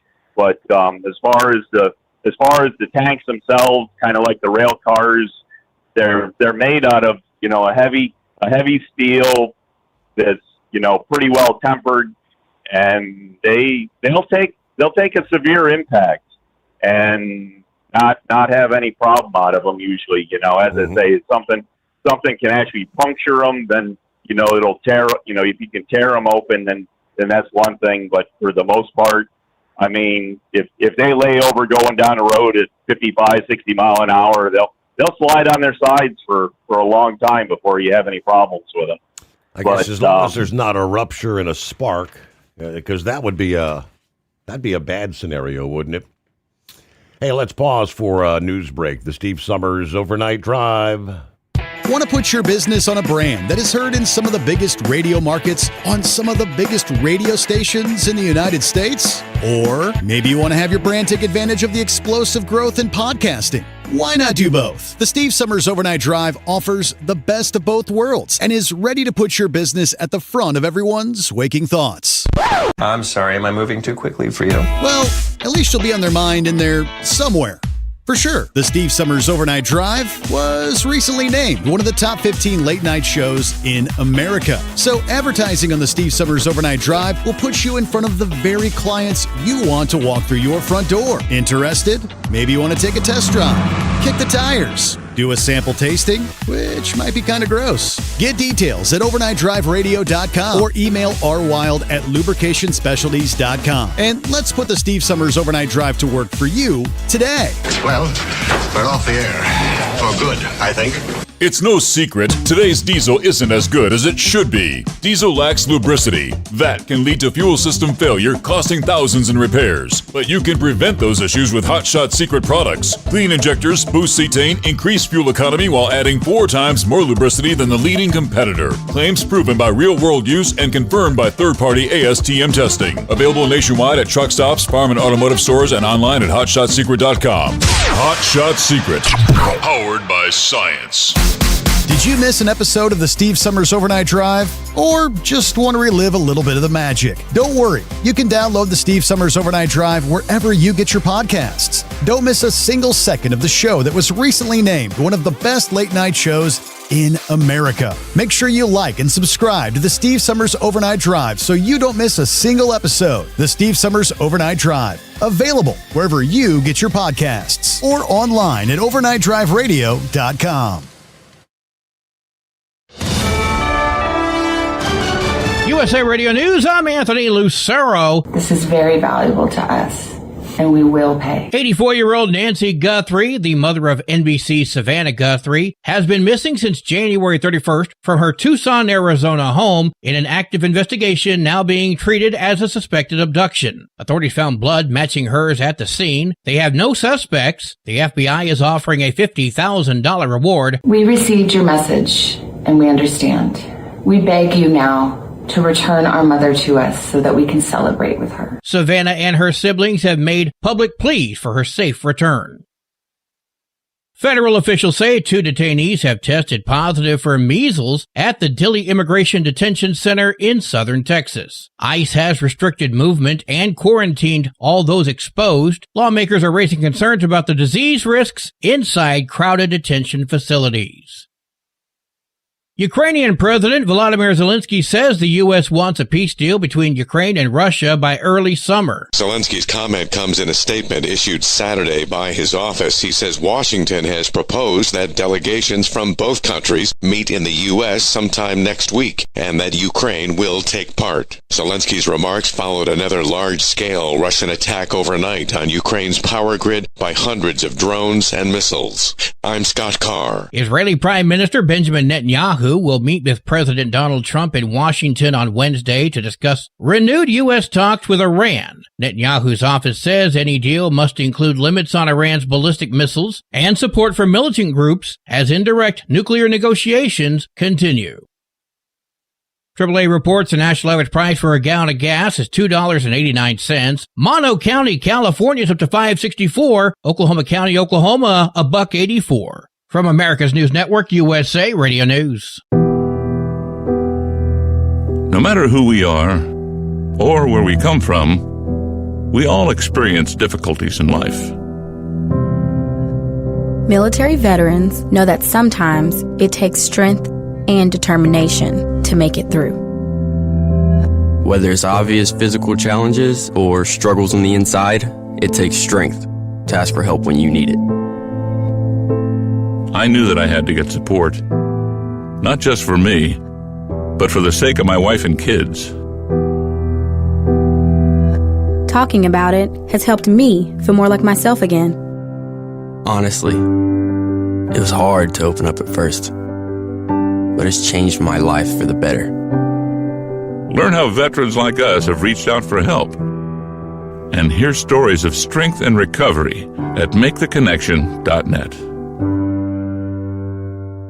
The Supreme Court will review Arizona's law requiring wine cellars to maintain an in-state storefront. The case could reaffirm that states cannot block out-of-state businesses from shipping products under the Constitution's Dormant Commerce Clause.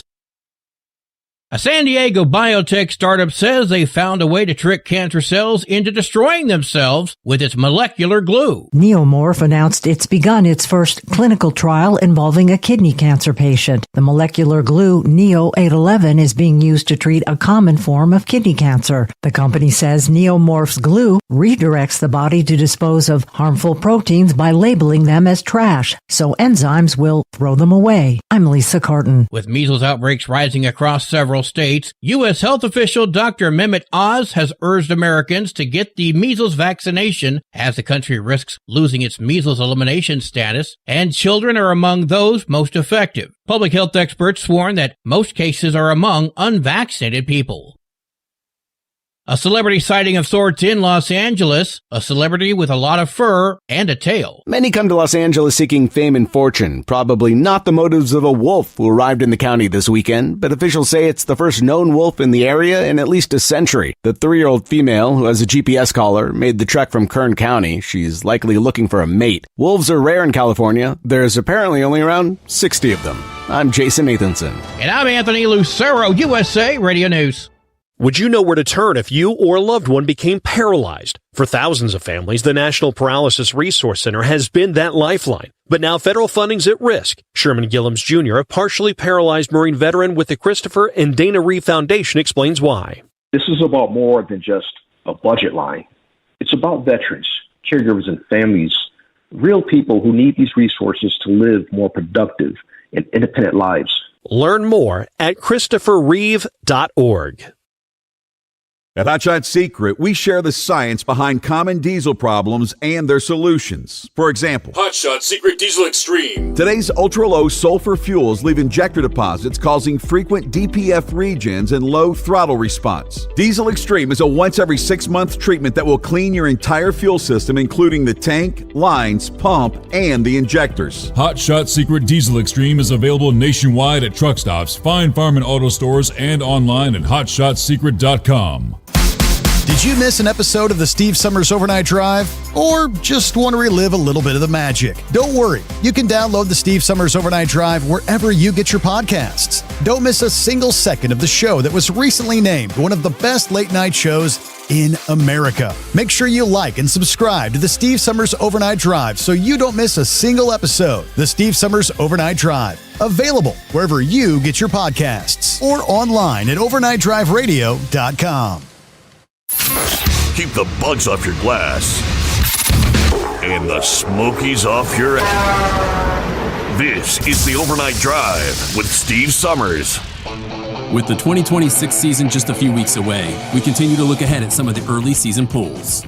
Coming to you from the NTPA headquarters in Marion, Ohio, this is the NTPA Overnight Report. I'm Greg Hunter.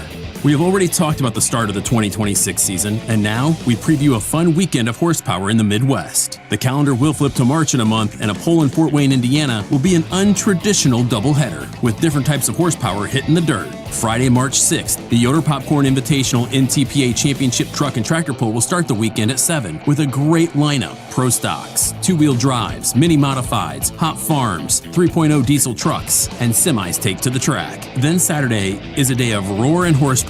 At 1, full-throttle monster trucks hit the track with side-by-side racing, wheelie competition, and the fan-favorite freestyle competition. After that show, grab dinner and come back for more pulling action at 7. The same 6 classes from Friday return Saturday to put on a show. After a night of pulling, you can make a 4th trip into Memorial Coliseum for another round of full-throttle monster trucks on Sunday starting at 2. If you're a little lost, here you go. Friday it's pulling at 7, Saturday at 1 monster trucks. Then at 7 more pulling, and then you can wrap up the weekend Sunday at 2 with more monster trucks. And since we're all pulling fans, just know this weekend is the first outside of the state of Florida, and it's indoors, so you can get the thrill of truck and tractor pulling in the comfort of a climate-controlled arena.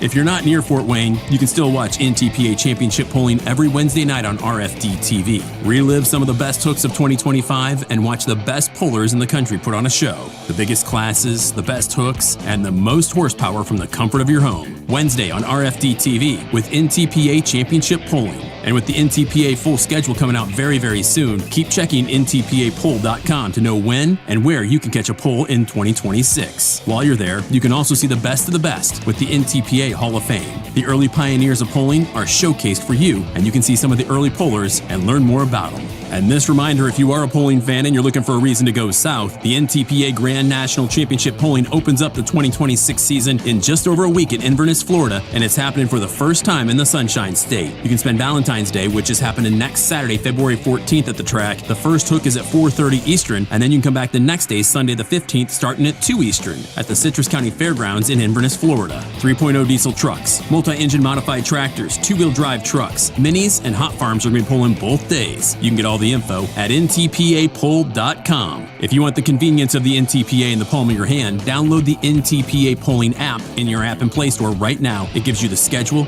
and even up-to-date results as the poll happens. This has been the NTPA Overnight Report. I'm Greg Hunter. Remember, pull hard.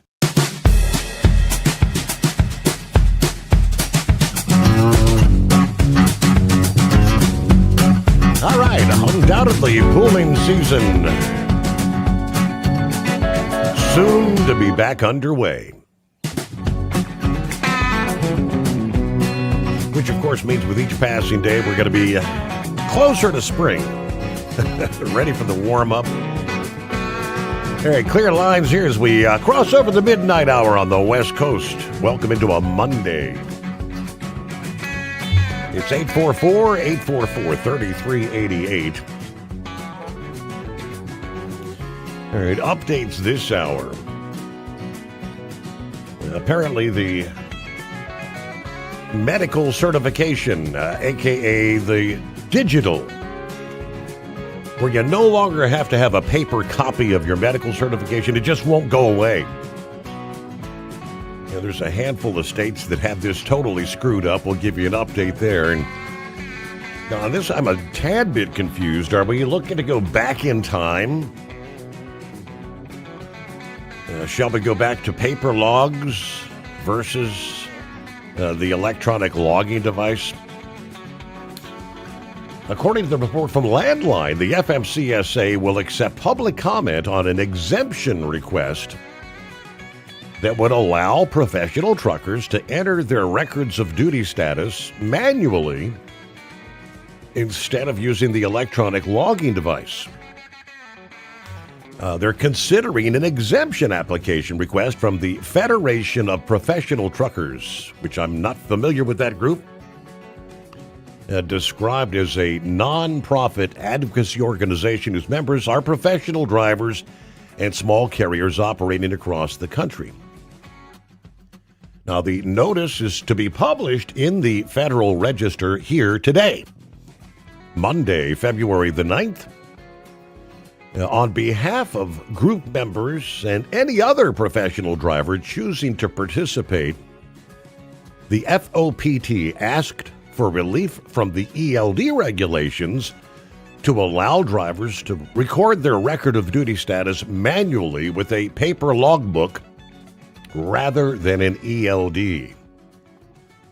Now, they're arguing that using paper logbooks to record record of duty status should be allowed because they are enforceable, and paper logs are understood by enforcement officers nationwide. Now, they also point out that ELD rules place disproportionate financial burdens on smaller carriers. The FOPT further states the ethical limitations and frequent malfunctions highlight the continued necessity of paper alternatives, and that Executive Order 12866 requires agencies to avoid unnecessary regulatory burdens when reasonable alternatives exist. Now, that was stated by the FMCSA in the notice. The FOPT believes the exemption would not compromise safety because FOPT would provide members education to ensure accuracy in paper record of duty status completion.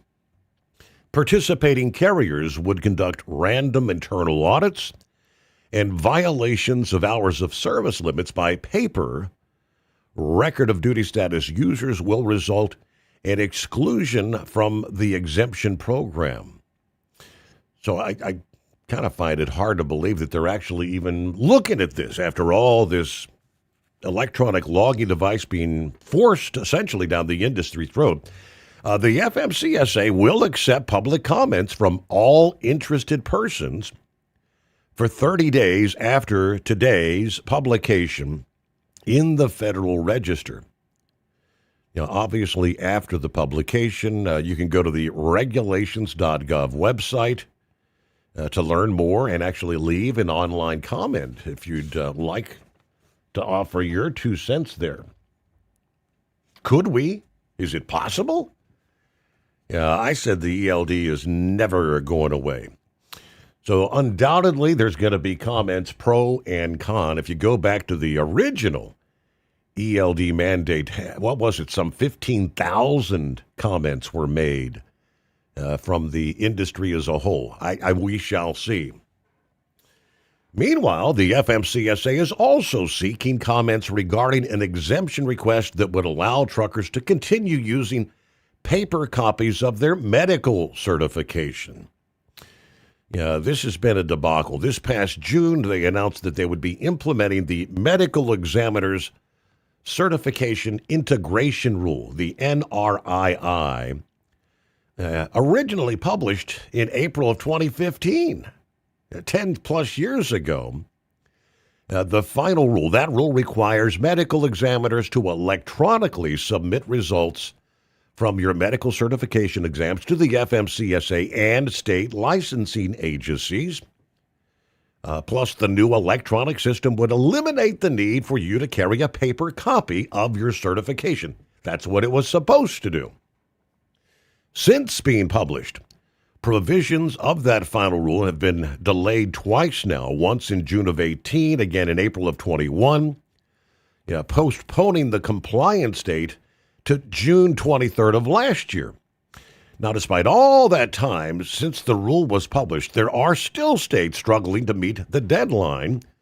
That was last year, which prompted the FMCSA to issue a waiver back in July, allowing drivers to continue using a paper copy for up to 15 days after the exam date. The next month, they modified the waiver to allow the use of a paper copy of the medical certification for up to 60 days after the exam. Now, that waiver has since been extended twice. Once in October and again last month, as there are still 8 states yet to fully implement the new regulations. Alaska, California, Kentucky, Louisiana, New Hampshire, New Jersey, New York, and Oklahoma. This current waiver is set to expire on April 10 right now. Last month, the Commercial Vehicle Safety Alliance petitioned the agency to issue guidance to commercial motor vehicle enforcement officials, stating that the paper copies of exams are permitted to demonstrate medical certification. Right now, the FMCSA website provides guidance for the medical examiners, drivers, and carriers on the matter and states they should continue to follow the prior paper-based procedures to ensure drivers are licensed in those non-compliant states are not negatively impacted by that state's non-compliance. They, however, does not provide guidance to law enforcement officials. In the letter, the group requested the FMCSA instruct enforcement officials to allow truckers to use a paper copy of their medical certification until all the issues surrounding this has been resolved and all the states are fully compliant. So in response, the agency said they were unable to issue guidance requested by the CVSA because that would conflict with the regulations that are in effect, which are binding on regulated entities. As a result, the FMCSA has treated the group's request as an application for exemption and has opened a 30-day public comment period. Now, if granted, that waiver would be effective for 1 year and permit you, drivers, to use a paper copy of their medical card for up to 60 days from the date the certificate was issued. Now, this one is already published, I believe, in the docket, or it may be today. Let's see, regulations.gov, of course, the website, the docket number, FMCSA-2026-0265. Now, it says here comments must be submitted by March the 9th. So this, today, February 9th, I'm assuming maybe that was published in the Register Friday. All right. Yeah, everything going back. Why is it with these government programs, legislation, you've had 10 years, 10 full years for these states to get their ducks in a row. The computer is updated with the filing to actually do this electronically. 10 years and it's still a debacle. Okay, so not surprisingly, I thought you might have some thoughts on that. Am I understanding that right? They're looking to go back to paper logs entirely? I think so. I think they are discussing it right now, whether on the waiver, whether it's going to be temporary or whether they are going to start giving full exemptions on that, is the way I understand it in a couple of things that I've read on this now. All they have to do is go back to map 21 when they were discussing the e-logs and listening to the FMCSA, and how they were, they had the town hall meetings and stuff, and they were asking at that point in time about, during the town hall meetings about the opinions on this. And the ATA stood right there and said that our companies look at this as leveling the playing field. There was never safety anything about it. The MAD and Crash said that it would stop people from cheating on logs. And even that, they didn't discuss safety about it or anything else about it. They just said, it would help prevent people from cheating on logs. Well, now the big thing is just turn the damn thing off and go on paper logs. 7 days later, turn it back on with so many of these e-logs to where you have to, verify that if it's broken, that it's repaired or whatever. I just went through I went through 2 DOT checks here in the last 60 days, and paperwork wise, and government is not, the officials are not that happy with it. DOT, they never have been. I asked the guy, I said, one of the inspectors there up in Iowa, I said, how many people would you say that comes across this scale does not have an active ELD? He said probably 70% of the people. They're down for whatever reason. They're broken. Something.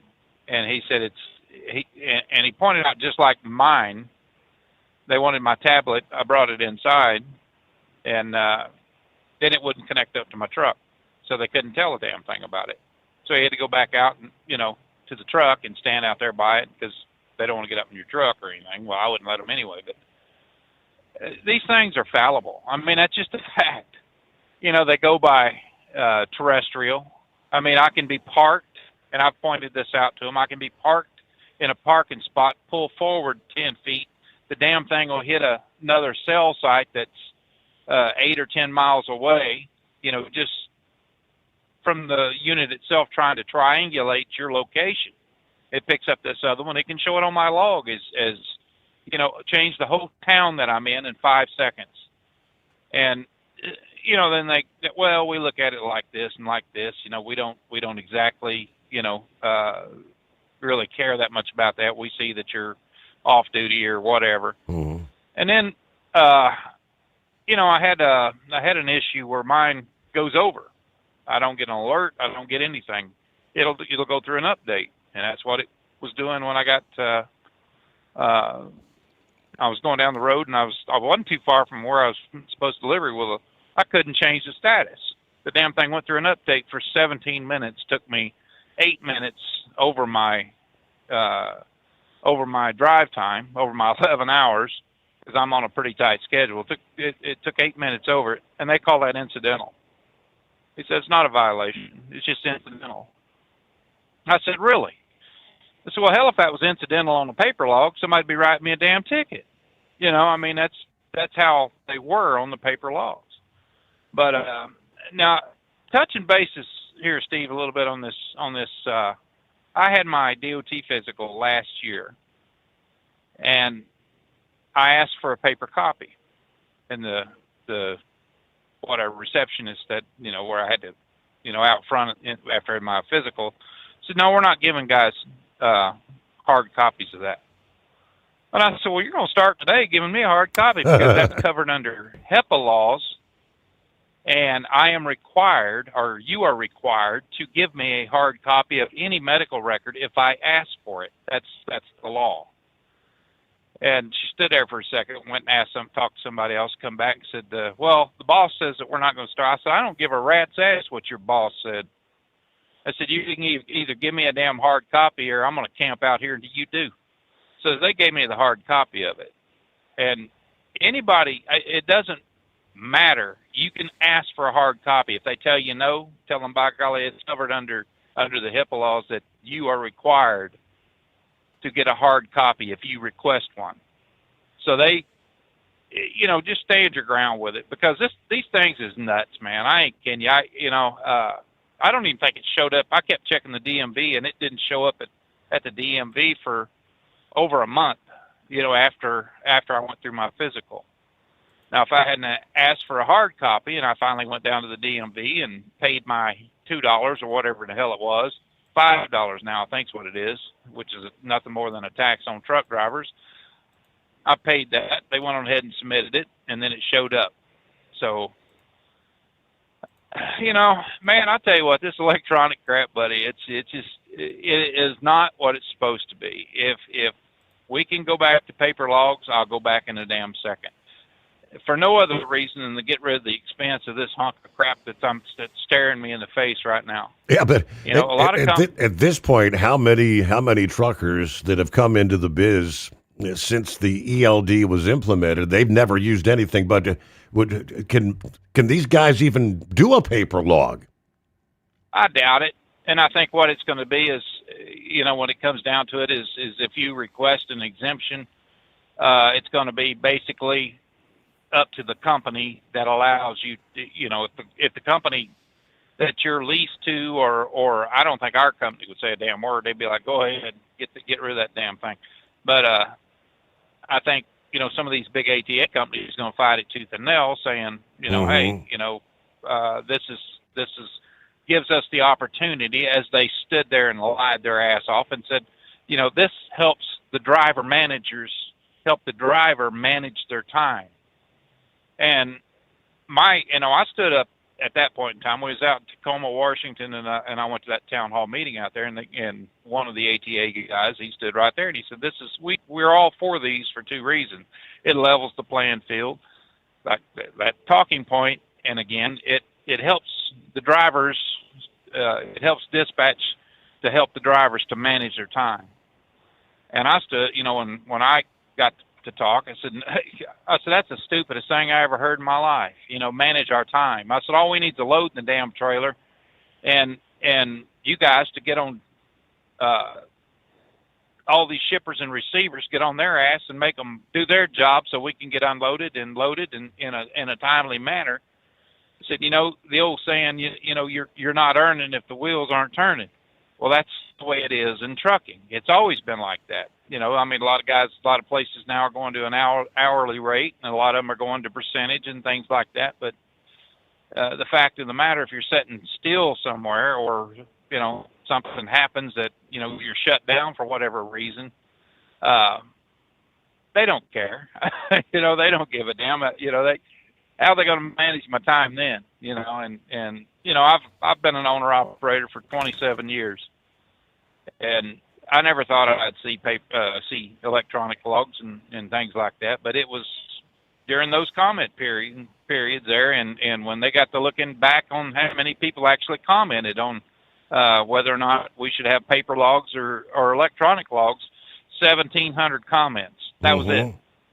Out of millions of drivers, only 1,700 took the time to get off their sorry butts and actually make a comment about it. And I would say probably half of those were for it. So, it's I don't know, man. I tell you, this industry is just going nuts, and they should have always had a waiver on this. And it ain't about people wanting to cheat on their damn log. It's about the added expense and this crap of I don't know, just the simple fact that you're constantly staring at this damn clock. If that's not a distraction, I don't know what the hell is. But you know what I'm saying, man? It's going to be you're watching the long haul. Tick, tick, tick, and I've got too many miles to go and not enough time to get there. And you push the envelope. All right, news on the Steve Sommers Overnight Drive, brought to you by Industrial Injection, serving Cat, Cummins, Detroit, and more. Fuel injection, turbochargers, and complete engine solutions. The knowledge you trust, the quality you depend on. Industrial Injection. USA Radio News, I'm Anthony Lucero. The Seattle Seahawks dominated the New England Patriots 29-13, earning their second Lombardi Trophy. A relentless Seahawks defense recorded 6 sacks and 2 interceptions, leading the team to the first NFL summit since 2014. Representative Andrew Garbarino, Republican from New York, will lead a House Homeland Security Committee hearing Tuesday on immigration enforcement that includes accountability for recent ICE actions that have drawn controversy and criticism, including the fatal shootings in Minneapolis. Top officials from ICE, CBP, and USCIS are set to testify as lawmakers push for oversight of training and use of force. U.S. skiing legend Lindsey Vonn, age 41, crashed just seconds into the women's Olympic downhill in Cortina while racing on a recently ruptured ACL. She was airlifted off the course and underwent surgery for a broken left leg and is now in stable condition. From America's News Network, USA Radio News. Business owners, are you paying high phone bills for old school systems and lousy service? StrongTel cuts your phone bills in half and turns every phone you own into a feature-rich business system. Sean Roddy, CEO of Hennings Brothers Drilling, had this to say. We've been a StrongTel customer for over 10 years. It's great. It even includes an intercom with video to our equipment yard. I can watch live from anywhere with my smartphone. I'd recommend StrongTel to anyone. Never miss a customer call again with your StrongTel business system. StrongTel is a proud iTex partner and always welcomes your iTex dollars. You'll get award-winning StrongTel service, a business-class phone system, and cut your phone bill in half. Visit StrongTel.com. That's StrongTel, StrongTel.com. StrongTel.com. It's StrongTel.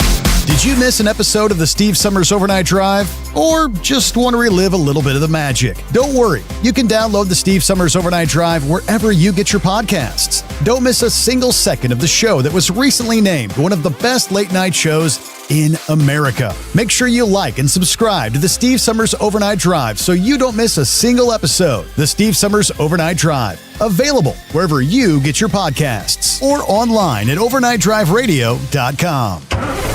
TEL's Independent Owner-Operator Program gives you the power to operate under your own authority or choose the carrier you want to run for. Drive a new truck with full factory warranties, solo or team. TEL has a lease that fits your business. Call us at 866-404-6289 or visit tel360.com and use promo code OVERNIGHT100. Like the men and women who power America, the people at Hot Shot Secret work hard and play harder. We're the fastest growing diesel and oil additive brand in the country. We solve problems. We protect engines. We save you money. And more importantly, time. Hot Shot Secret, powered by science.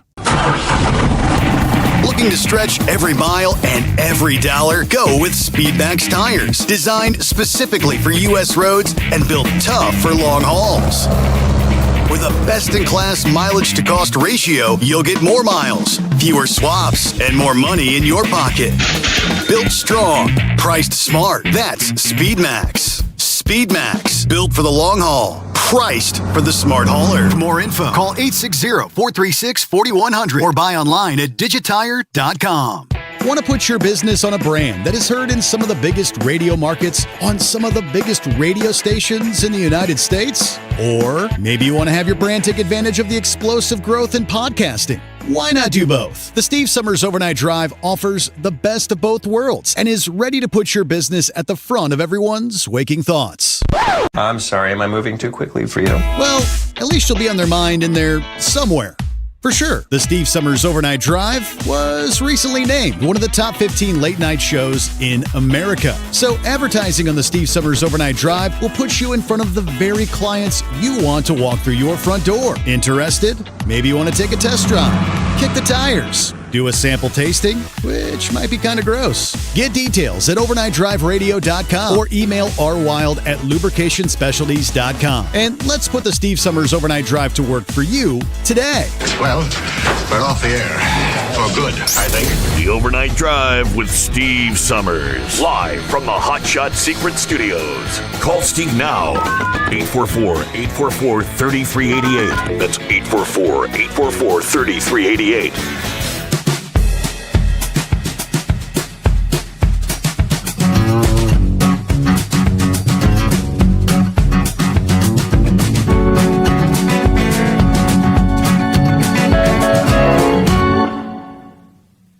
Back at it here on a Monday. All right, greatest day of the week. 844-844-3388. All the online detectives trying to dissect and solve the mystery of the missing Nancy Guthrie. Apparently there's a bunch of not understanding individuals thinking they should be able to track her via her pacemaker. And they explain. Most of us know a pacemaker. Small device about the size of a matchbox. Implanted under the skin in the chest. The job is to regulate the heart. Yeah, when it beats too slowly or misses beats or becomes irregular. The battery typically lasts anywhere from 5 to 15 plus years. Is programmed by a cardiologist.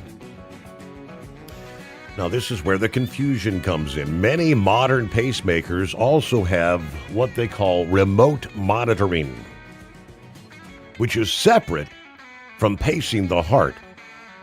This uses a home transmitter, a small bedside device, kind of like a clock radio, or a phone app to send medical data like heart rhythm, device status, and alerts to a doctor's office over the internet or cellular. Now, if Nancy Guthrie was moved out of range of her home transmitter, or whatever device or app that was paired for remote monitoring, the pacemaker would stop sending new data to the doctor's office until it reconnected. This happens because the pacemaker can only communicate over a fairly short distance. I'd kind of wondered about that. It says normally like 6 to 10 feet. Yeah, once a patient is taken away from that setup, the connection breaks. Now, the heart pacing continues working inside the body. The pacemaker's still working. So, yeah, the remote data reporting, though, that is stopped due to distance. Now, some say, well, what about her Apple Watch? The Apple Watch is a separate personal health tracker. It measures things like heart rate and ECG using its own sensors. It does not connect directly to a pacemaker, and it does not send pacemaker data to doctors. Any mention of Apple devices refers to the phone acting as the hub for remote monitoring via the pacemaker manufacturer's app, not the Apple Watch tracking the pacemaker. And, of course, initial reports were her phone, her keys, her purse, everything was still in the home, just no Nancy. So, bottom line, there is no GPS, no live tracking, no way to follow someone through a pacemaker. Yeah, the disconnect, though, does help them narrow the timeline, but not the location. They kind of try to explain that there. So, all right, Hippopotamus, welcome back. Yeah, so probably the only thing they could do is actually walk around with their phone and, or travel around with their phone and actually see if, through the neighborhood or whatever, and actually see if you could get the phone to reconnect to the pacemaker. Yeah. That would be the only way to be able to do that, because as you said, the watch can monitor the app, but the app is on the phone, and, the phone has to be within certain proximity of the pacemaker. But, so anyways, you touched on these paper logs and the medical card net. Yeah. So my thing with the paper and electronic logs is, yes, I like to see it go back to paper because I know how to do the paper. You kind of touched on the subject that how many people are in this industry now that can't do the paper. Right. But would that be a good thing? Because that would be another way to sort out the people that actually can't read and be able to comprehend the log to be in a violation when they got to the inspection. So maybe it would be a good thing, because maybe it showed that people actually had, the ability to comprehend signs, language, be able to read bill ladings, and actually be able to do things where, the electronic device is a stupid person's device. You just push the button and make it go. Kind of like driving an automatic truck instead of having the manual transmission. I will say in traffic, I like the automatic truck. I drove one for a little bit. It's nice being in traffic, stop and go traffic with an automatic, not wearing out your left leg on the clutch. But anyway, so I think the biggest there's two problems with the electronic logs if they went to paper. Is number one, companies do not have safety and compliance offices to actually be able to maintain and, follow up on paper logs from drivers that are probably going to be very inaccurate because people don't know how to do them. So they don't have the manpower, and companies have gotten used to having the smaller staff in their safety and compliance department, because the electronic logs check themselves.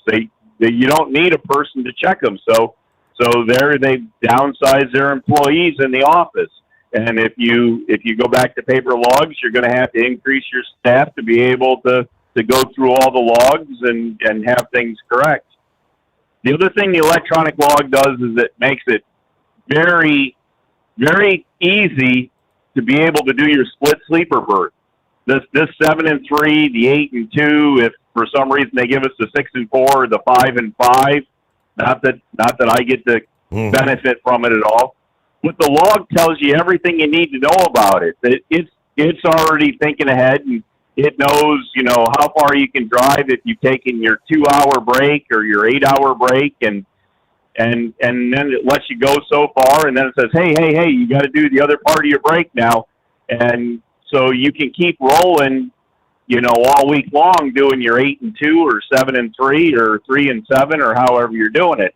So if you're trying to figure out on paper log, and I've tried to work with people on it, after about the second or third day, it starts to get to be confusing, and trying to keep track of when you're supposed to stop or go. And I think if people are using the split logs, that they'll run into more trouble being on paper logs than if they stayed on electronic logs. And usually those people are actually staying pretty well in compliance with doing the split sleeper berth.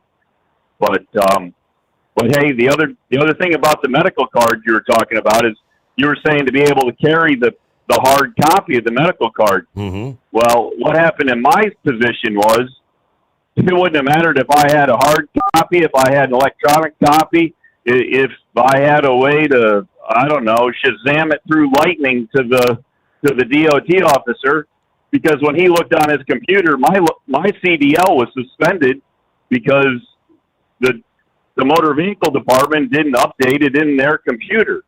So it downgraded my license from having an active CDL to being just a normal operator's license to not drive more than a pickup truck. And it would not depict to the law enforcement the reason. It wouldn't say medical certification. Nope. Or okay. Nope. It just says suspended. Not available, and it wouldn't have mattered whether it was a DUI or a medical card or not stopping for a pedestrian in a crosswalk. So having a hard copy with me would do me absolutely no good. But anyways, so there's that.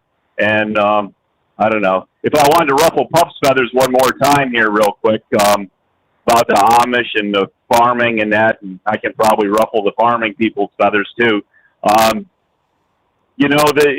roads weren't designed to have that type of equipment. These asphalt roads aren't designed to have non-pneumatic tires on them, and it makes it really, as Buckwheat called in there, you get a lot of the what they call wagon tracks. You get the ruts in the asphalt, especially in summertime. It pushes, and so you have either standing water in the ruts in the summertime, which causes hydroplaning, or this time of year you get the snow melt. With the salt and the snow, you get the snow melt during the day and refreezing overnight. Well, all that water just lays in the road. It doesn't run off the road, so it causes a lot of problems. And I know Puff's last response to me was, well, build better highways. And, well, we know what budgets, what the budgets have from the states to use, and they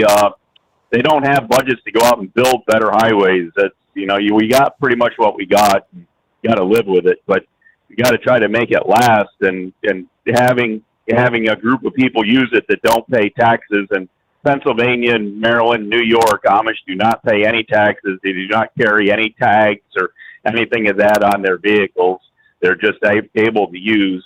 But my other thing goes to the farming community, which isn't just your normal old 30, 40 head of cows milking cows, and or your little you grow your farm to support your farm. It's these farmers out here that are growing thousands of acres of crops, and they're running their equipment up and down the road multi-miles at a time. And even some of these big manure spreading companies, there's actually contracted companies that spread manure, like there's contracted companies that do the grain harvesting.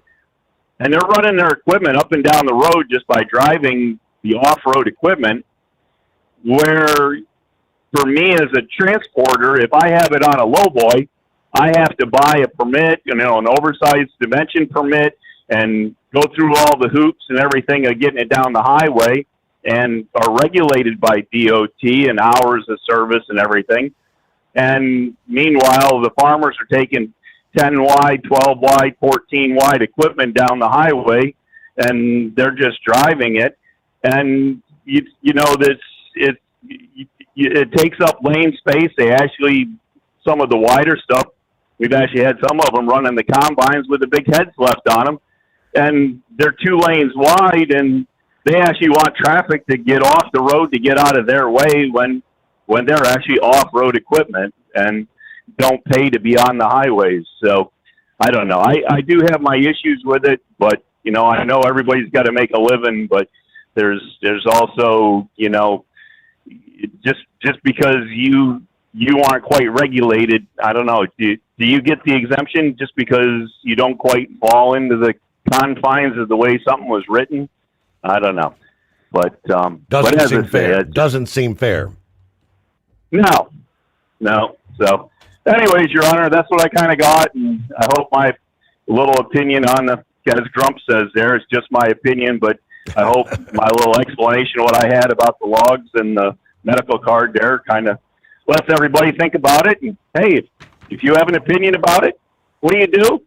I think you dial 844-844-3388 and tell Steve what your opinion is. That's right. Steve knows everybody has an opinion, just like they have what? We all have, yes. And we like differing opinions from time to time, right? All right, other industry headlines. I guess it sounds like here's another one bites the dust. Robert Bearden Incorporated, a Southeast regional trucking carrier, was acquired by Paladin Capital back in 2012. Paladin Capital has since filed for Chapter 11 bankruptcy protection on January 26. Robert Bearden Incorporated, the Cairo, Georgia-based company, filed their voluntary petition on January 26th in the U.S. Bankruptcy Court for the Middle District of Tennessee, listing between 1 and 49 creditors. The debtor estimated both assets and liabilities in the range of $0 to $50,000, indicated that funds may be available for distribution to unsecured creditors. Now, as of early February, the FMCSA records listed the company with 143 power units and 128 drivers. It showed it maintained active interstate operating authority at the time of the bankruptcy filing. But in a number of Facebook posts circulating among trucking industry groups, one user identifying as a company driver said employees were informed that Robert Bearden Incorporated had gone bankrupt and that drivers were being routed to Mobile, Alabama, and Valdosta, Georgia, to return trucks. Again, that was from Freight Waves, published on Friday. And, of course, that they updated that to specify that Robert Bearden Incorporated was acquired by Paladin Capital in 2012. About 11 before the hour. 844-844-3388. Hello to Ken, checking in this morning. He chimes in and said, we've picked up a Friday refrigerated warehouse account. Call last week said they had 40 pallets. The regular area route driver scheduled, plus I was told to grab the balance. It was supposed to be ready after 1,300 hours. So the regular guy hit the door at 13:30. I showed up at 1,400 hours, checked in. The office lady's rather nasty, saying, why are you here? And I told her, well, you said you had 40 pallets. To which she said, well, we double stacked. I asked again to make sure, and she double checked. I had a hard 1,600 hours pickup, and I couldn't come back. First driver sat there 2 hours to load. This is unacceptable for us. I'll be interested to see how this plays out. Rarely do we have accounts that Big Brown has us wait. All right, back after this, the Steve Sommers Overnight Drive. Want to put your business on a brand that is heard in some of the biggest radio markets on some of the biggest radio stations in the United States? Or maybe you want to have your brand take advantage of the explosive growth in podcasting. Why not do both? The Steve Sommers Overnight Drive offers the best of both worlds and is ready to put your business at the front of everyone's waking thoughts. I'm sorry, am I moving too quickly for you? Well, at least you'll be on their mind in there somewhere. For sure, the Steve Sommers Overnight Drive was recently named one of the top 15 late-night shows in America. So advertising on the Steve Sommers Overnight Drive will put you in front of the very clients you want to walk through your front door. Interested? Maybe you want to take a test drive, kick the tires, do a sample tasting, which might be kind of gross. Get details at overnightdriveradio.com or email rwild@lubricationspecialties.com. And let's put the Steve Sommers Overnight Drive to work for you today. Well, we're off the air. For good, I think. Like the men and women who power America, the people at Hot Shot Secret work hard and play harder. We're the fastest growing diesel and oil additive brand in the country. We solve problems. We protect engines. We save you money. And more importantly, time. Hot Shot Secret, powered by science. Truckers, meet the SpeedMax Pro Max, the tire built for serious hauls and serious peace of mind. With rugged construction and performance you can count on, Pro Max is made for the long road ahead. And here's the best part. It comes with an 8-year warranty. That's right, 8 years of confidence, mile after mile. Ask SpeedMax. Drive far. Drive strong. For more info, call 860-436-4100 or buy online at digitire.com. At TEL, we know what it takes to succeed as an owner-operator because we were founded by one. The big secret? Affordable new trucks. New equipment keeps you moving, improves cash flow, and delivers reliability. For over 20 years, we've helped drivers take the next step in their careers. Call TEL at 866-404-6289 and use promo code OVERNIGHT100. We look forward to meeting you. Did you miss an episode of the Steve Sommers Overnight Drive? Or just want to relive a little bit of the magic? Don't worry, you can download the Steve Sommers Overnight Drive wherever you get your podcasts. Don't miss a single second of the show that was recently named one of the best late-night shows in America. Make sure you like and subscribe to the Steve Sommers Overnight Drive so you don't miss a single episode. The Steve Sommers Overnight Drive, available wherever you get your podcasts or online at overnightdriveradio.com.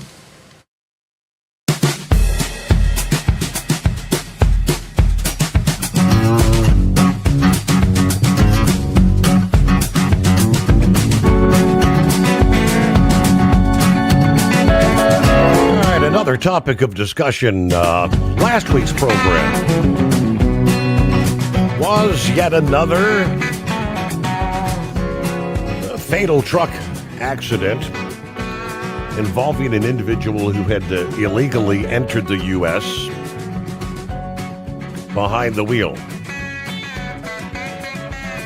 And yes, it has captured the attention of the Department of Transportation. Transportation Secretary Sean Duffy cited this latest crash as another example of unfit, unvetted truck drivers using a non-domiciled CDL to get behind the wheel of an 80,000-pound commercial motor vehicle.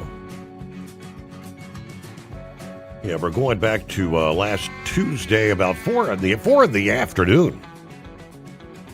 Indiana State Route 67 involving the 30-year-old Bekjan Beshakiv, who received a non-domiciled CDL in Pennsylvania.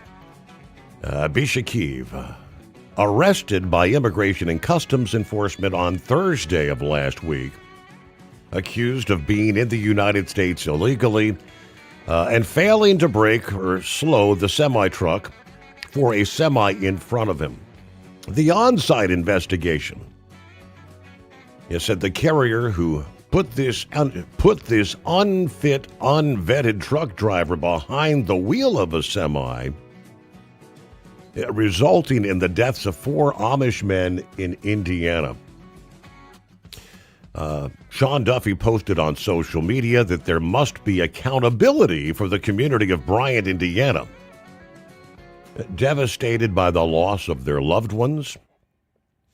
According to the DOT and the Department of Homeland Security, Bishakiv was traveling eastbound on 67, failed to brake for another slowed semi in front of him. Homeland Security said initial reports were that the truck swerved into the westbound lane, collided with a van that was carrying as many as 15 passengers, 4 killed in the crash, which is being investigated by the Jay County Sheriff's Department and the Jay County Coroner's Office. ICE then issued an immigration detainer on February 5. He is expected to remain in custody pending immigration proceedings. But this is just the latest fatal crash to involve truck drivers who were issued non-domiciled CDLs or accused of being in the country illegally. Right now, the DOT is continuing their efforts to clean up the non-domiciled CDL process, which is obviously a mess out there. All right, final hour coming up here. Clear lines at 844-844-3388. This update on the Steve Summers Overnight Drive brought to you by Industrial Injection, heavy-duty diesel parts and solutions from injectors and pumps to turbochargers and engines, built for the trucks that cannot afford downtime. IndustrialInjection.com. Did you miss an episode of the Steve Summers Overnight Drive? Or just want to relive a little bit of the magic? Don't worry. You can download the Steve Summers Overnight Drive wherever you get your podcasts. Don't miss a single second of the show that was recently named one of the best late-night shows in America. Make sure you like and subscribe to the Steve Summers Overnight Drive so you don't miss a single episode. The Steve Summers Overnight Drive. Available wherever you get your podcasts or online at overnightdriveradio.com. Truck downtime costs you money. One hidden killer on Cummins ISX 15 engines is weak injector cups. When they leak, coolant gets into the cylinders and suddenly you're facing a big repair bill. Industrial Injection has the fix. Our Torque Lock Injector Cup Kit with a threaded Torque Lock design. These cups stay sealed for good. No more coolant leaks. No more surprise downtime. Keep your truck on the road. Ask your shop for Industrial Injection Torque Lock Injector Cups today. Winter is here. When the temperature drops, so does your truck's performance. Avoid fuel gelling by using Hot Shot Secret's EDT Plus Winter Defense, a 7-in-1 fuel booster and anti-gel that improves cold weather performance. The 7-point cetane boost decreases DPF regens and increases fuel economy. Be confident that your engine is running smoothly and trouble-free, even in the coldest temperatures. Hot Shot Secret EDT Plus Winter Defense, available at Pilot Flying J, Amazon, O'Reilly Auto Parts, and HotShotSecret.com. Hot Shot Secret, powered by science. Your factory fuel filter is letting you down. AirDog heavy-duty diesel fuel systems don't just filter your fuel. The AirDog fully optimizes your truck's fuel system for peak efficiency. The factory-provided filter simply removes particulates and water from fuel. The AirDog system removes all contaminants, including entrained air, water, and particulates, and feeds the engine pump with optimal pressure. Check out airdogdiesel.com to learn how you can capture every bit of performance and efficiency from your fuel system. USA Radio News, I'm Anthony Lucero. Investigators in Tucson continue searching for 84-year-old Nancy Guthrie, believed abducted from her home. A ransom note demanding $6 million in Bitcoin and a follow-up message are being examined by the FBI. No suspects have yet been identified. Authorities are urging anyone with tips to come forward as concerns grow for her health. Senator Adam Schiff is criticizing President Trump's call to nationalize elections. On ABC's This Week, the California Democrat accused the president of trying to suppress votes. If he loses the vote, and I think the Republicans now expect they'll get a real drubbing in the midterms, he's prepared to try to take some kind of action to overturn the result, and we really shouldn't question that. Trump says federal involvement may be needed if states cannot run elections fairly, and repeated claims of past fraud. A Hudson Valley man will avoid jail time after pleading guilty last week to reduce charges for threatening House Democratic leader Hakeem Jeffries. 35-year-old Christopher Moynihan of Dutchess County, arrested in October for threatening the Brooklyn Democrat, accepted a plea deal that reduced the charges from a felony to a misdemeanor. He'll be sentenced to 3 years probation on April 2nd. The Albany Times-Union reports Moynihan was one of at least a dozen Hudson Valley residents who were charged in the January 6th riot on Capitol Hill and later pardoned by President Trump. I'm Larry Kofsky, NBC News Radio. Russia's investigative committee is accusing Ukraine of involving in the shooting of a Russian general. General Vladimir Alexiev was wounded in a Moscow apartment building and is recovering following surgery. Authorities say a suspect was arrested in Dubai after fleeing Russia. AAA reports the national average price for a gallon of gas is $2.89. Mono County, California is up to $5.64, while Oklahoma County, Oklahoma is $1.84. From America's News Network USA Radio News. Commerce moves fast. Your business should too. If you're not on the first page of search results, you're losing customers. Out of sight, out of mind is true. Don't let that be you. iLocal.net has helped local businesses dominate search results since 2009. For a limited time, iLocal.net is offering a free website analysis to improve the online presence of your business. Local business owners across the U.S. turn to iLocal.net to improve their search engine rankings. Search engines are constantly changing their algorithms. You need the professionals who know how to use those changes to benefit your business. Don't hope for new customers. Get found and be chosen. Call 888-699-2407 for your free website analysis. Don't wait. Call 888-699-2407. That's 888-699-2407. For your free website analysis, call 888-699-2407. Lawmakers and activists in Florida and Ohio are pushing proposals to cap out, cut, or even eliminate property taxes. Critics say doing so would force huge increases in sales or income taxes and could strain funding for schools and local services if new revenue is not located. An Arizona man is in custody after he allegedly shot a state trooper during a SWAT operation in Phoenix. DPS says SWAT troopers were serving, quote, a high-risk search warrant to Darrell Bell on Thursday when two women saw troopers approaching and ran inside to tell him. Bell allegedly began to shoot at the SWAT officers, hitting one in the shoulder. The suspect was shot by officers and was sent to the hospital. Bell was released from the hospital Saturday and is booked on several felony charges, including 18 counts of attempted murder. I'm Jim Forbes. Two West Virginia National Guard members shot in a November ambush near the White House will be receiving Purple Hearts. Sarah Beckstrom passed away. Staff Sergeant Andrew Wolf is still recovering. The suspected shooter, an Afghan national, has pled not guilty. A new study says menopause is tied to changes in brain structure, mental health, and sleep. The University of Cambridge study also shows menopause could cause higher levels of anxiety and depression. Researchers found reduced gray matter in several areas of the brain in women who had gone through menopause. The study also found that postmenopausal women are more likely to report insomnia, reduced sleep, and ongoing tiredness. I'm Lisa Carton. And I'm Anthony Lucero, USA Radio News. What if the music stopped? If the familiar voices were silenced? If there were no breaking news updates? What if your companion and connection to your community came with a monthly fee? Don't worry, we're free local radio with you wherever you go, celebrating 100 years and looking forward to the next 100. We are broadcasters. Text radio to 52886 and let Congress know you depend on your local radio stations. By the National Association of Broadcasters. At Hotshot Secret, we share the science behind common diesel problems and their solutions. For example, Hotshot Secret Diesel Extreme. Today's ultra-low sulfur fuels leave injector deposits causing frequent DPF regens and low low throttle response. Diesel Extreme is a once every 6-month treatment that will clean your entire fuel system, including the tank, lines, pump, and the injectors. Hot Shot Secret Diesel Extreme is available nationwide at truck stops, fine farm and auto stores, and online at hotshotsecret.com. Did you miss an episode of the Steve Summers Overnight Drive? Or just want to relive a little bit of the magic? Don't worry. You can download the Steve Summers Overnight Drive wherever you get your podcasts. Don't miss a single second of the show that was recently named one of the best late-night shows in America. Make sure you like and subscribe to the Steve Summers Overnight Drive so you don't miss a single episode. The Steve Summers Overnight Drive, available wherever you get your podcasts or online at overnightdriveradio.com. Because Channel 19's a little congested. Call Steve now at 844-844-3388. The Overnight Drive.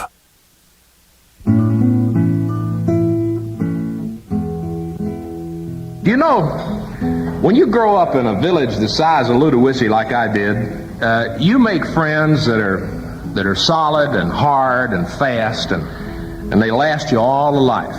We've lived in a lot of big cities around the countryside. We live in New York and Buffalo and all kinds of big places. And in the big towns, you make acquaintances. But in the little towns, in the villages of the United States, you make friends. And there's a big difference. And I grew up in a little town. And the family that I was closest to in Ludowici was the Fergusons. There was Mr. Bass Ferguson, who was the granddaddy of them all. There's Mr. Green Ferguson and his wife, Miss Agnes. And there was 9 Ferguson kids. And I grew up loving that whole family of Fergusons. And my closest friend was, and still is to this day, Raymond Coote Ferguson. Raymond and I was born on the same day, 10 minutes apart, and I literally grew up like a twin brother to Raymond Ferguson. We went to school together, and we hunted together, and we fished together, and we stayed in trouble together all our lives. Raymond stayed in more trouble than I did. Mr. Green or Mr. Bass or somebody was always hollering at him, "Damn it, Ray, get out of there. Damn it, Ray, don't do that." Or, "Damn it, Ray, come on over here." And we just naturally started calling him Damn it, Ray. Damn it, Ray Ferguson. It nearly about came his legal name. He got carried away. Damn it, Ray was and is my best friend. Now, Mr. Bass Ferguson, who was the granddaddy of the Fergusons, had a filling station and a store right down the road from Ludowici near a little town called Doctortown, a little community called Doctortown. Our store was about a quarter mile off the highway between Ludowici and Jessup. When you drove up to the store, off to the left was where folks would park when they'd come and they was going to visit for a while. And then off to the right, there was a little path that ran down around the side of that store, and it had a little 2-rail fence along there, and it was whitewashed. Mr. Bass had decorated that fence. He'd hung some tires on it and decorated the whole thing, whitewashed it all, and it was beautiful. One of the biggest gum trees in all of Long County, Georgia, sitting right alongside that little path.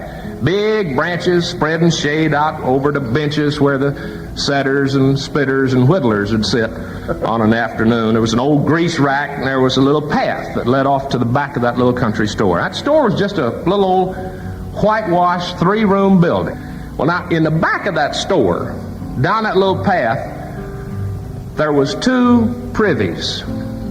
Now, since the Rainbow Filling Station, Garage, and Grocery Store was one of the few stops between Savannah and Jessup, well, Mr. Bass got the traffic from most of the log trucks that come by, and he'd get a carload of tourists every now and then. He got all the folks from Doctortown and Ludowici itself, and of course the Greyhound bus would stop there twice a day, Monday through Saturday, and 3 times on Sunday. Well, Mr. Bass had built 2 privies, 2 3-hole privies for the convenience of his patrons. Now, friends, let me tell you that a 2-hole privy was a sign of rich folks in Long County, Georgia. But 3-hole privies was unheard of. There wasn't another one in all of South Georgia.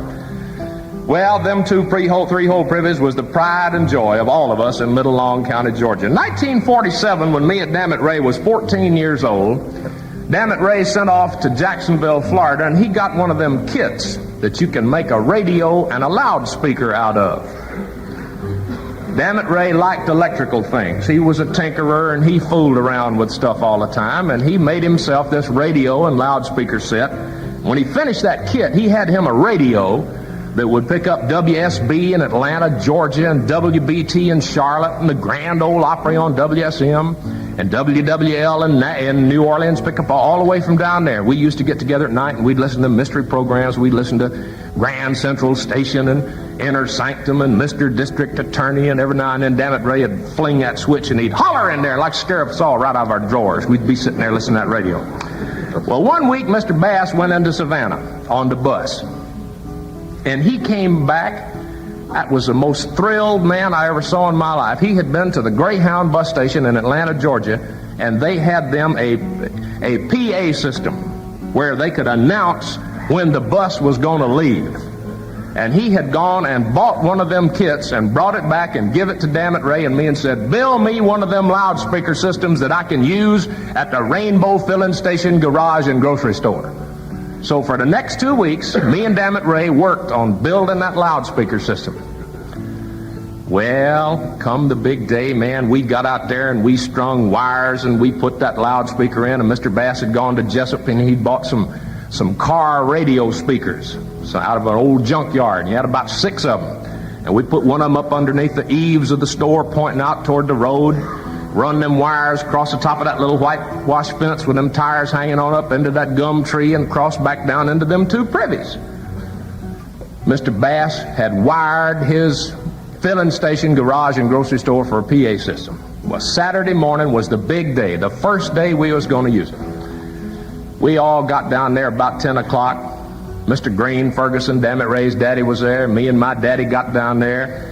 And you can't imagine, half of Long County, Georgia was there for the celebration. Man, it was going to be the first day that we was going to use the loudspeaker system. Well, about 10 o'clock we got there, and the first bus was due in at 11, and we all wanted to be there early so we wouldn't miss anything. Folks were milling around and drinking them knee-high sodas, and there was a few fellers that had started a little bit early on some of that wonderful corn whiskey that's made down there.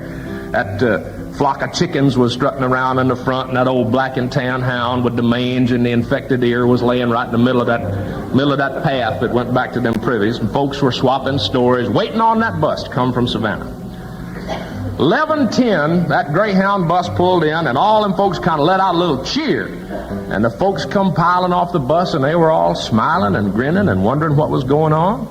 And that bus driver got off, and we told him what was happening, and he was as thrilled as we were, because he's from Drawdy, Georgia, his own self, and that ain't as big as Ludowici. So he was delighted. Well, we was all standing around there, and they was drinking them soda pops and having a time, and me and Dammit Ray was manning the microphone inside the Rainbow Filling Station garage and grocery store. And about 4 or 5 minutes before that bus was due to leave, we seen the most hugest fat lady go walking down that path toward that little 2-3 hole privies back there. She had on a yellow dress with orange and brown flowers all over it. She had on one of them Carmen Miranda hats, had bananas and apples and grapes all sticking out of the top of it, had about a number 6 wash bucket size purse on her arm, and she was going to be the first one to hear the loudspeaker system. And we watched her real good.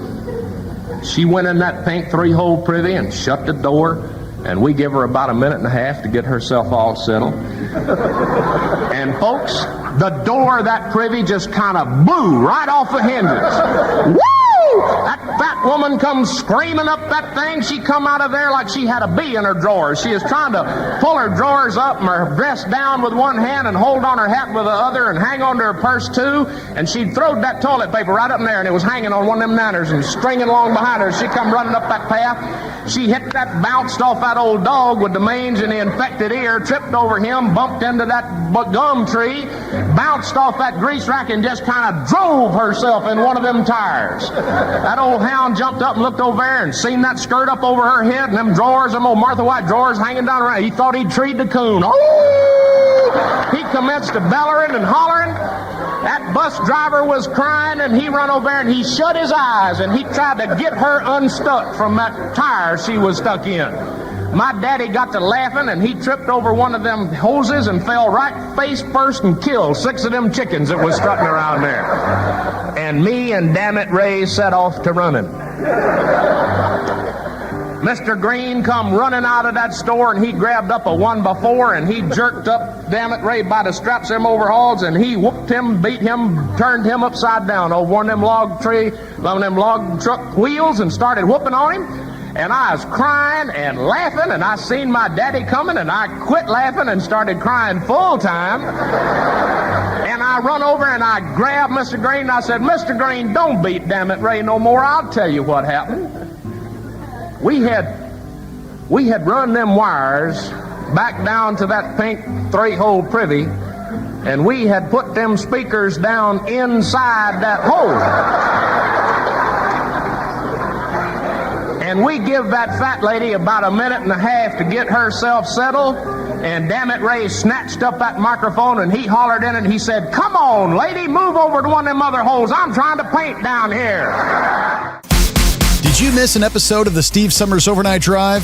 Or just want to relive a little bit of the magic? Don't worry, you can download the Steve Summers Overnight Drive wherever you get your podcasts. Don't miss a single second of the show that was recently named one of the best late night shows in America. Make sure you like and subscribe to the Steve Summers Overnight Drive so you don't miss a single episode. The Steve Summers Overnight Drive, available wherever you get your podcasts or online at overnightdriveradio.com. Truck downtime costs you money. One hidden killer on Cummins ISX 15 engines is weak injector cups. When they leak, coolant gets into the cylinders and suddenly you're facing a big repair bill. Industrial Injection has the fix. Our Torque Lock Injector Cup Kit with a threaded Torque Lock design. These cups stay sealed for good. No more coolant leaks. No more surprise downtime. Keep your truck on the road. Ask your shop for Industrial Injection Torque Lock Injector Cups today.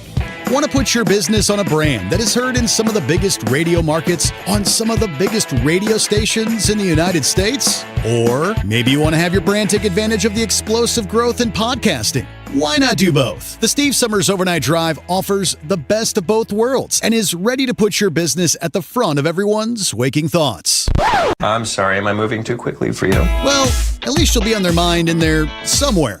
For sure, the Steve Summers Overnight Drive was recently named one of the top 15 late night shows in America. So advertising on the Steve Summers Overnight Drive will put you in front of the very clients you want to walk through your front door. Interested? Maybe you want to take a test drive, kick the tires, do a sample tasting, which might be kind of gross. Get details at overnightdriveradio.com or email rwild@lubricationspecialties.com. And let's put the Steve Summers Overnight Drive to work for you today.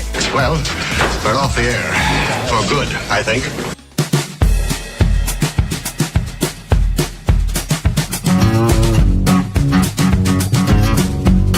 All right, greatest day of the week. Here it is, Monday, 9th day of February. A lot of folks looking forward to beginning to warm up a bit, which has already begun in the heartland of the country. We'll see 70s continuing to spread further east. We're not going to get quite that warm. I think Tuesday we're supposed to be upper 40s, close to 50. That will indeed feel like a heat wave. Going to see a lot of melting taking place with that February sunshine. All right, looking forward to that. Olympics indeed underway. The Winter Games. U.S. Olympic fans, of course, had all eyes on Lindsey Vohn's return. Can she do it again? And then, obviously, the big crash. That's, in all likelihood, I'm thinking that's going to be probably a career ender for Lindsey. I mean, she actually tore her ACL in the left knee. What was it, like 8 or 9 days before? But before this crash. But if you look back over in the history of injuries, obvious she's not going to catch up with the likes of Evel Knievel. that guy had broken nearly every bone in his body at some point or another in his daredevil career. But it's a very dangerous sport, downhill skiing. And they had published a list of Lindsay's injuries, going back to 2007. 2007, February of 2007, she actually sprained her right ACL. 2009, she severed a tendon in her right thumb. Also in December of 2009, microfractures in her left forearm. A broken right pinky in 2010. February of 2013, a torn ACL and MCL in her right knee, and a tibia plateau fracture in the right leg. November of that same year, a torn right ACL again. December, a month later, an MCL sprain in the right knee. Broke her ankle in August of 2015. February of 2016, multiple fractures in her left knee. November of 2016, a fractured humerus in her right arm. November of 2018, a torn LCL and meniscus in her left knee. And 3 tibial plateau fractures. January of 2019, an impact injury to her peroneal nerve. And there was a bit of a hiatus there, and she was trying to make a comeback here after all these years, here in 2026. Of course, that led to a torn ACL in her left knee before the big crash, and a fracture is the word there. You fracture in her left leg. Didn't say whether it was upper or lower portion of the leg. I guess we'll find that out in the coming days. But that girl's been through a lot in her skiing career. We're not getting any younger. At some point, it's like, all right, my body's been through enough. I guess it's time to hang up the skis, maybe just do some recreational skiing or something, maybe something a little less demanding than trying to ski 80 miles an hour downhill, right? Slow things down a little. All right, let's give you some updates, industry-wide. Truck driving rules are heating up at state houses and at the federal level all over the country. Landline has been covering topics related to English proficiency as well as undocumented truck drivers. Another topic is the non-domiciled CDLs. There are a number of states following Washington's lead as the safety concerns mount. Last fall, the FMCSA called non-domiciled CDLs a national emergency, described as a threat to public safety. After pressure from the Owner-Operator Independent Drivers Association and the Department of Transportation stepped in to sharply cut back who actually qualifies for these licenses, which leads us to several updates here in the state of Oklahoma. Lawmakers there moved on non-domiciled CDLs last year. Now, apparently they want to take it even further. Senator Kendall Shashiri said the 2025 law was meant to make roads safer and back American truck drivers. Under current law, drivers with non-domiciled CDLs must have valid work visas. They must show proof of citizenship. Acceptable proof includes the likes of a birth certificate, naturalization papers, or a passport. Now, lawmakers say the problem's bigger than anyone really first realized. Her bill, Senate Bill 1222, would flat out ban non-domiciled CDL or commercial learner's permit holders from driving in the state of Oklahoma. The ban would also hit drivers licensed out of other states. So no matter where you're from, Senate Bill 1222 stops these non-domiciled CDLs once and for all from driving within our borders, she says. Trucking companies that break the rule could face fines up to $10,000. That amount is more than triple the current penalty. Now, there's two other Senate bills also targeting non-domiciled truck drivers in Oklahoma. Just like her bill, Senate Bill 1628 would ban drivers with non-domiciled CDLs and learner's permits, but anyone already holding one could keep driving until it expires. Then there is Senate Bill 2052 that would tighten enforcement even more. Drivers arrested for driving a truck without a valid non-domiciled CDL or learner's permit could not be released on personal recognizance. Truck drivers would also have to prove lawful immigration status. Older licenses issued before September 29 of last year would require proof such as an unexpired work permit or a foreign passport. In the state of West Virginia, lawmakers also stepping in. House Bill 4551 would require anyone with a non-domiciled CDL or permit to have a valid work visa. They must also provide proof of citizenship. Trucking companies could be fined up to $3,000 for violations. Drivers caught breaking that law could be banned from driving in the state. They would also face fines and possible jail time. A couple of other states, South Dakota next up. There's a bill that would tighten the rules for non-domiciled CDL learners permits.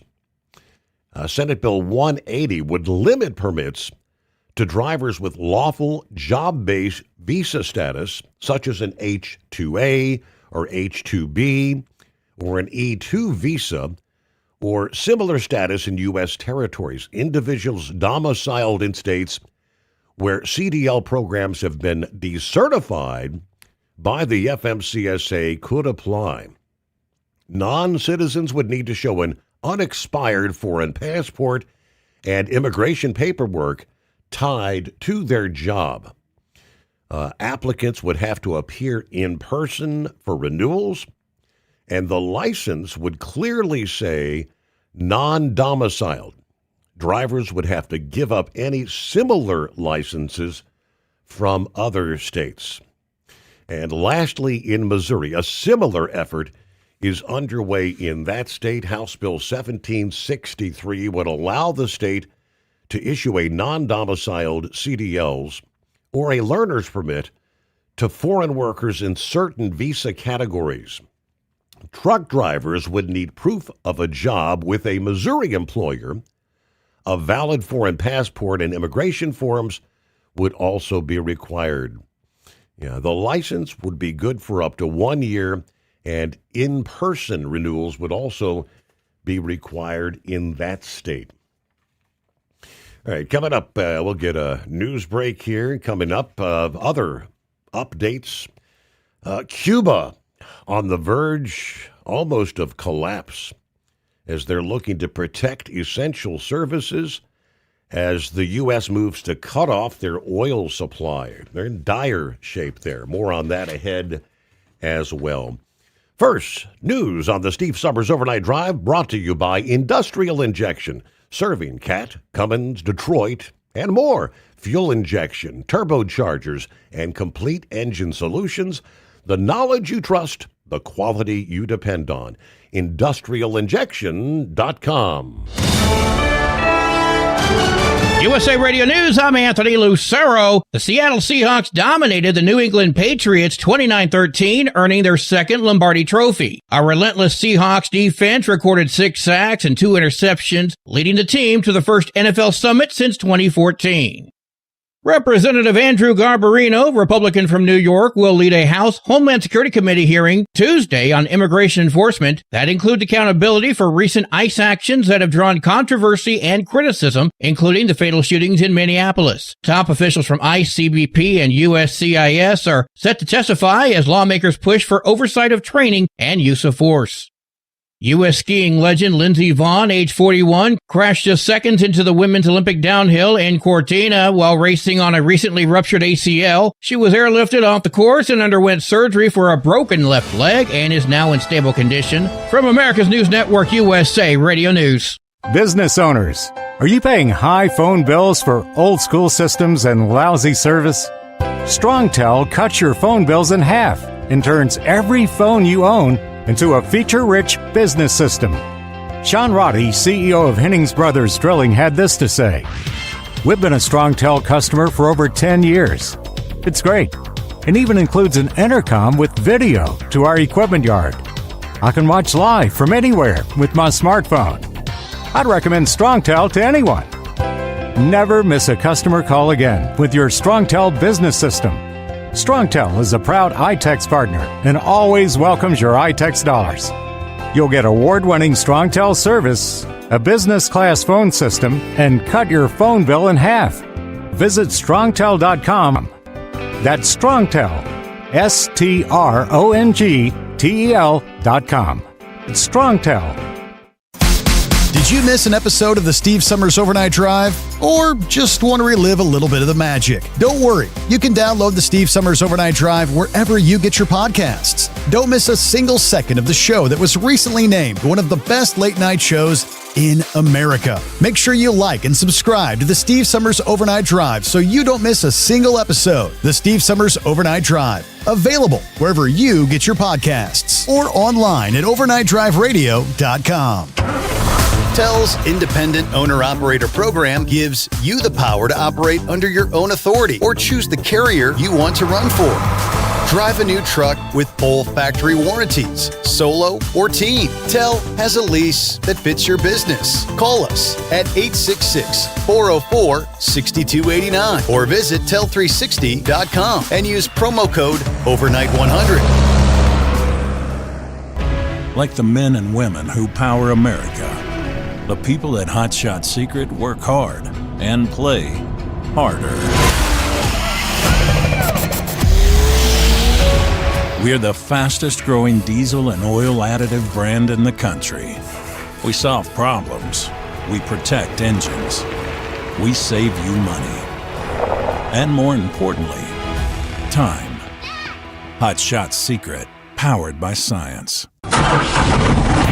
Looking to stretch every mile and every dollar? Go with Speedmax tires, designed specifically for U.S. roads and built tough for long hauls. With a best-in-class mileage-to-cost ratio, you'll get more miles, fewer swaps, and more money in your pocket. Built strong, priced smart. That's Speedmax. Speedmax, built for the long haul, priced for the smart hauler. For more info, call 860-436-4100 or buy online at digitire.com. Want to put your business on a brand that is heard in some of the biggest radio markets on some of the biggest radio stations in the United States? Or maybe you want to have your brand take advantage of the explosive growth in podcasting? Why not do both? The Steve Summers Overnight Drive offers the best of both worlds and is ready to put your business at the front of everyone's waking thoughts. I'm sorry, am I moving too quickly for you? Well, at least you'll be on their mind in there somewhere. For sure, the Steve Summers Overnight Drive was recently named one of the top 15 late-night shows in America. So advertising on the Steve Summers Overnight Drive will put you in front of the very clients you want to walk through your front door. Interested? Maybe you want to take a test drive, kick the tires, do a sample tasting, which might be kind of gross. Get details at overnightdriveradio.com or email rwild@lubricationspecialties.com. And let's put the Steve Summers Overnight Drive to work for you today. Well, we're off the air. For good, I think. The Overnight Drive with Steve Summers. Live from the Hot Shot Secret Studios. Call Steve now. 844-844-3388. That's 844-844-3388.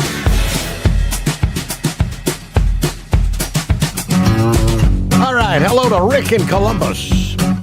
Yeah, I saw that. Round and third, headed for home on a Monday. Speaking of Monday, happy Monday. Start off the week, coffee up. Good morning, Mr. Steve Summers and the Hot Shot Secret Nation. And the great product of Staybill. All right, we start off at 8 degrees this morning. 29, our forecast high for Fort Wayne. About the same in Newaygo, Michigan. Roll on, Knucklebuster. And a big shout out to all the veterans out there.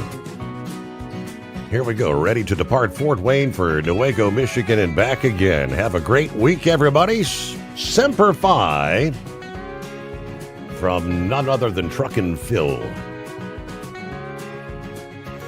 There you go, another weekend in the books, just like that. All right, update Cuba. In dire straits, Cuba detailed a wide-ranging plan on Friday to protect essential services.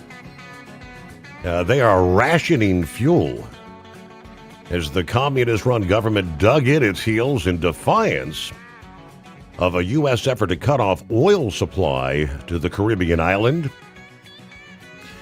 The rationing measures are the first to be announced since President Trump threatened to slap tariffs on the U.S.-bound products of any country exporting fuel to Cuba, and suggested hard times ahead for Cubans already suffering from severe shortages of food, fuel, and medicine.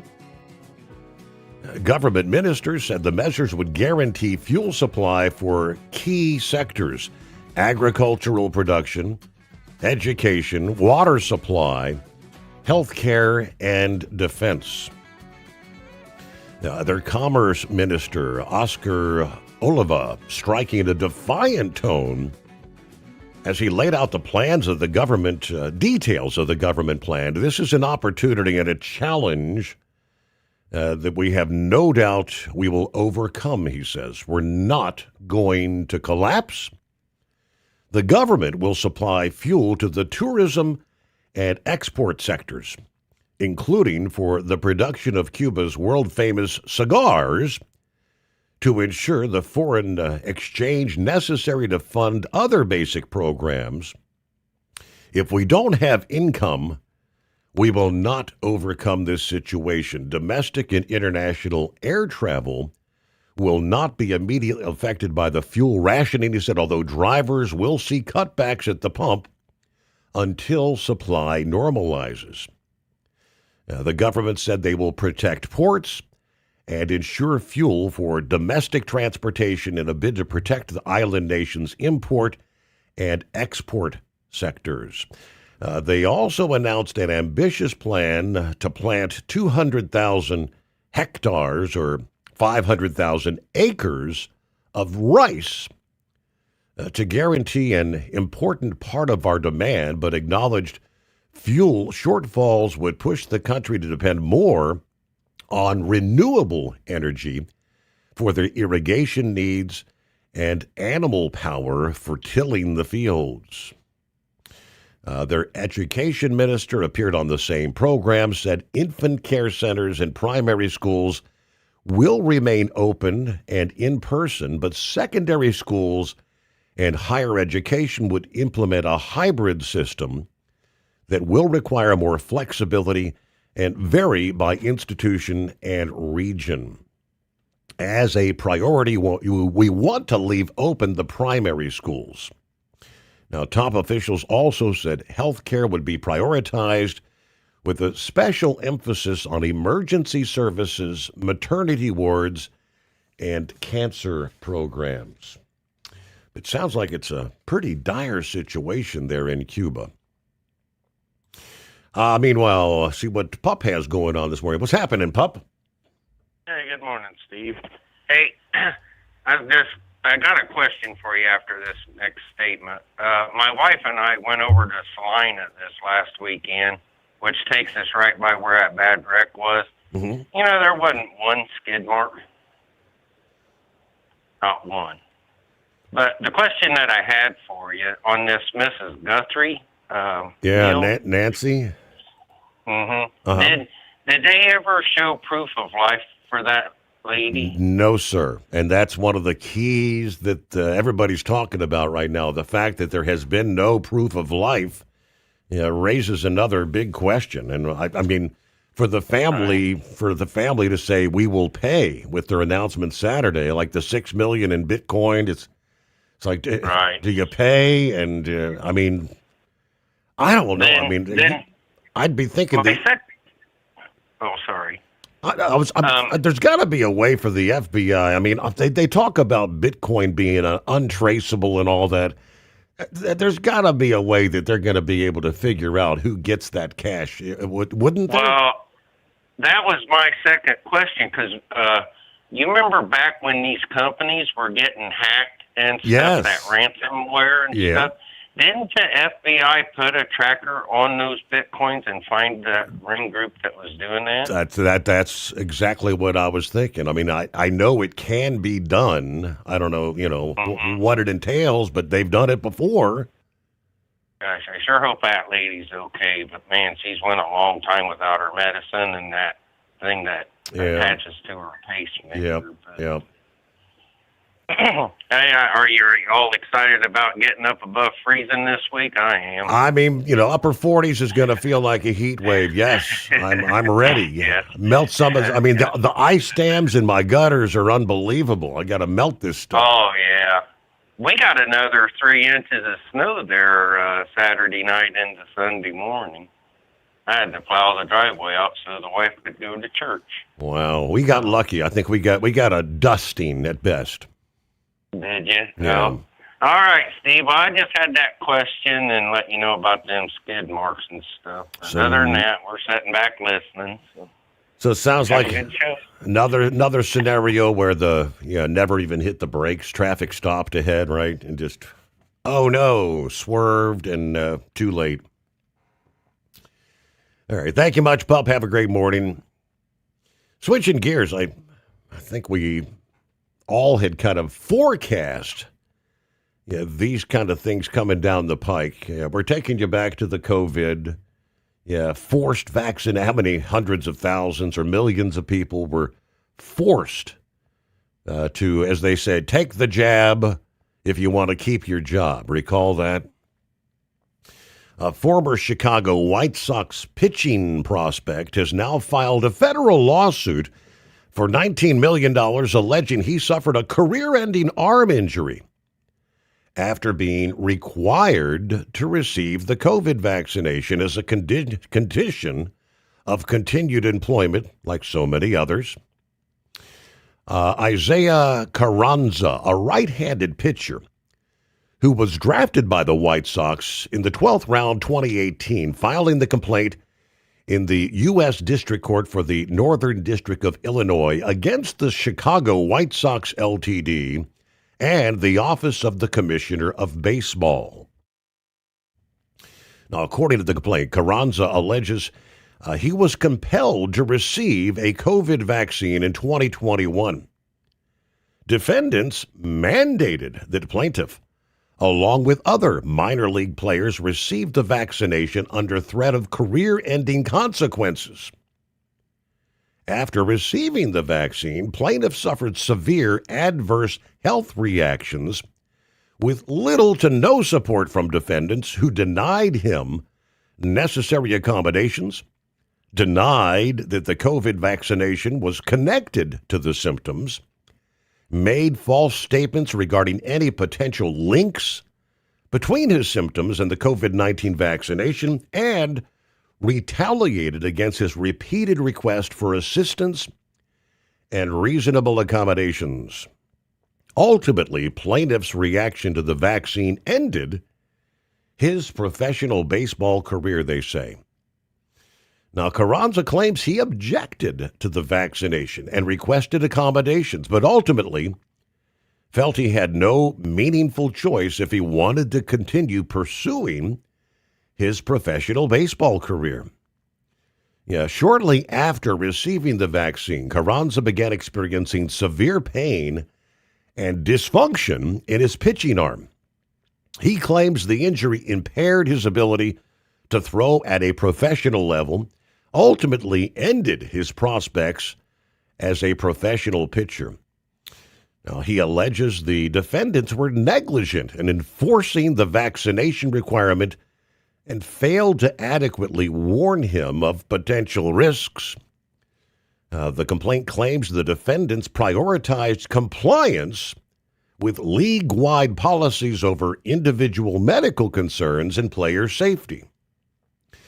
The lawsuit further alleges the White Sox and Major League Baseball violated his rights by conditioning his employment and advancement within professional baseball on compliance with the vaccination mandate. So, seeking compensatory and punitive damages up to $19 million as well as other relief the court deems appropriate. The White Sox and Major League Baseball named as defendants, but neither had publicly responded to the lawsuit as of publication of this story.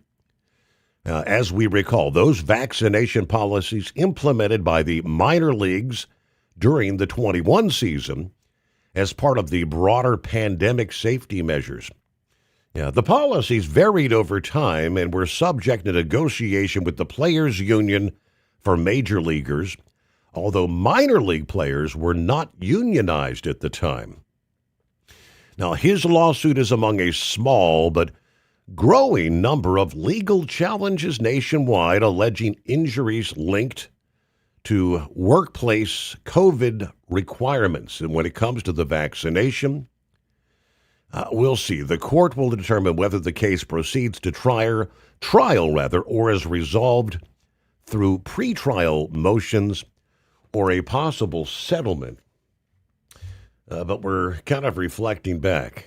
I don't see. This is not a lawsuit against the actual pharmaceutical companies. We know that there would be no legal standing, right? These vaccinations were authorized, what they call it, the emergency use authorization, which pretty much shielded all the pharmaceutical companies from any sort of, comeback, lawsuits, retribution. They were covered, and they knew it. Would the likes of Major League Baseball, team ownership, would they? This is going to be interesting. One of, again, several lawsuits that are now pending around the country. But I don't know. Did anybody predict at the time something along the lines of, we don't know what these injections might in the future hold 2 years, 3 years, 5 years down the line? It was pretty much everybody was being a guinea pig trial. Many volunteered, but many were forced to take this. All right, so we shall see. It's 844-844-3388. Looks like they had the protesters haven't all gone away. Minneapolis had some action over the weekend. Our border czar, Tom Homan, speaking to reporters over the weekend, telling them over 150 people have now been arrested for trying to thwart with immigration and customs enforcement officers. Of course, the deployment of hundreds of personnel to the Minneapolis-St. Paul area, which has drawn national attention after the shootings of Alex Preddy and Renee Good.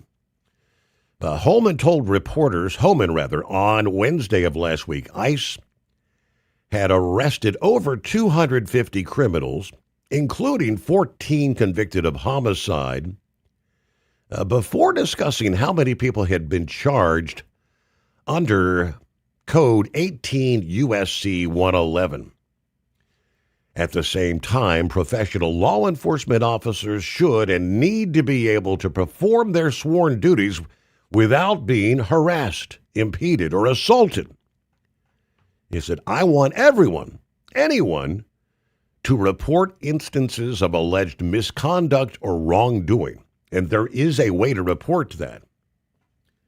Now, this administration has taken violations of 18 U.S.C. 111, which is assaulting, impeding, interfering.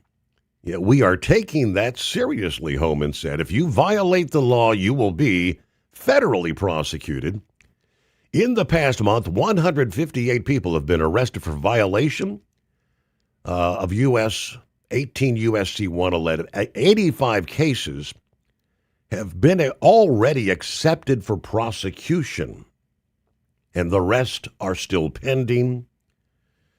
Now, a so-called rapid response network in Minnesota tracked ICE vehicles. They were sharing their locations.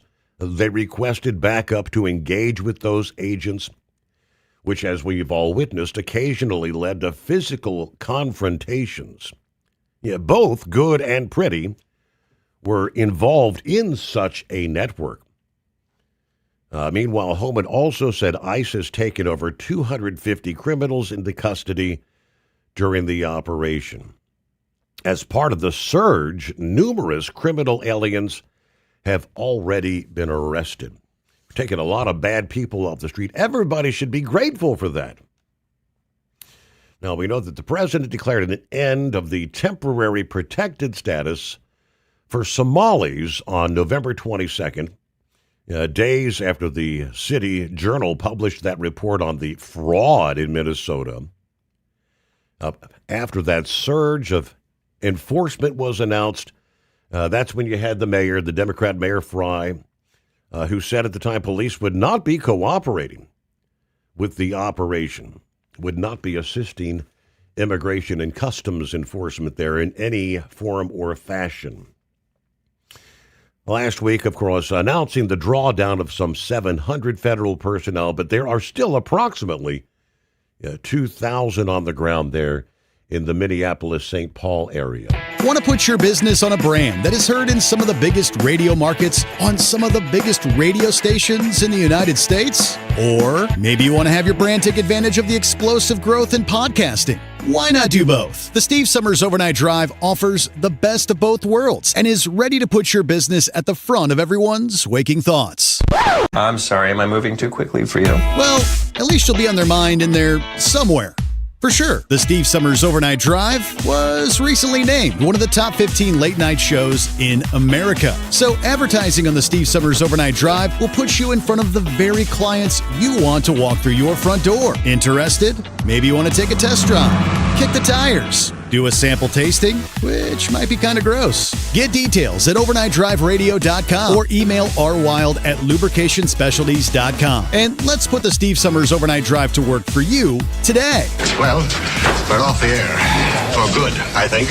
Truck downtime costs you money. One hidden killer on Cummins ISX 15 engines is weak injector cups. When they leak, coolant gets into the cylinders and suddenly you're facing a big repair bill. Industrial Injection has the fix. Our Torque Lock Injector Cup Kit with a threaded Torque Lock design. These cups stay sealed for good. No more coolant leaks. No more surprise downtime. Keep your truck on the road. Ask your shop for Industrial Injection Torque Lock Injector Cups today. At Hot Shot Secret, we share the science behind common diesel problems. For example, fuel additives.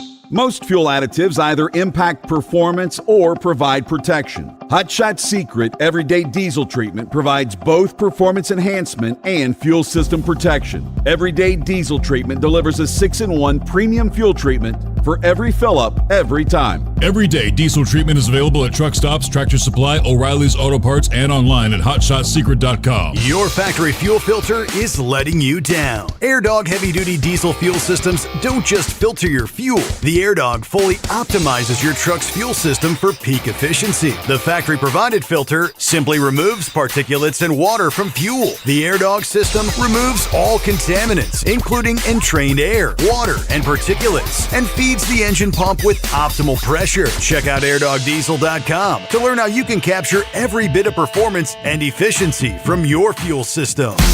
Did you miss an episode of the Steve Summers Overnight Drive? Or just want to relive a little bit of the magic? Don't worry, you can download the Steve Summers Overnight Drive wherever you get your podcasts. Don't miss a single second of the show that was recently named one of the best late-night shows in America. Make sure you like and subscribe to the Steve Summers Overnight Drive so you don't miss a single episode. The Steve Summers Overnight Drive, available wherever you get your podcasts or online at overnightdriveradio.com.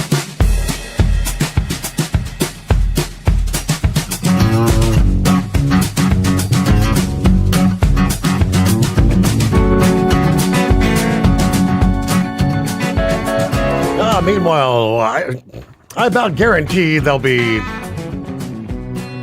talking about the Trump administration coming after us. The View.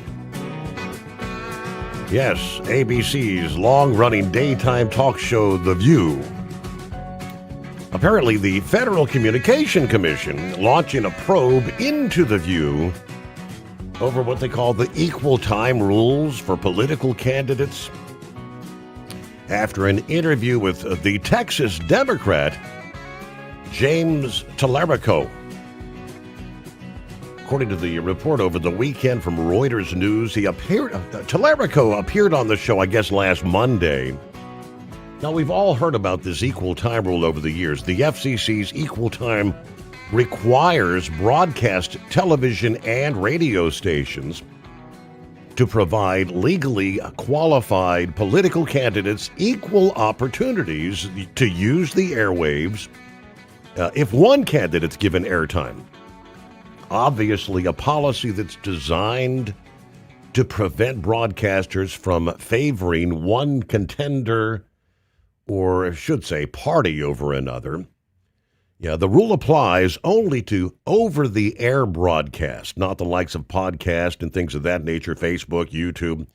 But it does include several key exemptions for bona fide news coverage, interviews, documentaries, and live news events, allowing stations to report on campaigns without triggering equal time obligations for every candidate in a particular race.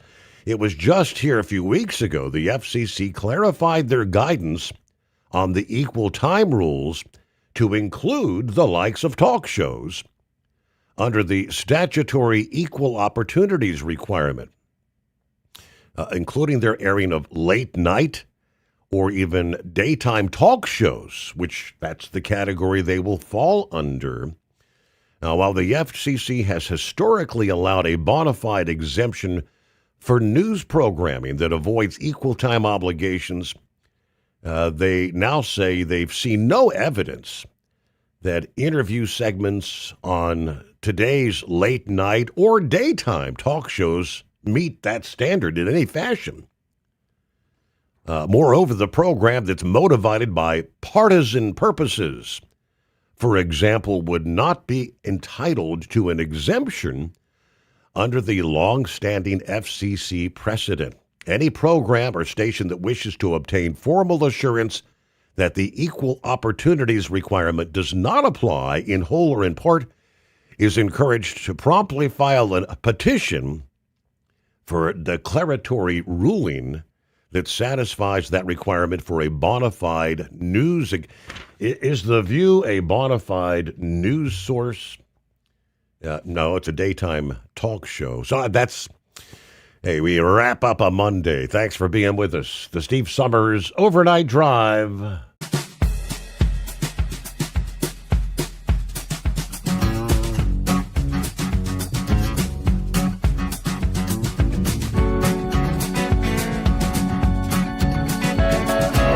You'll never guess the places that I've been. You never guess the places that I've been. 'Cause everything is like a dream, yeah, but only in that dream that I live in. I'm never gonna let the day begin.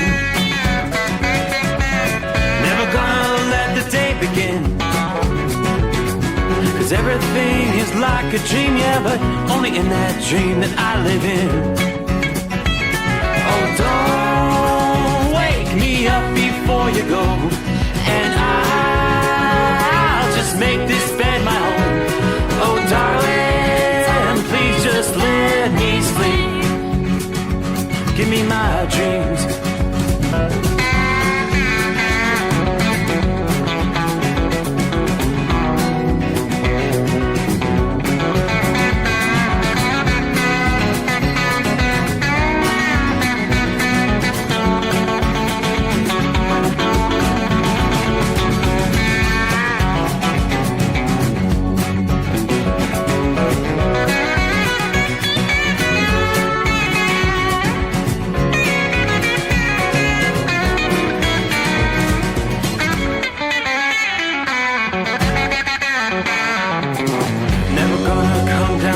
above. 'Cause everything looks better from above. And nothing's ever as it seems, yeah, except in that world that I dream of. Never gonna lose the ones I love. Never gonna lose the ones I love. 'Cause everything is like a dream, yeah, but only in that world that I dream of. Oh, don't wake me up before you go.